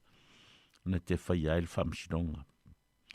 A whaia whamaoni le tangata, mana tausia le lei mea alofa le atua o le ola ma le malosi o tā leni o foa i mai e whao ngā inailo so i fua ma lo wala o a uma mea alofa le atua a whai wanga lue le tangata ma le whamaoni e na ia vi ia ai le atua ma whao popo ma le lei ai nisi tangata. Tangata la nai toi whao popo e le atua i ona manuia i lunga. A le tangata e fata mala ma pai e. Ya, le lavaina fai e le matai le upu. I le fai upu e tōrsulu. Iau tō tu lia fo i le au auna le au ngā. Iau tō tu lia fo i le au auna le au ngā. I le pōliuli i fafo. E fua i le atua. Lo au ngā, ma lo le au ngā e tusa ma lo wola wha maoni, ma lo wola le wha maoni. Ia ona wha masino leo le tua. I vaenga ia o lo soifua ma lo wola. Tofu i tātou, ma mea lofa o fōa i mai e le tua. Ma ua whata tau fōa i le tua, i le tangata ma lo na mawhai e mwhai o na whai ai. O le tali e whai e le tangata, i mea lofa le tua e fōa i mai. O i nā fo e fua i elan whamsinonga. Ia malana tau e fua i mai mo i tātou. O tala nā o mālo le langi. E le mawhai o na tū e shea vaenga te tele ia o le mālo le langi. Ia mō tātou uma. O lea ua au mai ia te oe lo wā manoa e te whao ngā ina i mālo wha le tua. Tua awa tu le tua. No nā lofa tū noa mo oe. E o lava i lana mea lofa e ala i le maliu o Yesu ke risolo na alo malo tātou li whaolo mea lofa te tele i ale atua o fua i mai mo tātou o le whesidi o le ala o mea o nai whai ai o e whao ngā ina ma wha tupu pea ma whao popo ma mau aini manuia o nisi po le nai te nofu ai lava i lungo wha manuianga na ia mai telita oto ai ia i whamanuianga o le alofa tūnoa o le atua. Iai lau whi au ma lau ngā luenga, iai lau wala wina. Ia mawhai ai o na tātou ngā lue whatasi ma le atua. E na ia maua se vi inga o le tātou tamā. Ia i se whi au ma se ngā luenga, e te ofu i nātu mo ia, a e so i fua maolai, i le neila ro langi le tū mau. Ia o se whāsoa atu nāle, ale fai polka lame o le moli o le ava il nei foi vai aso il fa fonga anga al tatu o tunu mo moli il fa fteitele il fa soa o e o mfai o na fa so mai o tu finangalo i lunga o le tatu wa les fa salalau a ftai il fa fonga anga al tatu o tunu ya ave ailo leo e fai msui o le maftanga fai fe au sa moi Wellington nei ia mātou te momoli atuai ia whamanuianga i le whawhonga anga le tātou o tunu. Ia ona whai o atuai leo le tātou polkala me stalo. Ia tātou i whoma stalo i le tua. A vea pea wa fionga e whai masulu i o mātou vai ma se mala malama i o mātou wala. e te whetalai mai ai mātou ma whaatonu ai lo mātou wola sāwa vali ai i le neila lo langi. E au mai ai e lau a fio le ala fua e ma whai ai o na o mātou wola ma le whaatuatua ma le o le te tonu i ate oe ma teita ina ai. Ina ia vea i pēa o fiaunga o sulu o mātou vai ma se mala malama i o mātou wala.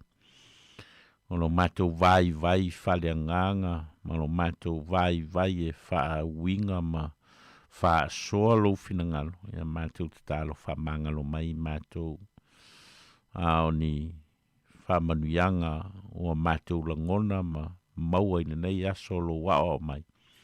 Ia mātou wha o ngā ina. Ina ia vi ia lau fio lo mātou ola ngā rulue ma leo le tau tua mo e.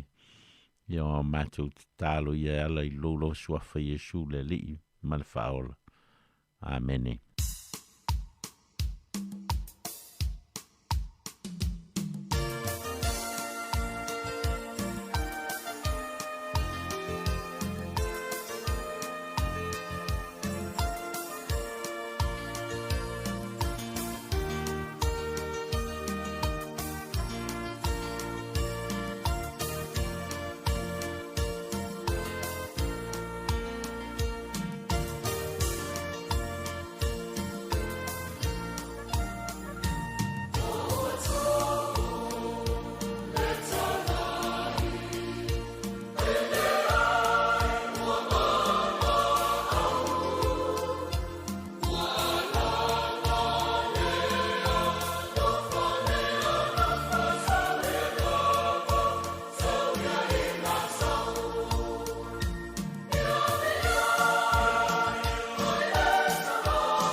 E toi whaatala whaatol whaapoponga o talafoma le si o whonga le lau mua mo le nei vaenga o le awa uli.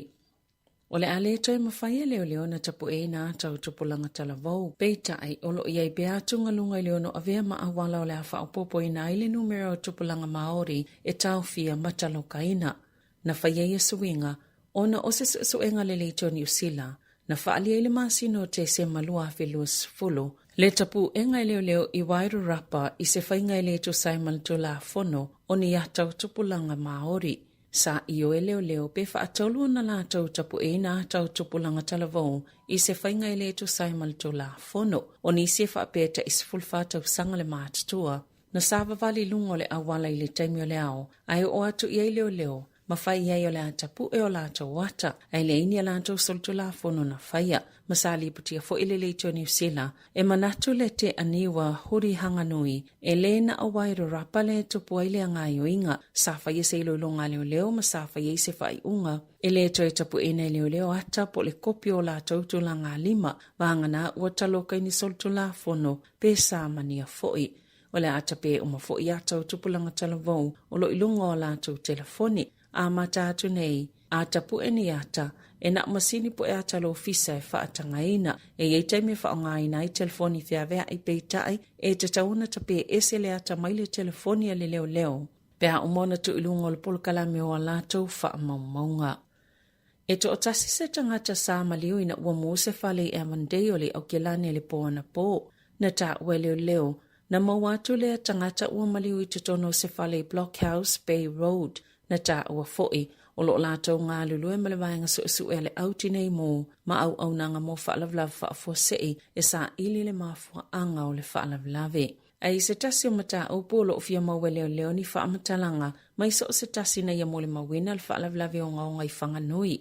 Ile aso Luas Fulu te se maltau sangatan wai na tupule whaalavlave le whataula ingo a walai Moston Road Mahinau Street, ile fitu ile afiafi o le aso, e to otolu tangata ntau fia le falema ile a taimi, e au fia le tangata e to tasiolo ie lava le falema ile taimi nei, e tangata saa fia ne visosoani, ie na a fia le falavlave peitai, na tu ua lea no fuanga o le itaunu watu leo, maolo fia mauni whaamatalanga maia ila tau, e mawhaio na whaafiso utai, le numera o le tasi o 5. Na matua whaata ia se taulele ei au kelane, ona safa apela vaia a tonu e paulava ua polokalo na talinga peitai safa to ama wane mule e tolu aso o nofo I se monga I tutonu na whaamatala e Sane Wedding petu salvai luanga le pōna te ia ilunga ino whaanongo atu ua polokalo na talinga I le asfara I le taluai na whaapela vaia a tonu o ni vai ona salu le aso o ta ele ma au pe ona ta ue reporti ili leite o New Zealand ina ua malamaltai o le sto nai sali I te a ese lava o na alulole vail forma na vaai peita ina tauane ele oilo atu se mea I tutonu na fufulu matoe whailo atu ia te ia ua mai au na forma tonga fitia ai oane le solua whaalongo atu o poloka lavalo na talinga ma ua whaati teleina o na alule vail forma I whaapitoa o talinga o inana ilo ai o se monga sa ia I tutonu ma ave e se ailo I fafo sale iso na manatu mfayona ofi e se monga I tutonu o lona talinga. I whaamaumaunga le niwa ua ta wai o le lua whelua tasi, e le ngā tole tau sanga pito vevela mo New Zealand, ai pito tele fo ile swati mo na pa uai mo le aio Wellingtone. O le malai vaalele Wellingtone sa pito silio na vevela le tau sanga talwai, mo le itu malo o talu mai le tau sanga e tasi vaono lua. O te se male masina pito tele le swati mo na pa uai mo le ai, e tu saima whaamaumaunga. Sa whaatoluina le swati mo mailo na tūlanga masane na to ulu le masina o te se mai le mlai vale le Wellingtone.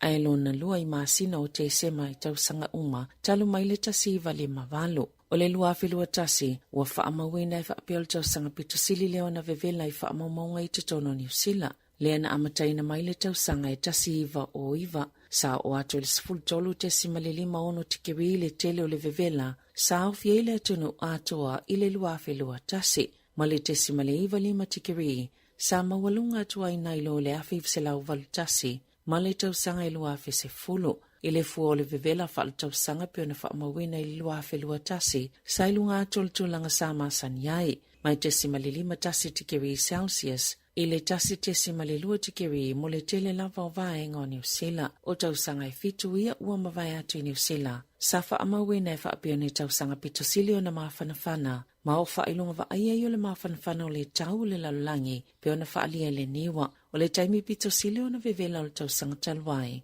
O le tau whaai ui ungo Januari. O le vevela pito maulunga safa amawina le le asolua sifuluono Januari I Ashburton. Masaha o le taulu iwa te simale whaati ke ri le vevela. E lo na lua I le vevela pito mawalunga safa mawena I le asolua sifululua Januari ta siva o valo e fase fulu te ke ri. O le whaalinga au whaipisinisi e whaatawina atu paipauila e ulai tapa aila tunu po le vaping e saunga le mula valato o loa e ui wa whaavaluina le mawalunga le sitia o manuanga e mafua mai ia masini. I fo numero na mawele o Taco Daily Times mai le ACC e ana tula fono fa amatalanga loa ia sai loa ina sitia mai le iwa manuanga na fa mawina le lua fesfuluno I se au fa inga fo we fitu se fulu ma le lua. I masina mo e sful tasi o le tausanga I lua fe lua tasi o manuanga ese nei e au fe le mo le tangata ulaula le na ta wele ACC I fa pena mafua ina ua pape mo le masini po le paipai ulai le tapaa. Masafa au popo ina lava I tausanga te tasi I le vao le lua fesfuluono ma le lua fe lua tasi. O isi manuanga e au fe le se leia o 5 mai le tioata o vaenga o ia masini. A o isi fo I manuanga o na o le manawanga o le vape choose o le manato le ACC e le o le alfa inga tonu le o manuanga e mafuono le vape I tutono New Zealand. O na ina o fai numero fa maumawina I o tangatolo o tu ina atu talo sanga matalia ina o ana na filena fa amalo seito la fono le matanga alwenga o soifo malo loina e fa atapula aina ile fa atango I tu a inga ese o vape choose si fale o loa fa apitoa. O lo fautua ina I lato fa ngaina ia o loa ina ia mulimulita I fautuanga a I lato lo fa atau inatu ma ia fa atau mai fo I fale o loa lo iaito mai ia paipawila e ulai tapaa. Tala I ta'alonga u fa aliel pale miola malo Serbia o Ananabik wa saunila na whainga malo e tu inatu ni fa amtalanga ina ia fa maonia e fa alo alongia I lo lato tangata nuu Leli numero tasil na langil ta'alonga tenisi o Novak Djokovic to la fono au setalia pe a fai e whaatanga una nofo I tau wala ta'amsanga tenisi le Australian Open na yeito inga whaapena awai Djokovic I se whaatasinga le asosi tenisi o le Belgrade tenisi le asos fulfito te sema e au noma le whai o setali popuni o fonga a ena whaamaoni e le asos se fuluono te sema I le COVID se fuluwiva. O le whaalua I leo na whaamaonia o le li tenisi le whaamai na whaalia le pale mia o Serbia e manino lava le soli e Djokovic o tula fono le malo pe a whaisa ia sila fia lava na whaamaonia le virusi a o le I awai lea whaatasinga mai mo o mia ni whaamaoninga. O le masintalu ina whaalea o ngaina I le Border Force Australia le visa o Djokovic a o le I toi whaatanuina le whaamsnonga e toi whaonga le visa o le li I tenisi. Hui lea e le o I se tūlanga mautinoa le I unga o na olo o ilo pea le Minister of Malanga inga Australia Alex Hawke pe te tauna whaonga ina lona malo si anga wha minister e wha lea o ngaina ai le visa o Djokovic. Wa whaulu whale alo I le sunga to o le tai David Tua I le Florida Boxing Hall of Fame Class of 2022 I le United States o Amerika na awai to le tai le pol kalame na whai e lunga le fsota inga wha ate konolosi le whai unga le vai aso. Masa awai wha atasi maisi sui le vasengo le lua fe lua sa wha aulu whale alo I ai foi I le Florida Boxing Hall of Fame o le pol kalame e ave le wha ayayanga I tangata sa whai pele ma I lato sa whai lo lato sao tele le ta'alonga le fusuanga. O vaenga yanga va aise tangata fusu ia whaayayanga. Pe a whai e tolu pesile atu fo I leo whaingo ni whai pelenga sinia na manu malo ai. E lua pesile atu fo I leo whaingo manu malo. Ini fusi o whai pelenga sinia I lona atunu. Pe sa tau wa fo ini tau vanga tutele selima pesile atu fo I whai pelenga wha apolo fesa. Tala fawia malesi ufonga le lau moa mole nei vaenga o le awa uli.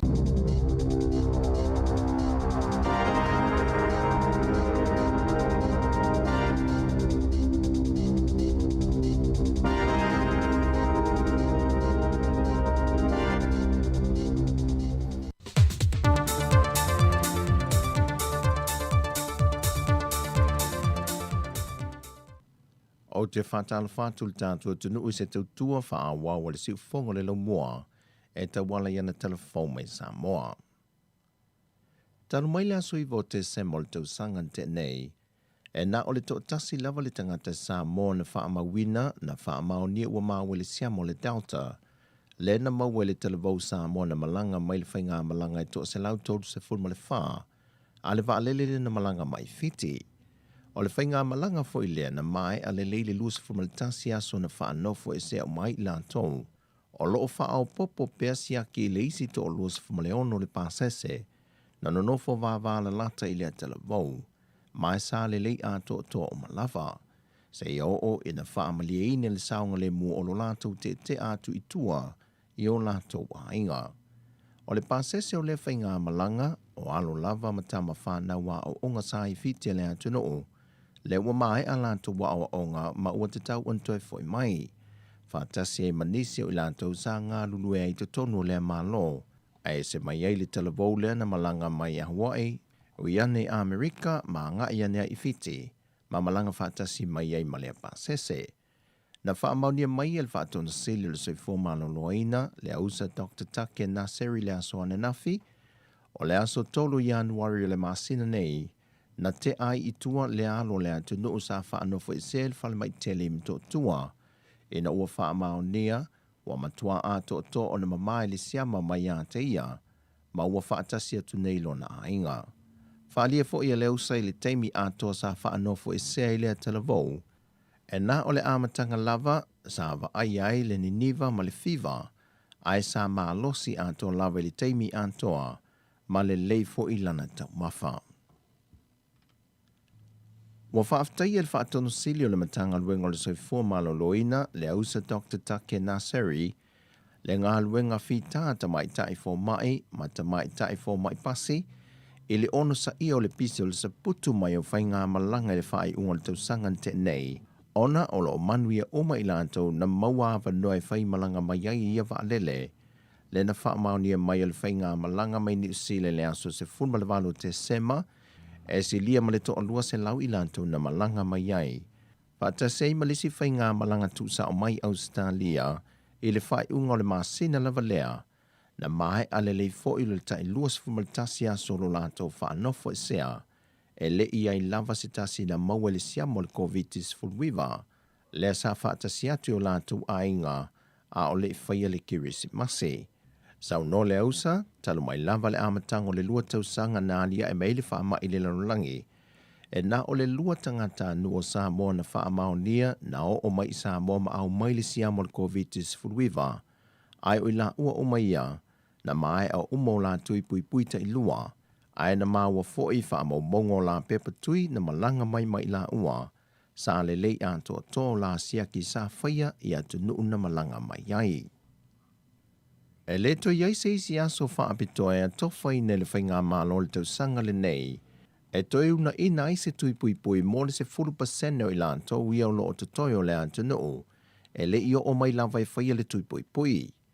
Whaamaone mai e le usa, e le tau ngō fia le una inga o tui pui pui e pei fo i o aso e lua i na atofa le malo le tau sangan te nei, ai ele i ai lava se swinga tele, na alia e mai ai, o no lo whaauli le tō lava le isi se 40% lea, e le fia nga i mai e whai o lātou tui pui pui. O nesi, ua mai o lātou tui mō mua, pei tai wa whaamaonia wa whaale au ngā ina le omi o le mālosi o le tui sa whai e mua, ai le i o ane whai le tui lona lua.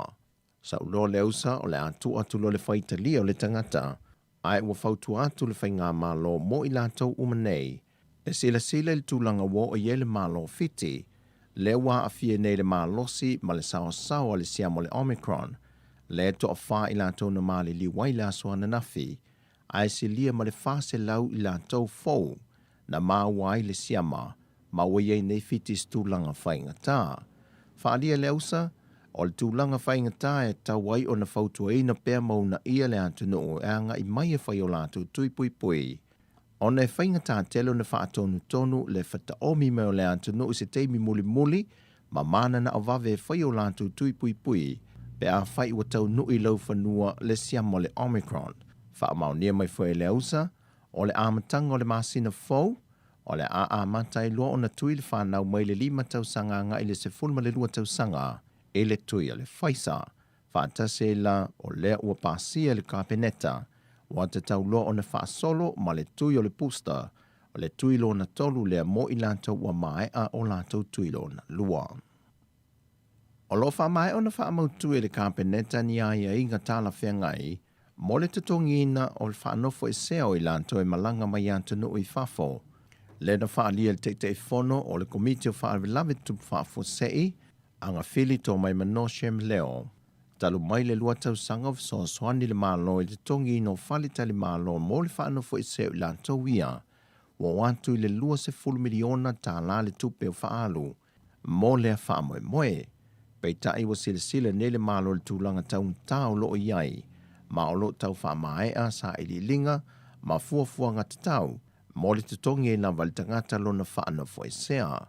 Sau noanga whili na maa ue wha maumaunga, e iai nisi o ilanto wa malanga wha fie le o matoe fo i mai, taluai le mautalo sanga ese tu inatu, e mauai le hava noa e malanga ai matoe fo i mai, wa sila ne iai li kapeneta, pe leo i lantou ia wa te tau loa o na tongi le tangata lo na whaanofo e sea, lea e o atu i le tolu afe i le 5 afe tā la, le whaanofo e sea o le tangata i tō tasi.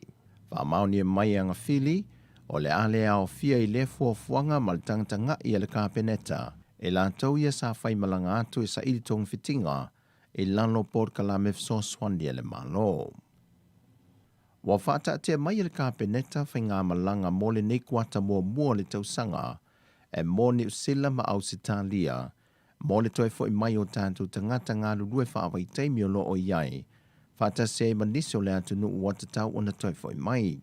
E leo whai ngō fia i le teimi le nei o na ilo le kapeneta lea fuafuanga, ona o lo sila i le tūlanga saunga le mua le atunu, mai i le maa losi le wha mai o le Omicron le wā a fiai au sitalia, le fo i wa oane ni usila, mai e te tau wai na matua wha maalo si le pui ngal wha aso i fua maalo loina, i o tātou tangata mai ia whai ngā malanga, pe ato e te liu mai.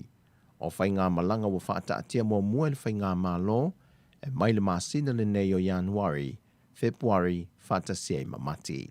O tala fawia mai sa momo le nei aso, man wia lo tātou tunu, whaso i foia.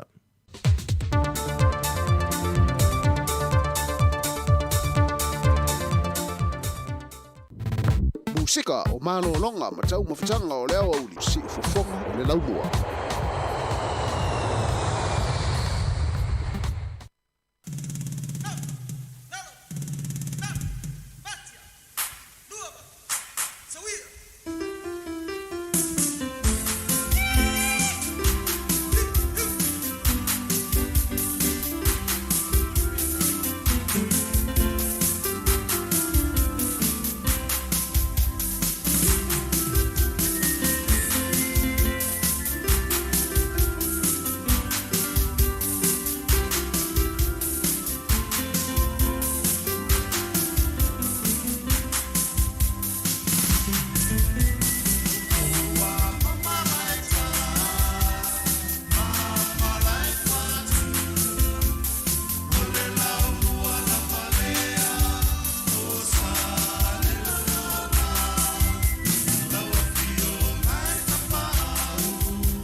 Alofa Lava, Rodney Soyalo here. Keep listening to Samoa Capital Radio and stay healthy, Samoa.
Ia le songa ia Aswao Felice Mikaele le nei fo i vaenga o o le awauli ia na whaafiafianga mai lunga o le si ufonga o le laumua i Wellingtone. Talofa lava i le mamalo lau whaafonga nei fo i vaenga o tātou po kalame, mafuta mai fo i le nei taimi o le aso, le whaawaula tātou tautua, pia na tau ave mai enisi tuangane mai le aso ana le la, po le taon le la, le tō whaia si le la eifa, pia fo i le tuangane ia tasi, ia le sa tau ave mai le tātou tiute. Ia ole nei e ua 25 minute ua te elito la 10 le awa uli, mai a whenau tau toi whaafonga ia tātou talafou, mai i Samoa whapea ma talafou, mai le si ufonga lau moa i Tono Wellington nei, New Zealand, ia mani si vaenga o la langi. Malo lavalun sai malo sai fol nei fo tau sanga, a matanga o ngā luenga, vea ngai ei fo i Tono a inga o falfai ngā luenga, ia maso o se vaenga lava o lo whapeona, whaatino ai la tātou tautua, e ala i au nanga ese, malo laval soifua maua. Ia o la whanga solpea tātou whaafifianga nei vaenga o la wauli, ia o loo maulunga laval talitonunga, ia o loo mwhaiona maua i tātou umale soifua manuia male soifua lauli lei, i le amatanga le nei fo i tausanga, ia ua tātou iai fo i le luafe lua talitonu o loo manuia amatanga i pei ona whianga iai fo. Ia o nei vaenga o talafou le sātu inatu, ia e toi maua le e toi awina atu le tula e tasi i le awaul nei i ona whaawawai whilo tātou po kalame pe ona masani ai. Whianga iai matau mawhtanga nei awauli, awina atu fo i whawhiawhianga, whawhiawhia fo i le mamalu, o le au whaafonga. Ia e mai se fo i lātou la mwhaiona mao mai tātou whaasalaunga i lunga le Facebook, whaapea fo i le YouTube, ia ma le tātou app, whaaftai laval whaafonga mai, vaenga o whawhiawhianga mō le nei awauli.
Whawhiwhianga le nā le hevi tama i malpese o le sululu e pola ele ta unga pese Ia na ta ufa me sto ina mi tavale.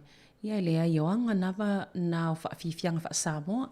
Ia manatu lo toi ina o mtoa wha saniti le ie. Ia o na fia lava le ele o le mi tavale o sto ina pau lava o lon fia. Ia o whaia whaafifianga Samoa. Wai e o loi whaafifianga whaapion tato manatu lo le a tulo foi. La sail mata o le aitu. Ia o whaafifianga whaapena. Ai a matatu fo nei tau sangal wawa ia tulpepa i lea so. E eisi ta maa lea sulufai. Ia o lea foi ua whiangai matulang whaingatai. Fale inu no whai, fale no whamau tutongi. Ia i le tele o le tulanga lelelei. E so solo ai le lenga. Ia ai whaisi tangatai whaingatau na tutongi. Ia awa iei foi matau wha amatau o ngai uinga fo ile tutupu ia i la tau yolo no fo fale lea. Le lai tangitala fo isia tama. O se on to lua o lea e maitanga. Ia upopole nei le whanau mai le pepe. A wa afia fo ilon le tina i le tulanga le o le maisela. Ia maisi whaama i a afia ila na manava. A le fale le tono i le taulanga i Newtown. O le pole ngalao nei nei tangata. Ia pole alumana i o lea o ye le pepe. Ia ona o tulanga le seo manga. Ma le soifuanga o le au lai. Ia ole tulanga lava le o le atono o le atato wa ia le fo a matali tau sanga.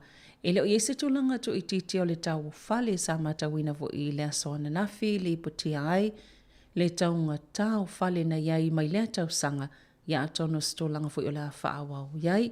Le nei tau sanga lua filo lua tarsia ia. Ia iese suinga o le lava i mole mawina le tele o fale o loo fausia ina. Ia talo sia ia mause wha ama avenga. Mō tangata o fia mauni fale mua. Ia matangata no fumau tutongi foi. A meisa o fale nei al malo. Ia e pe ona fia ngai foi manai nei tangata. E fai ol tong talo tutongi ol fale. No fumau tutongi. Ia a le fale foi e tele i le lenga. Ia e le soifua malolo ina le lei. Le foi tau fua tu le situ o wha ama ia fia tātou o no tūlanga o le sio manga. Ia a le nei foi e fia ngai nei tangata. Mai sifo i vaenga a tō ngā whapea. Ia tālu sia ia mausa wha amama awenga nei tau sanga. Saloman tua fo i e tātou ia malau whaafonga. Le tau lea fo i lea po le tamale na avela na whanau na o ta whao ai. Te ua su e whaatapita wa le ilo whapea ai wa le ilo loa pe o ta whiwhia le Sami le li o Thomas Phillips. I le masino te se mal tau sang talwai. Ia lena toi fo i male saunga le mo sao la wala to ta fau to ngā vau o stanga tai masani ai. Ia o ineisa o le asol neisa tu e tu la i el famas nonga e tali i le tele o le tūlanga na whaaluina o puna oa ma mea whaingaluenga o taimi o leo o taimi o tangatana o e sa ili whapea ai wa leilo loa. O neila sa tu e tali il famas nonga pe o neilon tu samnia pe tai o le ema o report e le i o ato. Ia a tonu la o le ai ai lo se tu si sai pe ona ta o ai repoti. Ia manto e fulfitu asolena le loa i malan whanau. Ele i le lo sa o ta whao ma o e whana. Ia ma soifuanga fo i leo lai tonu al vau. Ia ai sa su e ai le i maua. Aina toi fo ian lava la tau. O nei sa tu la i tu la i whamsinonga i te kuiti i King Country. Ia ai le i o atulon whamsinonga. Ia tonu o le uta ua. O le ai nei la se tu si sai.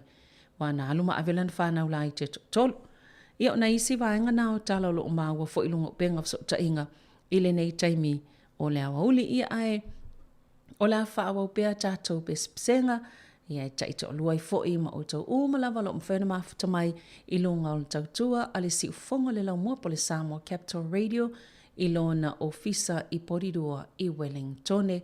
Peo nei ei fo i le nei aso.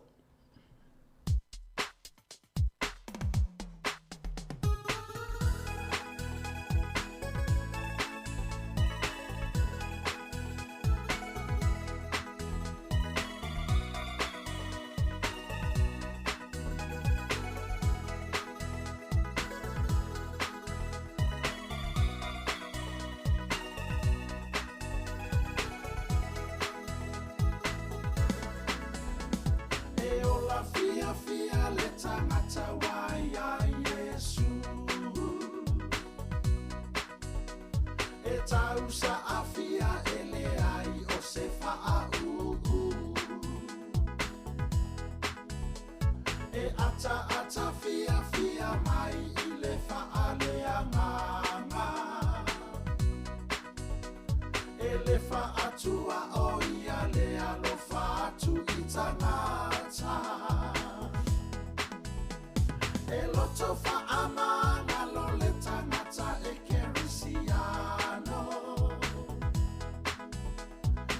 fia fia e whaailoa atu o le mea sao.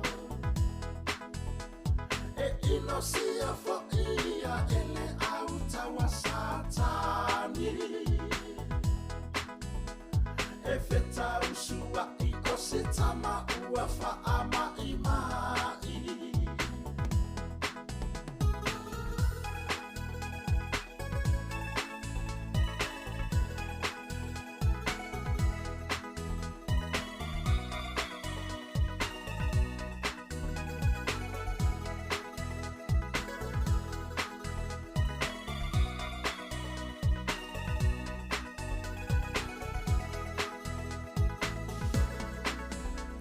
Ele losi valele tangata e kerisiano. Ele mata ui se tangata peli mamau. E tau talasa o i tangata toe whaalo alo. E tau solo mua ia i le whaia o le mea sao. E loto whaamanga lo le tangata e kerisiano. E fia fia e whaailoa atu o le mea sao. E ino sia fo ia e le au tawa satani. E feta usua i o se tama ua whaama i mai.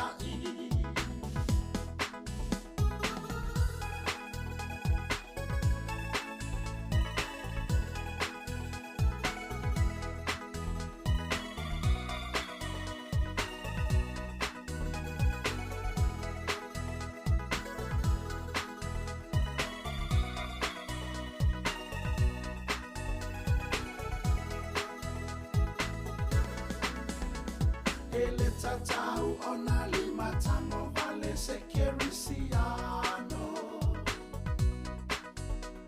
Ele ai tupe i papala fa ape o la salo. Ele fai mea i tafo i pe fa amisa misa. Atala ia matalia o le la pata ina. E loto whaamanga lo le tangata e kerisiano. E fia fia e whaailoa atu o le mea sao.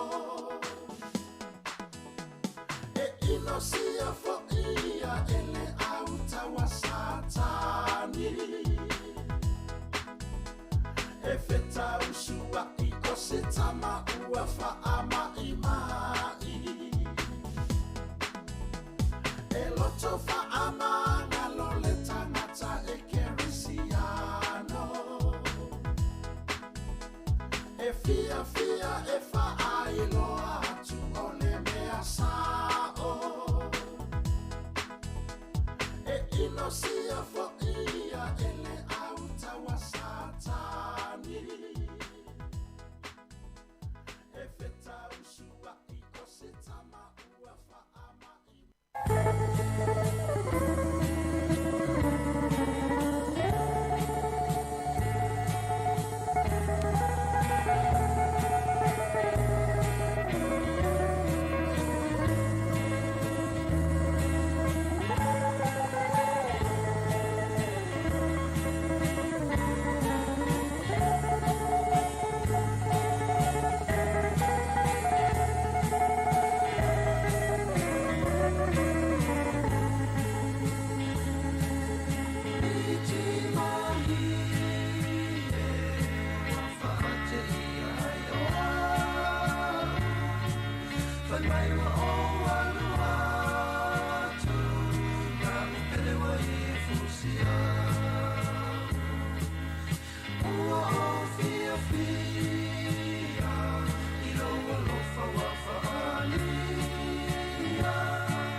I love you, my sweetie.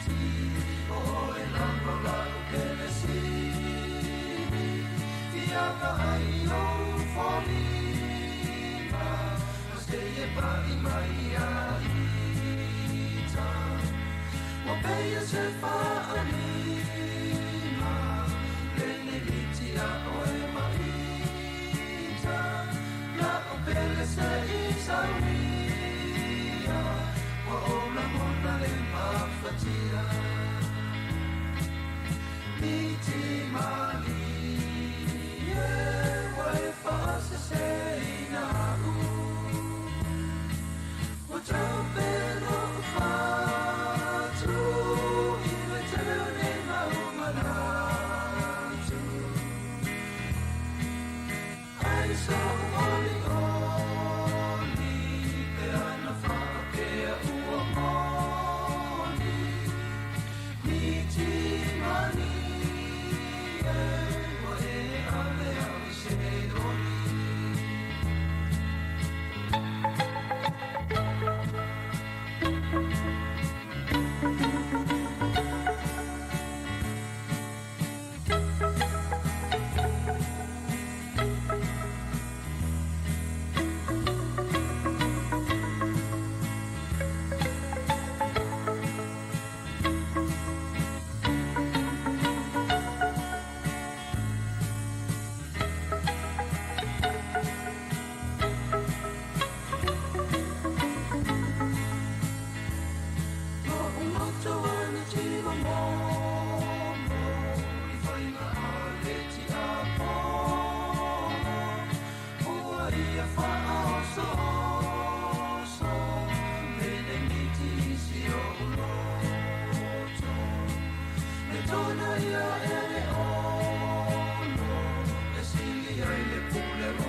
Ia o le whaafifianga maliena mai i le tama o le ia whaapea fo i le whaafifianga a misilu ki sua le sautou whaafonga mai iai. Ia o le ua toi se fulma lua minuta n talo li tu lai tasi toi awinato tatu talafou le sa o tau whaafonga iai i le tu lai se fulma lua. O le uwhaalawi loa e le vaenga fo i o i la tau o lo o whaia suenga. Ia suwafo tangata ia sa ma le lemo i totonu o Palmerston i le amatanga tau sang nei. E to oluani tangata ia sa ma li liwa i foi. Mantua foi amata tau sanga o to tele lava i la tau foi na ma li liu i na ua ma le lemo i le vai ma le sami le nei foi tau sanga. Ia stulanga sa lango nei foi le whaano no i la tau lo o whaia le puipuinga ia ona o le tula i mai o nei whaalavlave ai o lo o iei lava la patainga.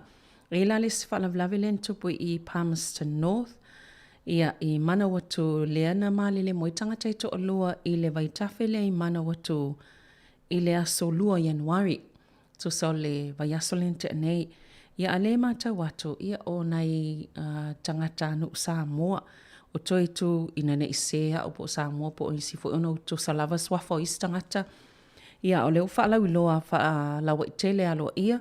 Ia o toi tu Tony Sitino e tolu iwa tau sanga le matua. Ia ma Augustino Ioane e 25 tau sanga le matua.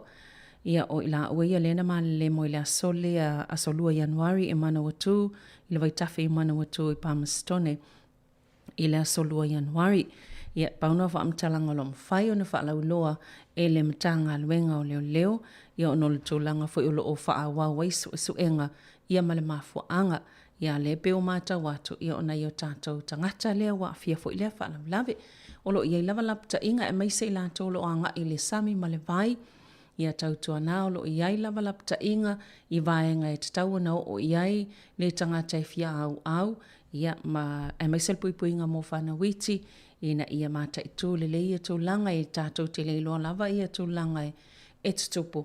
Ia pe a tātou le mata i tū le leile tū langa le tau, tū langa le sami, i tā whenga o le vai. Ina ia i loa uma vaenga whapena. I lei lava lava ai o le i tū o leiloa e saunga le mō. Ia ina ia mawhaiona mawapea le fia i tātou lo o tā whau i tā whanga. Ia mawai tawhi tā ele. Ona ua vivela fo il nei vai tāu o soifuanga. Me sul tātou iai nei atunu. A iele so enga lea sa whaalau loa fo ili pepa le so. E whaatatau lea i le olive oil. Ia po le ngao fo ilea e ngausi le olive. Ia o lea lai whaalia le so enga lea sa whaia e le universite lea o Harvard. So sa na whaia lea pea ma le hivas fulu afe tangata. Tangata whaingalwa ngai soifo maloluina. E tu sa ma le tolus fulu tau sanga le umi.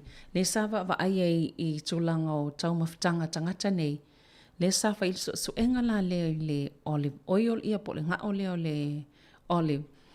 E tuula le ngao le i te tonu o fo ile e whaamana ia le sa la tile alan mea mata o whala au whaisua, po whala au aina mata, ia po le to inga soa u fo ilea e ave i le whalawa, ia pe kukai fo i tātou mea tau mawha.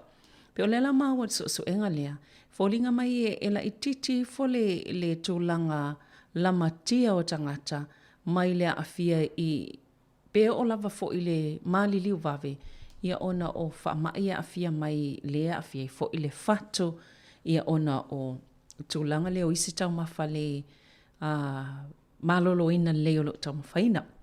Alela e mai, pe e maulalo lava le tūlanga lamatia o le whatu i whaamai, o tangata ia na tau mamawhai le olive oil, pe whaia fo ia la tau kuka. Ia nei lo isi tangata fo i o le sa tau mawhai isi i to ainga suwau, ia po le ngā o fo i, e le whaonga i nei la le olive oil. O le ala fo i la o lo iai ia whautuanga mai lea suenga ma lea saililinga. Pe e te tau lava i fōma i o la tonga lua soi fōma loloina, ia o na whautuaina pia tangata mamai, ina ia suia tau mawhane i le mawaile ngā o fo i lea a fia le soi fōma loloina, pe o ngā o le mawe tono le pata, ma le margarine, ia ai suianga ia i le olive oil whale le ia la tau soi fōma loloina.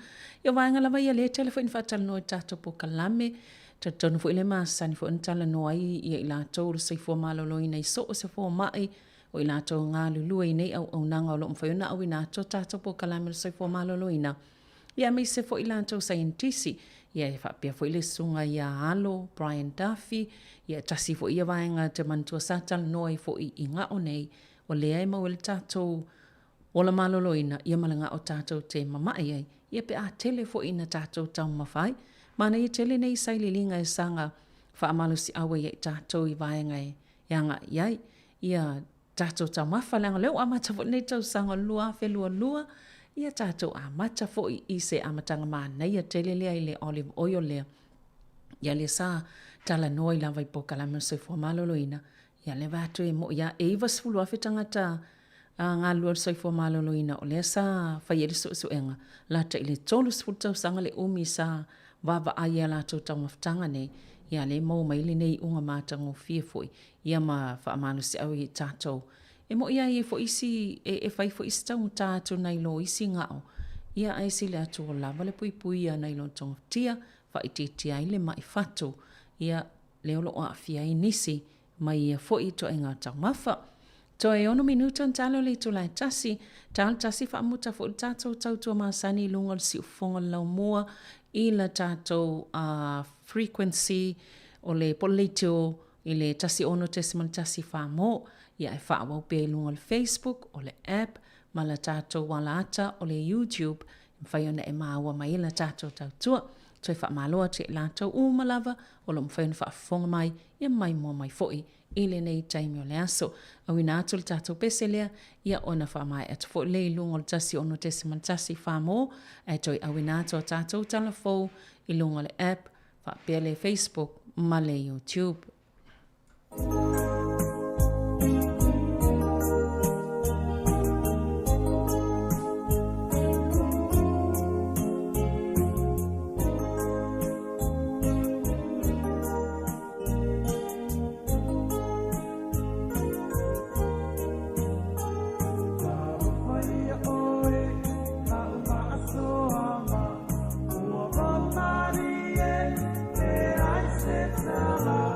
Sabia que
toi whaatala whaatol whaapoponga o talafoma le si ufonga le lau mua mo le nei vaenga o le awa uli.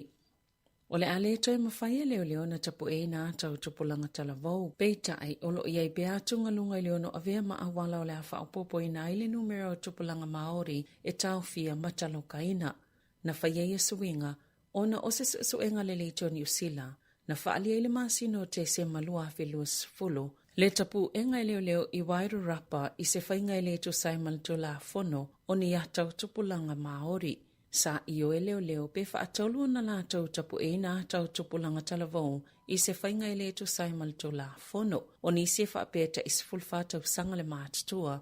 Na sava vali lungo le awala i le taimio le ao, ai o atu i leo. Mawhai iai o le atapu e o la tau wata, ai le ini a la tau soltu la fono na whaia. Masali putia fo ile leito New Zealand, e manatu le te aniwa huri hanganui, e le na awairu rapa le tupu ai le angaio inga, sa whaia se ilo longa leo ma whaia se whai unga. E le toi tapu e nei leo ata po le kopi o la tautu la ngā lima, wahangana ua taloka ini soltu la fono, pe sa mania foi. O le ata pe uma foi atau tupulanga talavou, o lo ilunga o la tau telefoni, a mata atu nei, a tapu e ni ata, e na masini po e ata lo fisa e whaatanga ina, e ei taime whaonga ina i telefoni whiawea i peitai, e te tauna tape e se le ata maile telefoni a le leo. Pea umona tu ilunga o le polokalame o a lātou whaamaumaunga. E to o tasi se tangata sa maliu ina ua mo se whale e amandei o le au kelane le poana po, na ta ue leo, na mawatu le tangata ua maliu i tutono se whale Blockhouse Bay Road, na ta ua foi, o lo lātou ngā lulue malewainga su e le auti nei mō, ma au nanga mō whaalavlav whaafosei, e sa ili le mafua anga o le whaalavlave. Ai se tasi o mata au polo o fia maue leo ni whaamatalanga, mai so se tasi na ia mole mawina le whaalavlave o ngaonga i whanganui. Ile asolua sfultolo te se maltau sangatan wai, na tupule whaalavlave le whataula ingo a walai Moston Road, Mahinau Street, ile fitu ile afiafi o le aso, e to otolu tangata ntau fia le whalema ile a taimi, e au fia le tangata e to tasi o lo i e lava le whalema ile taimi nei, e tangata saa fia ne visosoani, i na a fia le whaalavlave peitai, na tu ua lea no whanga o le i taunu uatu leo, ma o lo fia mauni whaamatalanga mai e la tau, e mawhai o na whaafiso o tai, le numera o le tasi o 5. Na matua whaata ia se taulele ai au kelane, ona safa pela vaia a tonu e paulava ua polokalo na talinga peitai safa to ama wane mule e tolu aso o nofo i se monga i tonu na whaamatala e Sane Wedding petu salvai luanga le pōna te ia ilunga ino whaalunga atu ua polokalo na talinga i le asfara i le taluai na whaapela vaia a tonu o ni vai ona salu le aso ta ele ma au pe ona ta ue reporti ili le teo New Zealand ina ua malamaltai o le sto nai sali i tea i se lava ona alulole vail forma na vaai peita ina tawane ele oilo atu se mea i tonu na fufulu matoe whailo atu ya te ia ua mai ona forma tonga fitia ai oane le solua whaalongo atu o poloka lavalo na talinga ma ua whaati teleina ona alule vail forma i whaapitoa o talinga o inana ilo ai o se monga sa ia i tonu ma ave e se ailo i fafo sale iso na manatu mwhaiona ofi e se monga i tonu o lona talinga. I whaamaumaunga le niwa ua ta wai o le lua whelua tasi, e le ngā tole tau sanga pito vevela mo New Zealand, ai pito tele fo ile swati mo na pa uai mo le aio Wellingtone. O le malai vale le Wellingtone sa pito silio na vevela le tau sanga talwai, mo le itu malo talu mai le tau sanga e tasi vaono lua.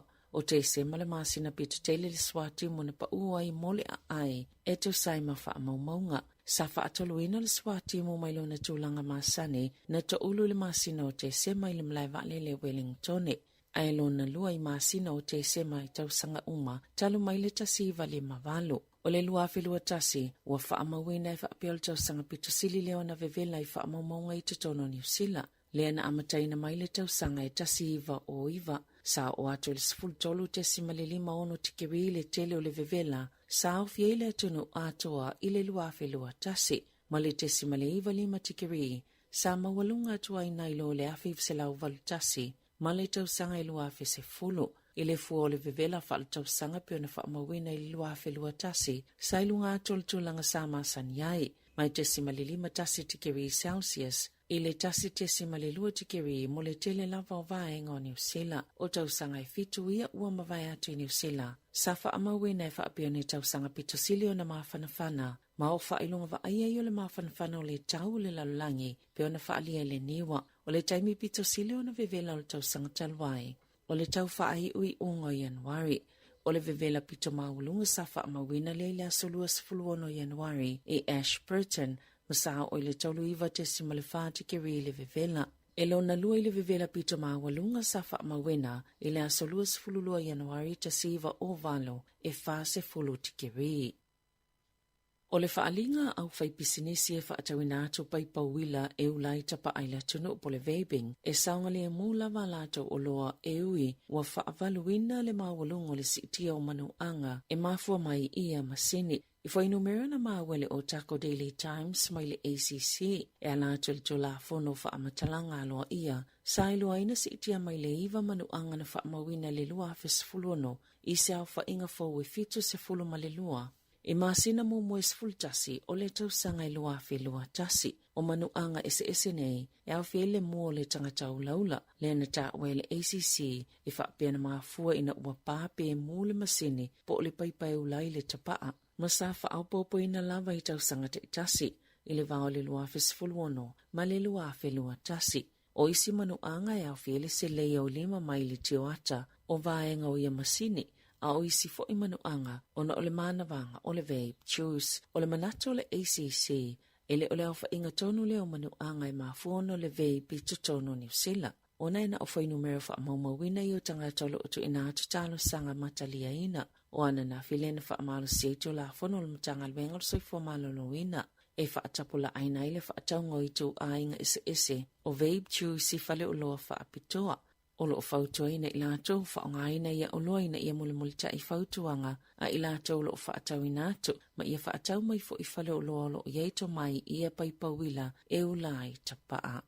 Tala i taalo ngau whaalia le pale mio le malo Serbia o Ananabik wa saunila na whainga malo e tu inatu ni whaamatalanga ina ia whaamaunia e whaalo alongia i lo lato tangata nuu le li numero tasi lalangi le talunga tenisi o Novak Djokovic to la fono au Setalia pe a whai e whaatanga una nofo i tau wale tamusanga tenisi le Australian Open na ietua inga whaapena awai Djokovic i se whaatasinga le asosi tenisi o le Belgrade tenisi le asas fulfito te sema e au noma le whai o Setali popuni o fonga a e na whaamauni e le asas se fuluono te sema i le koviti se fuluwiva o le whaalua i leo na whaamaunia o le li tenisi le whaamai na whaalia le pale mio Serbia e manino lava le soli e Djokovic o tu la fono le malo pe a whaisa ia sila fia lava na whaamaunia le virusi a o le i awai lea whaatasinga mai mo omia ni whaamauninga. O le masinta luina whaalea o ngaina i le Border Force Australia le visa o Djokovic a o le i toi whaatonuina le whaamsnonga e toi whaonga le visa o le li i tenisi. Hui lea e le o i se tūlanga mautinoa le i unga o na olo o ilo pea le Minister of Malanga inga Australia Alex Hawke pe te tauna whaongaina lona malo si anga wha minister e whaalea o ngainai le visa o Djokovic.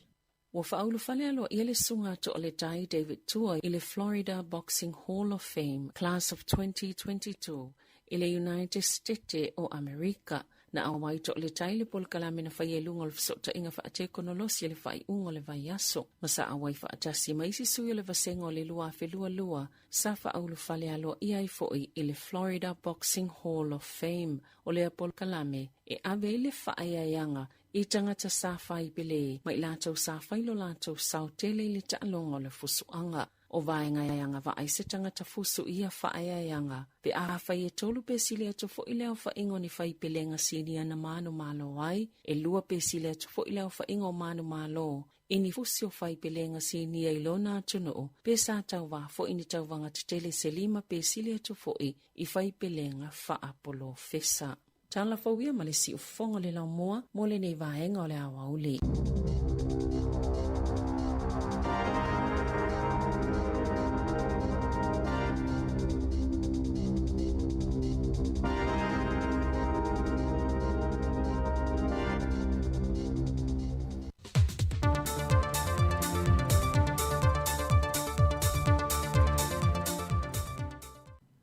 o te whatala whatul tātua tunu i se tautua wha wale si ufongo le moa e ta wala yana telefon mai Samoa.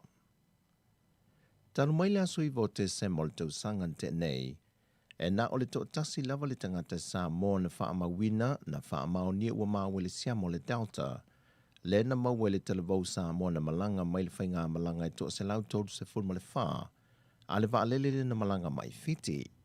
O le whainga malanga fo i lea na mai a le leile lua se fulma le tasi aso na wha anofo e se au mai la tou, o loo wha au popo pea siaki le isi to o lua se fulma le ono le pasese, na nonofo vāvāla lata i lea televou, mai sa le lei ato to o malava. Se i o ina wha amalia ine le saunga le mua o lo lato te atu i tua i o lato wainga. O le pasese o le whainga malanga o alo lava matama whānawa o onga sai fiti le atu no le ua mai a lato wa o onga ma ua te tau antoi foi mai. Whātasi e manisi o i lato sa ngā lulue i te tonu le malo, ai se mai ei le televou le na malanga mai a Hawaii, o iane a Amerika ma ngā iane i fiti, ma malanga whātasi mai ei malea pasese. Na whaamaunia mai el whaatona sili le soifo malo loina, le ausa Dr. Take Naseri le aso ananafi, o le aso tolu Januari le masina nei, na te ai i tua le alo le atu nuu sa whaanofo i sel whale mai tele mto tua, ina ua whaamaunia, wa matua ato to o na mamai le siama mai a te ia, ma ua whaatasi atu neilo na ainga. Whaalia fo ia leo sai le teimi ato sa whaanofo i sea le televou, e na o le amatanga lava sa wa ai le Niniva ma le Fiva, ai sa maa losi ato lava le teimi atoa, ma le leifo i lana tau mafa. Wa whaaftai e le whaatono sili o le matanga luenga le soifua malo loina le ausa Dr. Take Naseri, le ngā luenga whita ta mai tai fo mai, ma ta mai tai fo mai pasi, i le ono sa i o le pisi o le saputu mai o whainga malanga le whai unga le tausangan te nei, ona o lo manuia oma i lantou na maua hawa noe whai malanga mai ai ia waalele, le na wha maunia mai o le whainga malanga mai ni usile le aso se funma le walo te sema, e si lia ma le to alua se lau i lantou na malanga mai ai. Pata sei malisi whainga malanga tusa o mai Australia, i le whai unga o le masina lava lea, na mai ale le fo i le tai luas fumaltasi a solo lato wha anofo e sea, e le i ai lava se tasi na maua le siamo le COVID-19 fulwiva, le sa whaatasi atu o lato a inga, a o le whaia le kirisi masi. Sau no le ausa, talo mai lava le amatango le lua tausanga na alia e meile wha ama i le lanulangi, e na o le lua tangata nuo sa moa na wha amaonia na o mai sa moa ma au mai le siamo le COVID-19 fulwiva, ai o la ua o mai ia, na mai au umo la tui pui pui ta ilua, ai na maua foi wha mo mongo la pepa tui na malanga mai mai la ua, sa le lei ato to la siaki sa whaia i atu nuu na malanga mai ai. E leto iai se isi aso wha apitoa e tofa i nele whainga malo le tausanga le nei, e toi una ina i se tui pui pui mo le se 40% o ilanto ui au lo o totoio le atu nuu, e le i o mai la vai whaia le tui pui pui. Whaamaone mai e le usa, e le tau ngō fia le una inga o tui pui pui e pei fo i o aso e lua i na atofa e le malo le tau sangan te nei, ai ele i ai lava se swinga tele, na alia e mai ai, o no lo whaauli le tō lava le isi se 40% lea, e le fia nga i mai e whai o lātou tui pui pui. O nesi, ua mai o lātou tui mō mua, pei tai ua whaamaonia ua whaalea o ngā ina le omi o le mālosi o le tui sa whai e mua mua, ai le i o ane whai le tui lo na lua. Sau lo le usa o le atu atu lo le whai talia o le tangata, ai ua whautu atu le whai ngā malo mo i lātou umanei, e sila le tūlanga wo o iele malo fiti, le wa a fie nei le malosi ma le sao le siamo le Omicron, le to a wha i lātou na mali li wai la soana nafi, ai se lia ma le whase lau i lātou fau, na mā wai le siama, ma wai nei fiti stūlanga whai ngatā. Whaalia le usa, o le tūlanga whai ngatā e tau wai o na whautua i na pēr mau na ia le atu no e anga i mai e whai o lātou tui pui pui. O ne whai ngatā telo na whaatonu tonu le whata omi meo le atu no i se teimi muli muli, ma mana na awave e whai o lātou tui pui pui, pe a whai ua tau nui lau whanua le siamo le Omicron. Wha amau nia mai whai le usa, o le amatanga o le masina fau, O le a matai loa o na tui le whanau mai le 5 tausanga nga i le 12 tausanga e le tui a le whaisa. Whaatase la o lea ua pasia le kapeneta. Wa te tau loa o na whaasolo ma le tui o le pusta. O le tui lo na tolu lea mo i lantou ua mai a o lantou tui lo na lua. O lo wha mai o na wha amautu e le kapeneta ni aia inga tala whengai, mo le tutongina o le whanofo e seo i lantou e malanga mai antanu i whafo. Le na wha alia le te whono o le komiti o wha alawelawe tupu whafo sei, anga whili tō mai manoshem leo. Talu mai le lua tau sanga o so soani le malo i le tongi no whali tali malo mo le whanofo e seo i lantou ia. Wa wantu i le lua se 10 miliona tā la le tupe o whaalu, mo le wha moe moe. Pei tai wa sile nele malo le tūlanga tau tau lo o iai, ma o lo tau wha mai a sa ili linga, ma fuafua ngata tau, mo le tutongi e na wali tangata lo na wha anofo e sea. Sau noanga whili na maa ue wha maumaunga, e iai nisi o ilanto wa malanga wha fie le o matoe fo i mai, taluai le mautalo sanga ese tu inatu, e mauai le hava noa e malanga i matoe fo i mai, wa sila ne iai le kapeneta, pe leo i lantou ia wa te tau loa o na tongi el tangata lo na whaanofo e sea, lea e o atu i le tolu afe i le 5 afe tā la, le whaanofo e sea o le tangata i tō tasi. Whaamauni e mai anga whili, o le ale ao fia i le fuafuanga ma le tangata nga i le kapeneta, e lantou ia sa whai malanga atu e sa ili tong fitinga, i lano por kalame fso swandi e le malo. Wa whata te mai le kapeneta whai ngā malanga mo le nei kuata mua le tausanga, e mo ni usila ma au sitalia, mo le toi fo i mai o tātou tangata ngā lulue whaawai teimi o lo o iai, whata se manisi o le atu nu uata tau o na toi fo i mai.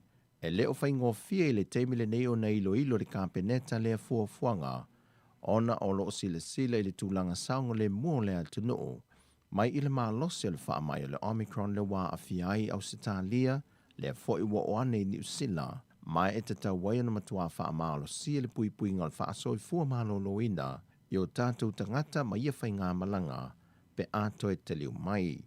O whai ngā malanga wa wha ata atia mua le whai ngā malo, e mai le masina le nei o Januari, Februari, whata siei mamati. O tala fawia mai sa momo le ni aso, man wia le tātou tunu, wha asoi fuia.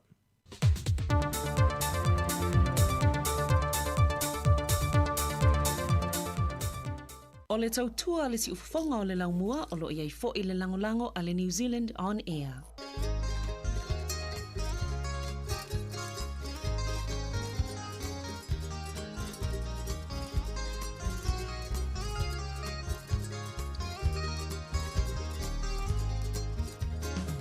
Whafofonga Samoa, oa unei o i moa, o le toa ua lewa, lauti ai sema, o si au me aula, aua wha mo i moi, tō whatu tongi, o le a o moti, i oi tō wha, oi la udia, o le a mawai nei taua. Toi lili ulau ma fau fau, sa ili se tasi e tawanga fau. O le a se ulau ma ai anga i le au.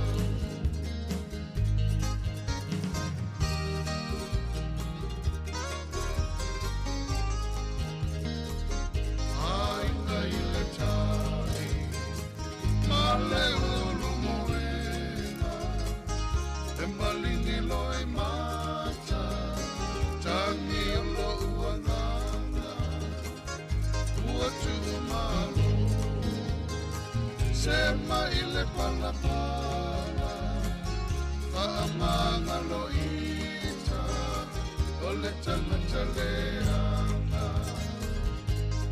Oi tō wha, oi la udia, o le a mawai nei taua.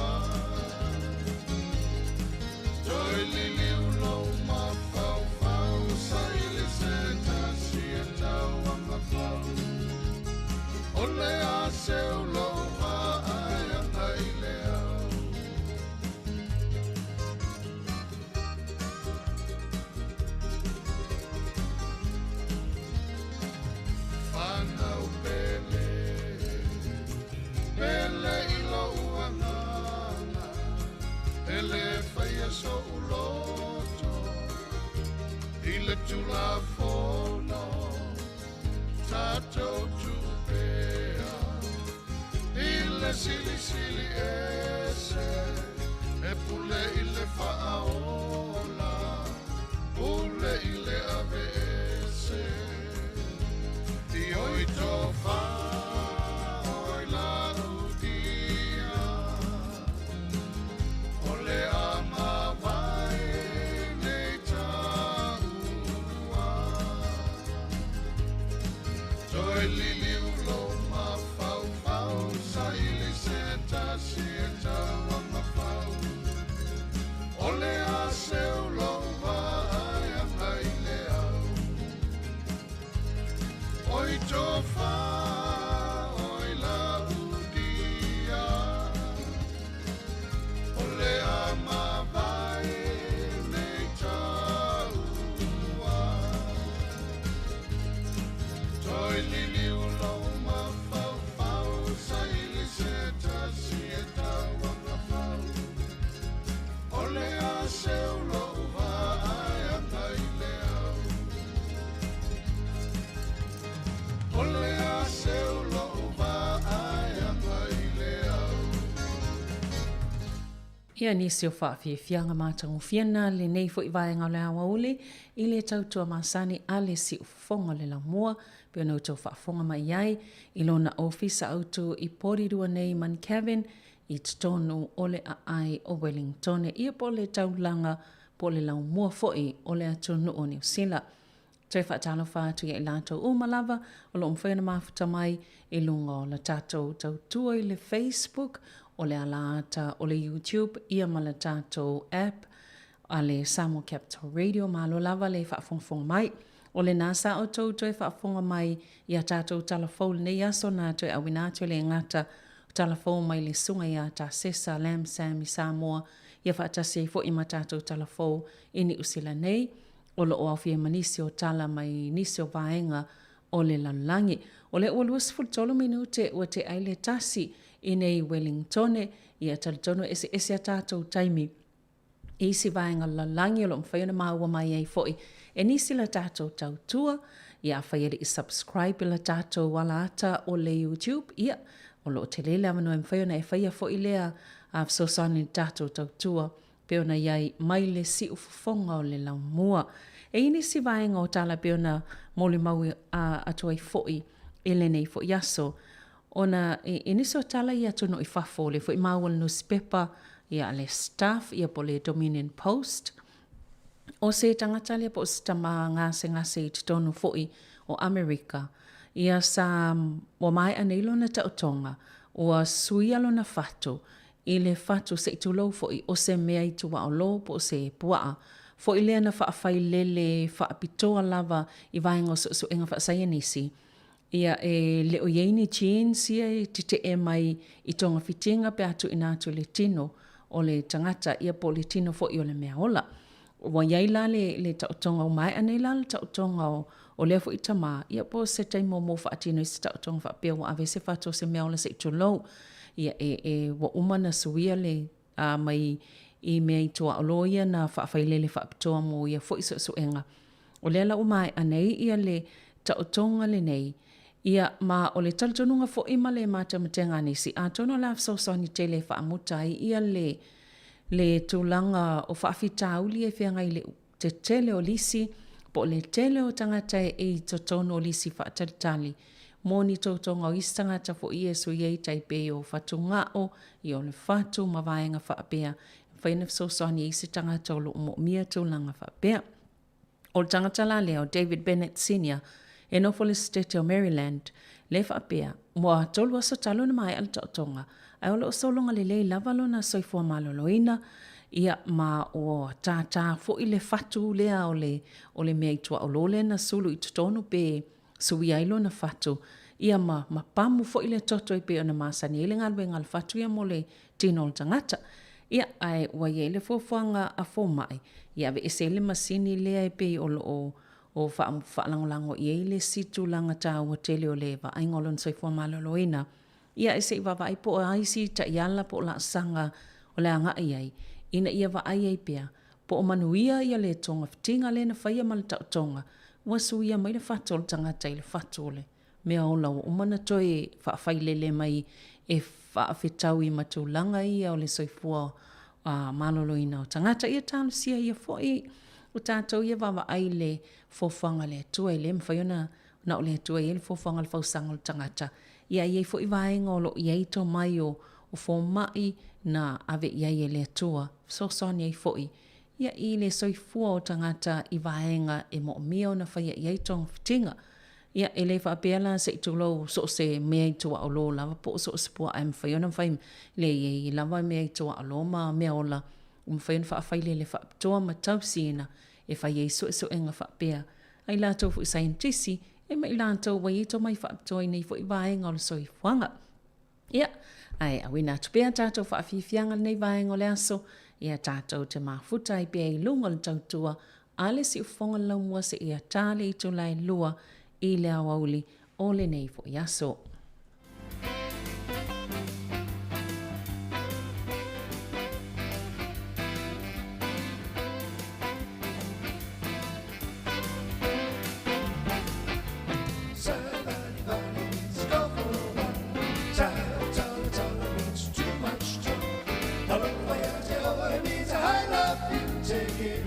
Bye-bye, baby. Somebody means go. Tala means too much time. Hello, voyage, oh, it means I love you. Take it easy, bye-bye, baby. Wamali, oh, I'm a lady, mama. And I find some later. I should go to the narrow. Somebody, Tala, I'll voyage, oh, take it easy. Somebody, Tala, I'll voyage, oh, take it easy. Wamali, oh, I'm a lady, mama. And I find some later.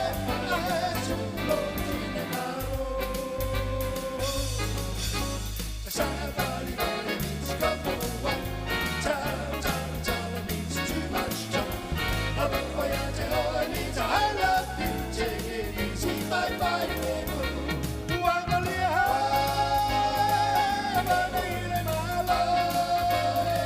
And I find some later. I had to go to my life. And I find some later. I had to go to my life.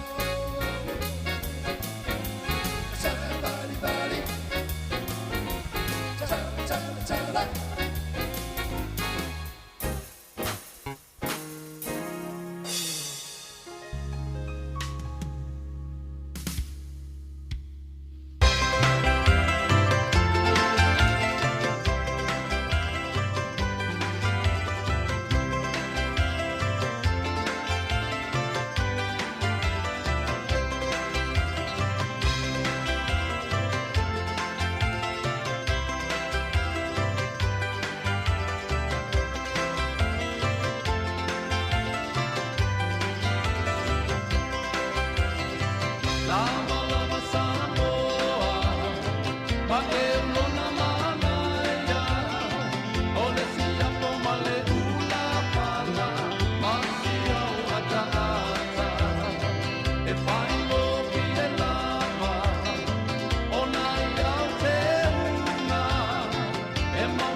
Ia o le whaafifianga mātango whiana mai le sunga ia Dennis Ayek ma le pese lava Samoa.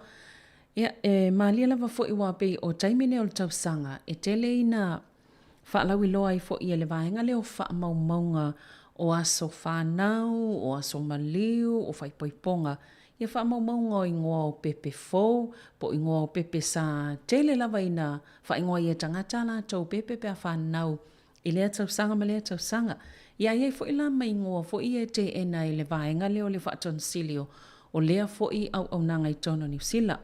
Whaamaumaunga la i sa whaalauwi nei fo i aso. E tu sa male fitu se fulu valu i tu ainga i ingoa, i tu ainga ingoa ese. Sa te ena ina i le vaenga leo o le whaatonsili, ia po le pulenga lea iei whaamaumaunga o whanau, o maliu, ma whaipoiponga, i le tausanga luafi luatasi. Ia o ingoa fo i e pe i eile so tanga i ainga whapeo ainga tautupu, ia pe o tasina ingoa e tele ina le talia ina, tai pe o le royalty, o le royal, o le alava i to inga ingoa whaperetania, ia e whapipi e na isim taitosi e le talia ina lava, ia le lana saule whaaseselanga, fitus fulvalu i to a inga ingoa whape, ele so tanga i ingoa whapea, sa te ena ina, e lea foi ofisa ma au nanga New Zealand, ia o nei pe e le talwhianga i whaingoa i pepe fo o tangata. E tu sama le ono se fulu afe pepe e whana nau i tau sangata i tasi. Ia e pe i lalo i fol tasi pasene, i ngoa i e masanu na ilo le whaatonsili, i ngoa fo i e pe le tau ona whaatanga ina. Ia i eila i tu ainga i ngoa na e pe e sau fa mai o le Chief 1, Commodore 1, Crown 2, Duke 2, o le Evergreen 1, ia o le ntoa tele o ne i tu ainga i ngoa. Ia, ma e sawi fo male ngoa le Messiah, o le Sheriff, o le Saint, o le Royal, ia, o le Prince, o Princess, ia, ma isi lava i tu ainga i ngoa ia whapepe fo ilea i ele sotanga a whaatatawanga a inga tupu. Ia, o i ngoa na e fitus fon malvalo, sa te e na ina i lea fo i au nanga New Zealand, i le tausanga taluai, e le mawhaiana restala i le pepe fo, le avatu e whai ele pepe whanau. Ia e pe o ngofo ila ia sa pe sa pito sili ona lawi loa pe sa tele ina whai ngoi pepe i tutono New Zealand whana nau i le tausanga taluai. Ia leo fo ua toe fo ia ele numero le ngoa lea o Charlotte. Ia po sa lote pe awha Samoa i le ngoa wha Britania o Charlotte. I le numero tasi pe o le ngona sa pito sili ona tele pepe New Zealand e whai ngoi le tausanga lua whelua tasi. Ia ona i le vaenga tamaita i ngoa teine. A o ingoa la o pepe ia tama. Numero tasi le ingoa leo Oliver. Ia i le tausanga lua whelua tasi. O le ingoa fo i leo Oliver sa numero tasi tausanga lua whesfutolo. Sa te lea tangatana wha ingoa ia la tau pepe i le fo i tausanga. Ia le lau toi fo i man numero tasi i le tausanga te nei. Ia o le si ngole o te vaaya tu iai o le ngole o manaia. Ia le lopo o filo atu ai wai te le lopo anisi ngangana pe whaanga fo ia Māori. Ia o manaia le si ngole pe e tele ina whaingoa tele ai fo i pepe le tausangan te nei. Ai pe la e limas fulu na winga e ngoa i tama to i ngoa i teine. Ia i le ngole a manaia. Ia o le si ngole a oisole Amelia. Ia Amelia, ia e Samoa tātou ia Amelia, lesi i ngol na lesi, pisa pito sili o na lau i loa ni tau sanga talua i loa whelua tasi, e wha ingoa ingo pepe foua, tangata i tono New Zealand mantua le pe ono sifulu afi pepe whanau tau sanga.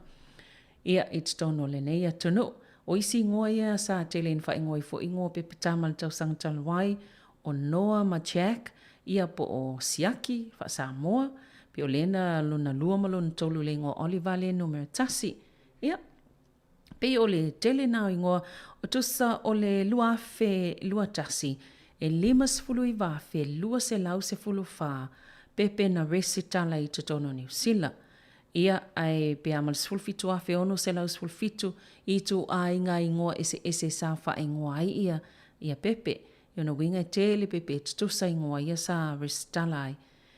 Ai pe fo la leo I loa e pe ua paule foi numero pe pe phone whanau. Pe a fua I isi tausanga I lua I tu atu.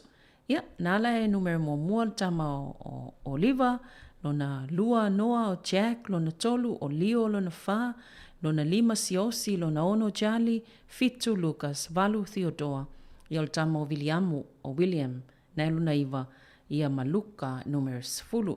Ia, whaatasi e mai ngoa o leitu pa o tamai ta. Ia, mana ia tele fo ia wha maunga tātou te loa I fo ia tūlanga o lo iai. O leo te wa atu I si ngoa ia pe o lea e o ingoa Māori I le vaenga o tama. O le ima le ingoa Māteo ia o nei lena o tātou e ia le ingoa le Māteo I fo I si swafa whapea o le wha ingoa I fo I tangata no. Ia au le tūlanga nao ingoa o pepe fau te umawhau se ngō se pepe wha ingoa le nei tausanga. Ia o ingoa na sa longolongoa I le la fo I tausanga. Ua mawai wha awaula tātou tautua. Toi luas futasi minute ia ona tā lea o le tūlai lua tā lua wha mai a fo I la tātou tautua.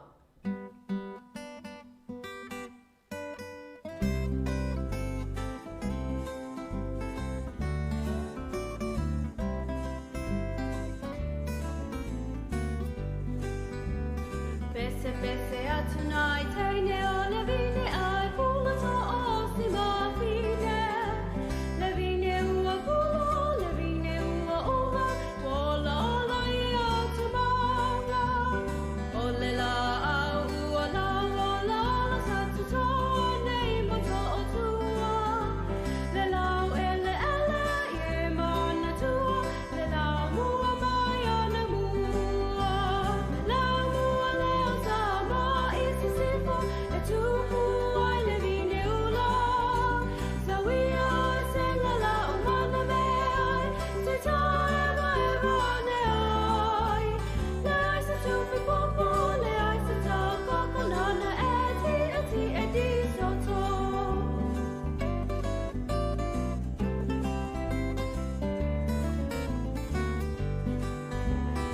Awane I masalo salo lolo toka e tawane I se vine moto. O te whai atu ia te oe senga, pe vine lava e toi lo loto. Su e ane I teine ala solo, pe a e fia no fata o loto. Le ai se tupi pupu, e valu ai se lolo, na ona e sa vali solo. Le lau mua leo sa moa I se sifo, e tupu ai le vine ula. Sa wia ai senga la umana me ai, te tae mai vane ai. Le ai se tupi pupu, le ai se tau kokonana e ti soto.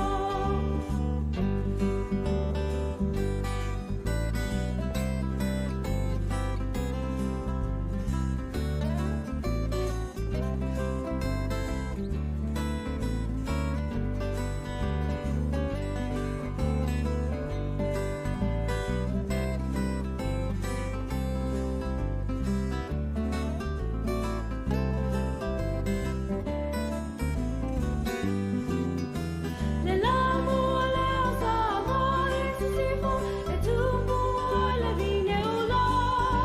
Sa wia ai senga la umana me ai, te tae mai vane ai. Le ai se tupi popo, le ai se tau kokonana e ti soto.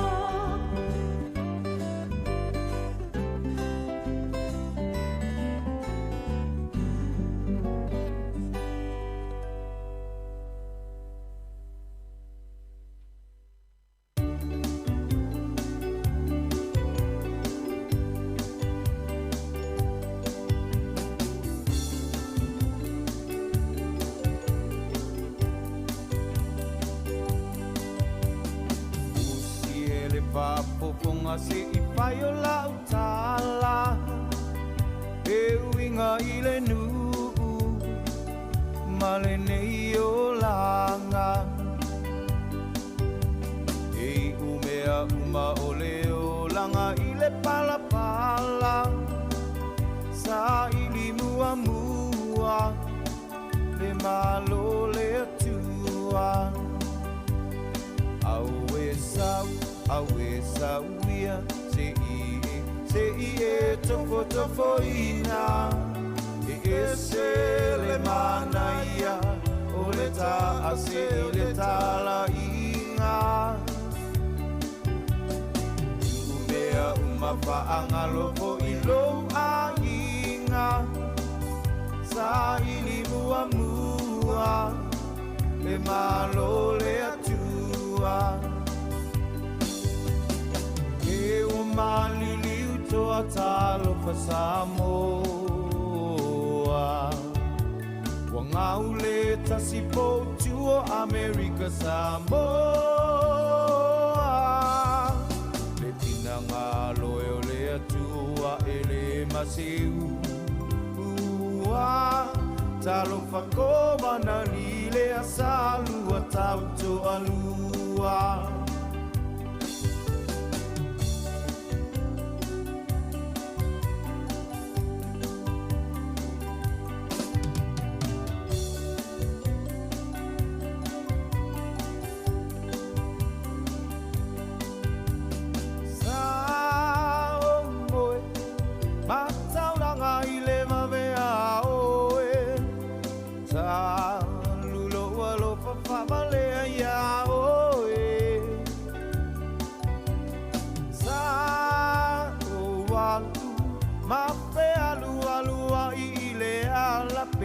Tawia ita ua ile tafamayo ata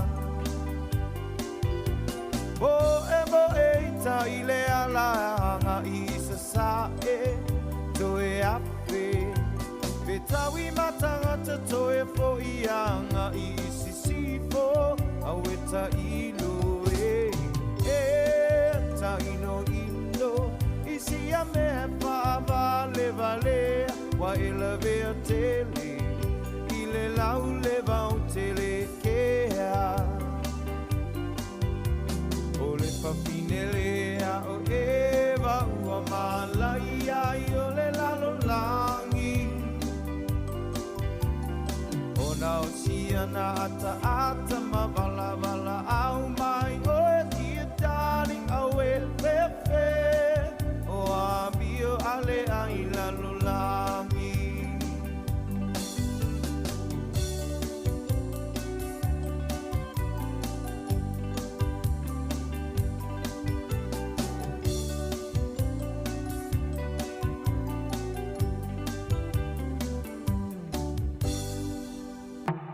Ia o whaafiafianga lava nei vaenga le auli, tautua atu pēr, e le au nanga le siufonga le lau moali nei fo i vaenga o le aso.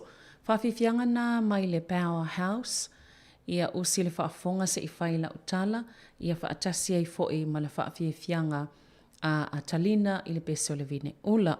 Ia le talitonunga lo mwhailava o na maua fo i le soifua manuia i le nei vaenga o le aso, ia toi whaatalo whaate i lātou umalava lo mwhainta mafuta mailunga, tātou Facebook o le app, ia whaapea fo i le YouTube. Ia, talo fo i nau sunga a Kenese, whaapea Erika Maoe, Li Fuanga, ia maloa soifua, ia talitono lo o whaanga solo fo i ngā luenga e peo na whianga i le auli, whaafutai fo i le mafuta mai. Ai sina vaaiga i tala o le tulaga o iai le faamaʻi lenei foʻi aso ma tagata ua afia le umaua 24 tagata fou faamaoni ai le aso afia i le COVID-19 i tono niusila. Ia ai toono 15 i tono nofoaga i faanofo e sei tagata ia po o tagata ia taunuu mai fafo a matau atu i le siitia maoluga lenei foʻi numera ia noiga leo mai a tagata ma o mai le faamaʻi ia ai o loo whaanofo e se te tono no whanga i peona iai i tuunga fo i a New Zealand. Luas fulvalu la i la tau fau i le neia so mai te tono lava le atunuu ia ma le onos fululima i te tono no whanga loo whaanofo e se ai tangata peona whaasisila i mtanga luenga o se fua maloloina. Taulis futasi tangata o loo tau fia i tono falmai ia o fia le to lua o loo tau fia i te tono o poto mo ngase ti ngaina.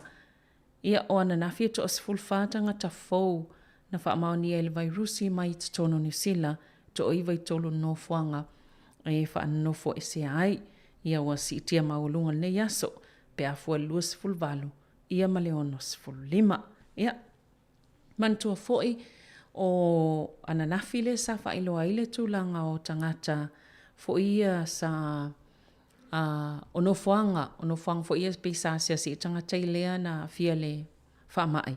Ia le tele lava tonu i le mole ai Queen's Gate i Lower Hutt. Ia o taimi e pe o le val sfutasi. Ia pe o le sa ia i mai le te o le sfutasi tonu o le mole ai le stofi talwai. Ia o le fautong masani lava le vaenga o soifo malolo ina fai sa sia si ia no fanga i lea taimi. Ai fai o whaalongo ina ia ni aunga fo i lea tulou pe tafele isu. Ia pe tale. Ia pe tinga le ulu tulang pena e leona whailau suenga mo le vairusi. Ia ina ia mautinolo o saunga le mo. Ia ua fo ina pisi ato. Ia me se fotulanga o le posta po le tui whaopopo le lon tolu. Ia o le mata wina le totele o tangata i nei Wellington. E o le anga e whaila tau tui. E le o lava tui o ave fo ia nei au nanga soifo malolo. Ina lea e whaatino le tui. Ia ai ona o whaape te ua tele ave le totele o atu. Ia le mata wina le totele o nei tangata. I o lo o anga e whaila tau tui. Ma lo lava Wellington e se le lei. Ia e pui e fo i tātou. Ia mai nei whaamai. Le anga o lea lava e ta milimilo o le whaamai tonu o lea tunu o male lalangi. Le fu amatana vai atu toe si itia le tūlanga o pui nga isi atunu o na ua matua pisi whaasol atoa ia le whaamai. Whaafifianga mai a Sinabara ma poasa i le nei fo i taimi o lea wauli.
Tofi alea whaina Te wane lo manatu E o isi aso E tasi ai ue mau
Tofi alea whaina Te wane lo manatu E o isi aso E tasi ai ue mau E o isi aso E tasi ai ue mau E o isi aso E tasi ai ue mau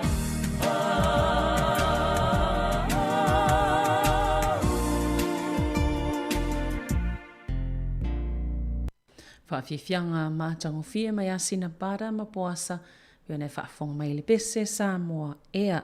Ia, o nise vaenga lo mātau tu tonu, o le no spepa i le soto o whani tau le o le sa loka ina i le Hutt Valley. Ona i se mata apuna tula i mai sa manu ai stangata i se pulufana i titono Upper Hutt, i le pola song fualwa sonei. To a whalan tau le ana loka ina leo leo, ia masato la il wha amsnonga wha i tumalo o le Hutt Valley i le ason nafi. O le anata ua i wha pia na so sola tangata nei i se taawale, ia entoi maua leo leo i pitone, ia maloka ina i loa maua i foi ma se whana, ia na tawe leo leo i fōlinga mai pe i e atangia mai, e ile so tanga i momi o kengi, ia le foi ma ta upu, ia eilo i esi tūlanga i whapole ina i foi le mamalo o le atunu o lau tele, i le tūlanga lamatia o le saunga le mō. O le fo iwa ta ua o le a whaapopea ia le whaamamalunga o sauninga fo ia whaia mo le waitangi. Le whaia i le masina fau, ia ina ua ioe le hapo i tutonu fo i o le fo i tumalo i e whaawawai ia le whaatisinga le waitolu aso le whai le teti i marae. Ia o le masina talwaile na leana tau fia ai pe whaalea ngai na le Waitangi National Trust. Ia ni whaatisinga e whaia i le Upper Treaty Crowns. I le taimi o nol tūlanga fo le whaama. Ia ai o se whono lalvas talwai, ia o lea ua i oina e whaia lai le malaile pe i lalo. O lea whaawawai pea ia le whaamalunga le Waitangi Day moa sautolo. Ia o le a iei fo i tuunga, ia taritonu fo i masalu pe na o i lato e wala uli o lea whaatanga ina le malae. I le aso, ia pe o nei vaenga i o lo tupu il wawa ia tu fo i le Itotono Wellington. E maalia le wawe atu au kilani. O le tinalea na alue ile pasi. Ia na alue siakila na loto. Ia alwato. Ia le na malo fulfitu miliona ta la. Ia matua te le lawal whaamnianga o lea fo ilo matua. Ia pei o le mea na le ufa amatala ina ile. Vaenga fo ilo loto New Zealand. Ia le man malo le tinalea sa man malo le whai ungo te sema. Ia le na man malo le fulfitu te sima le 2 miliona. Ia na whaatatalia le tina se i mai alua vai aso, i osolo le pasi, alu loa i Newmarket. Ia le avela na pepa siaki. Ia, e le uroe tangateina la tomalanga whaatasi le pasi. O lom tua le la anu mo le pepa le tono le ato. Le is fulfitu te sima 2 miliona ta la ta whiwhipe ana i loa nisi. Ia ai ia vui le tina o mana. Ia la mtanga o lana lua a fe lua sfolo ma le lua. Toi whaminute ia o Natalia o le itu la e lua. Ia talitono wa tauno mai fo isi ui o le tātou tautua i le nei aso mai le tae nei la. Se ia pa ia mai fo i le nei vaenga o le aso lunu. O le aso sifulma le lua Januari lua a fe lua lua. I le tautua ale si ufonga le lau moa i Wellington. Mo le atul whaaftai te le lava ia tautu uma lava sam whaino tau whaafonga mai moa mai. Ia matata pua i foi. Ia o le whaiva le tātou le teo i ana Polo Kalame i le nei aso. Toi whaawau foi le tātou tautua i le aso a tae au. Mai le to lai fitu le sauni ngā lotu.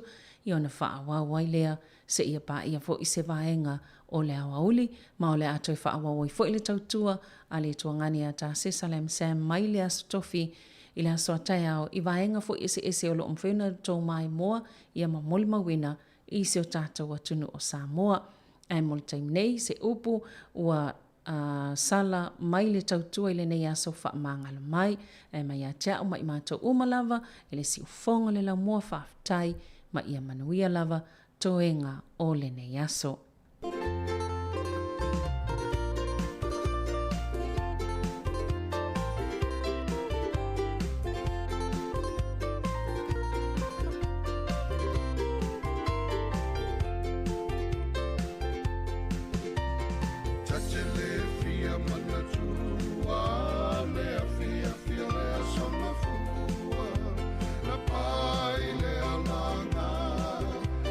Ta pe pe pa pa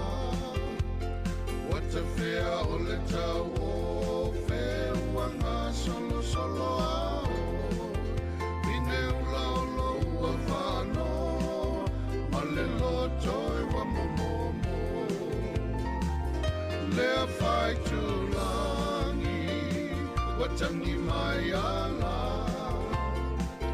Vaupuni matangi Olo ua sola Wangatole fetua Pea ole basa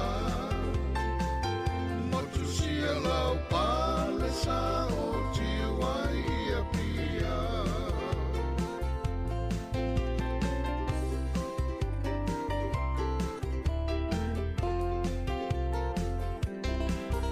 Le fesili o le atu mai Le fale tolu le vainga le pa Olo sinai le fuai fale Fa apea se umanu tafa Wale tau o si au te pai le fili fili au ro Olo umanatu E moni e amalanga atu I le vala si oi tonga tapu Lea fai tu langi Watangi mai ala Maupuni matangi Olo ua sola Wangatole fetua Pea ole basa Motu sia lau palasa O tiwa ia pia Talo fai aina Watangi mai ala Maupuni matangi Olo ua sola Wangatole fetua Pea ole basa Motu sia lau palesa O tiwa ia pia Motu sia lau palesa O tiwa ia pia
Wala yon tato penei, ia soe komisa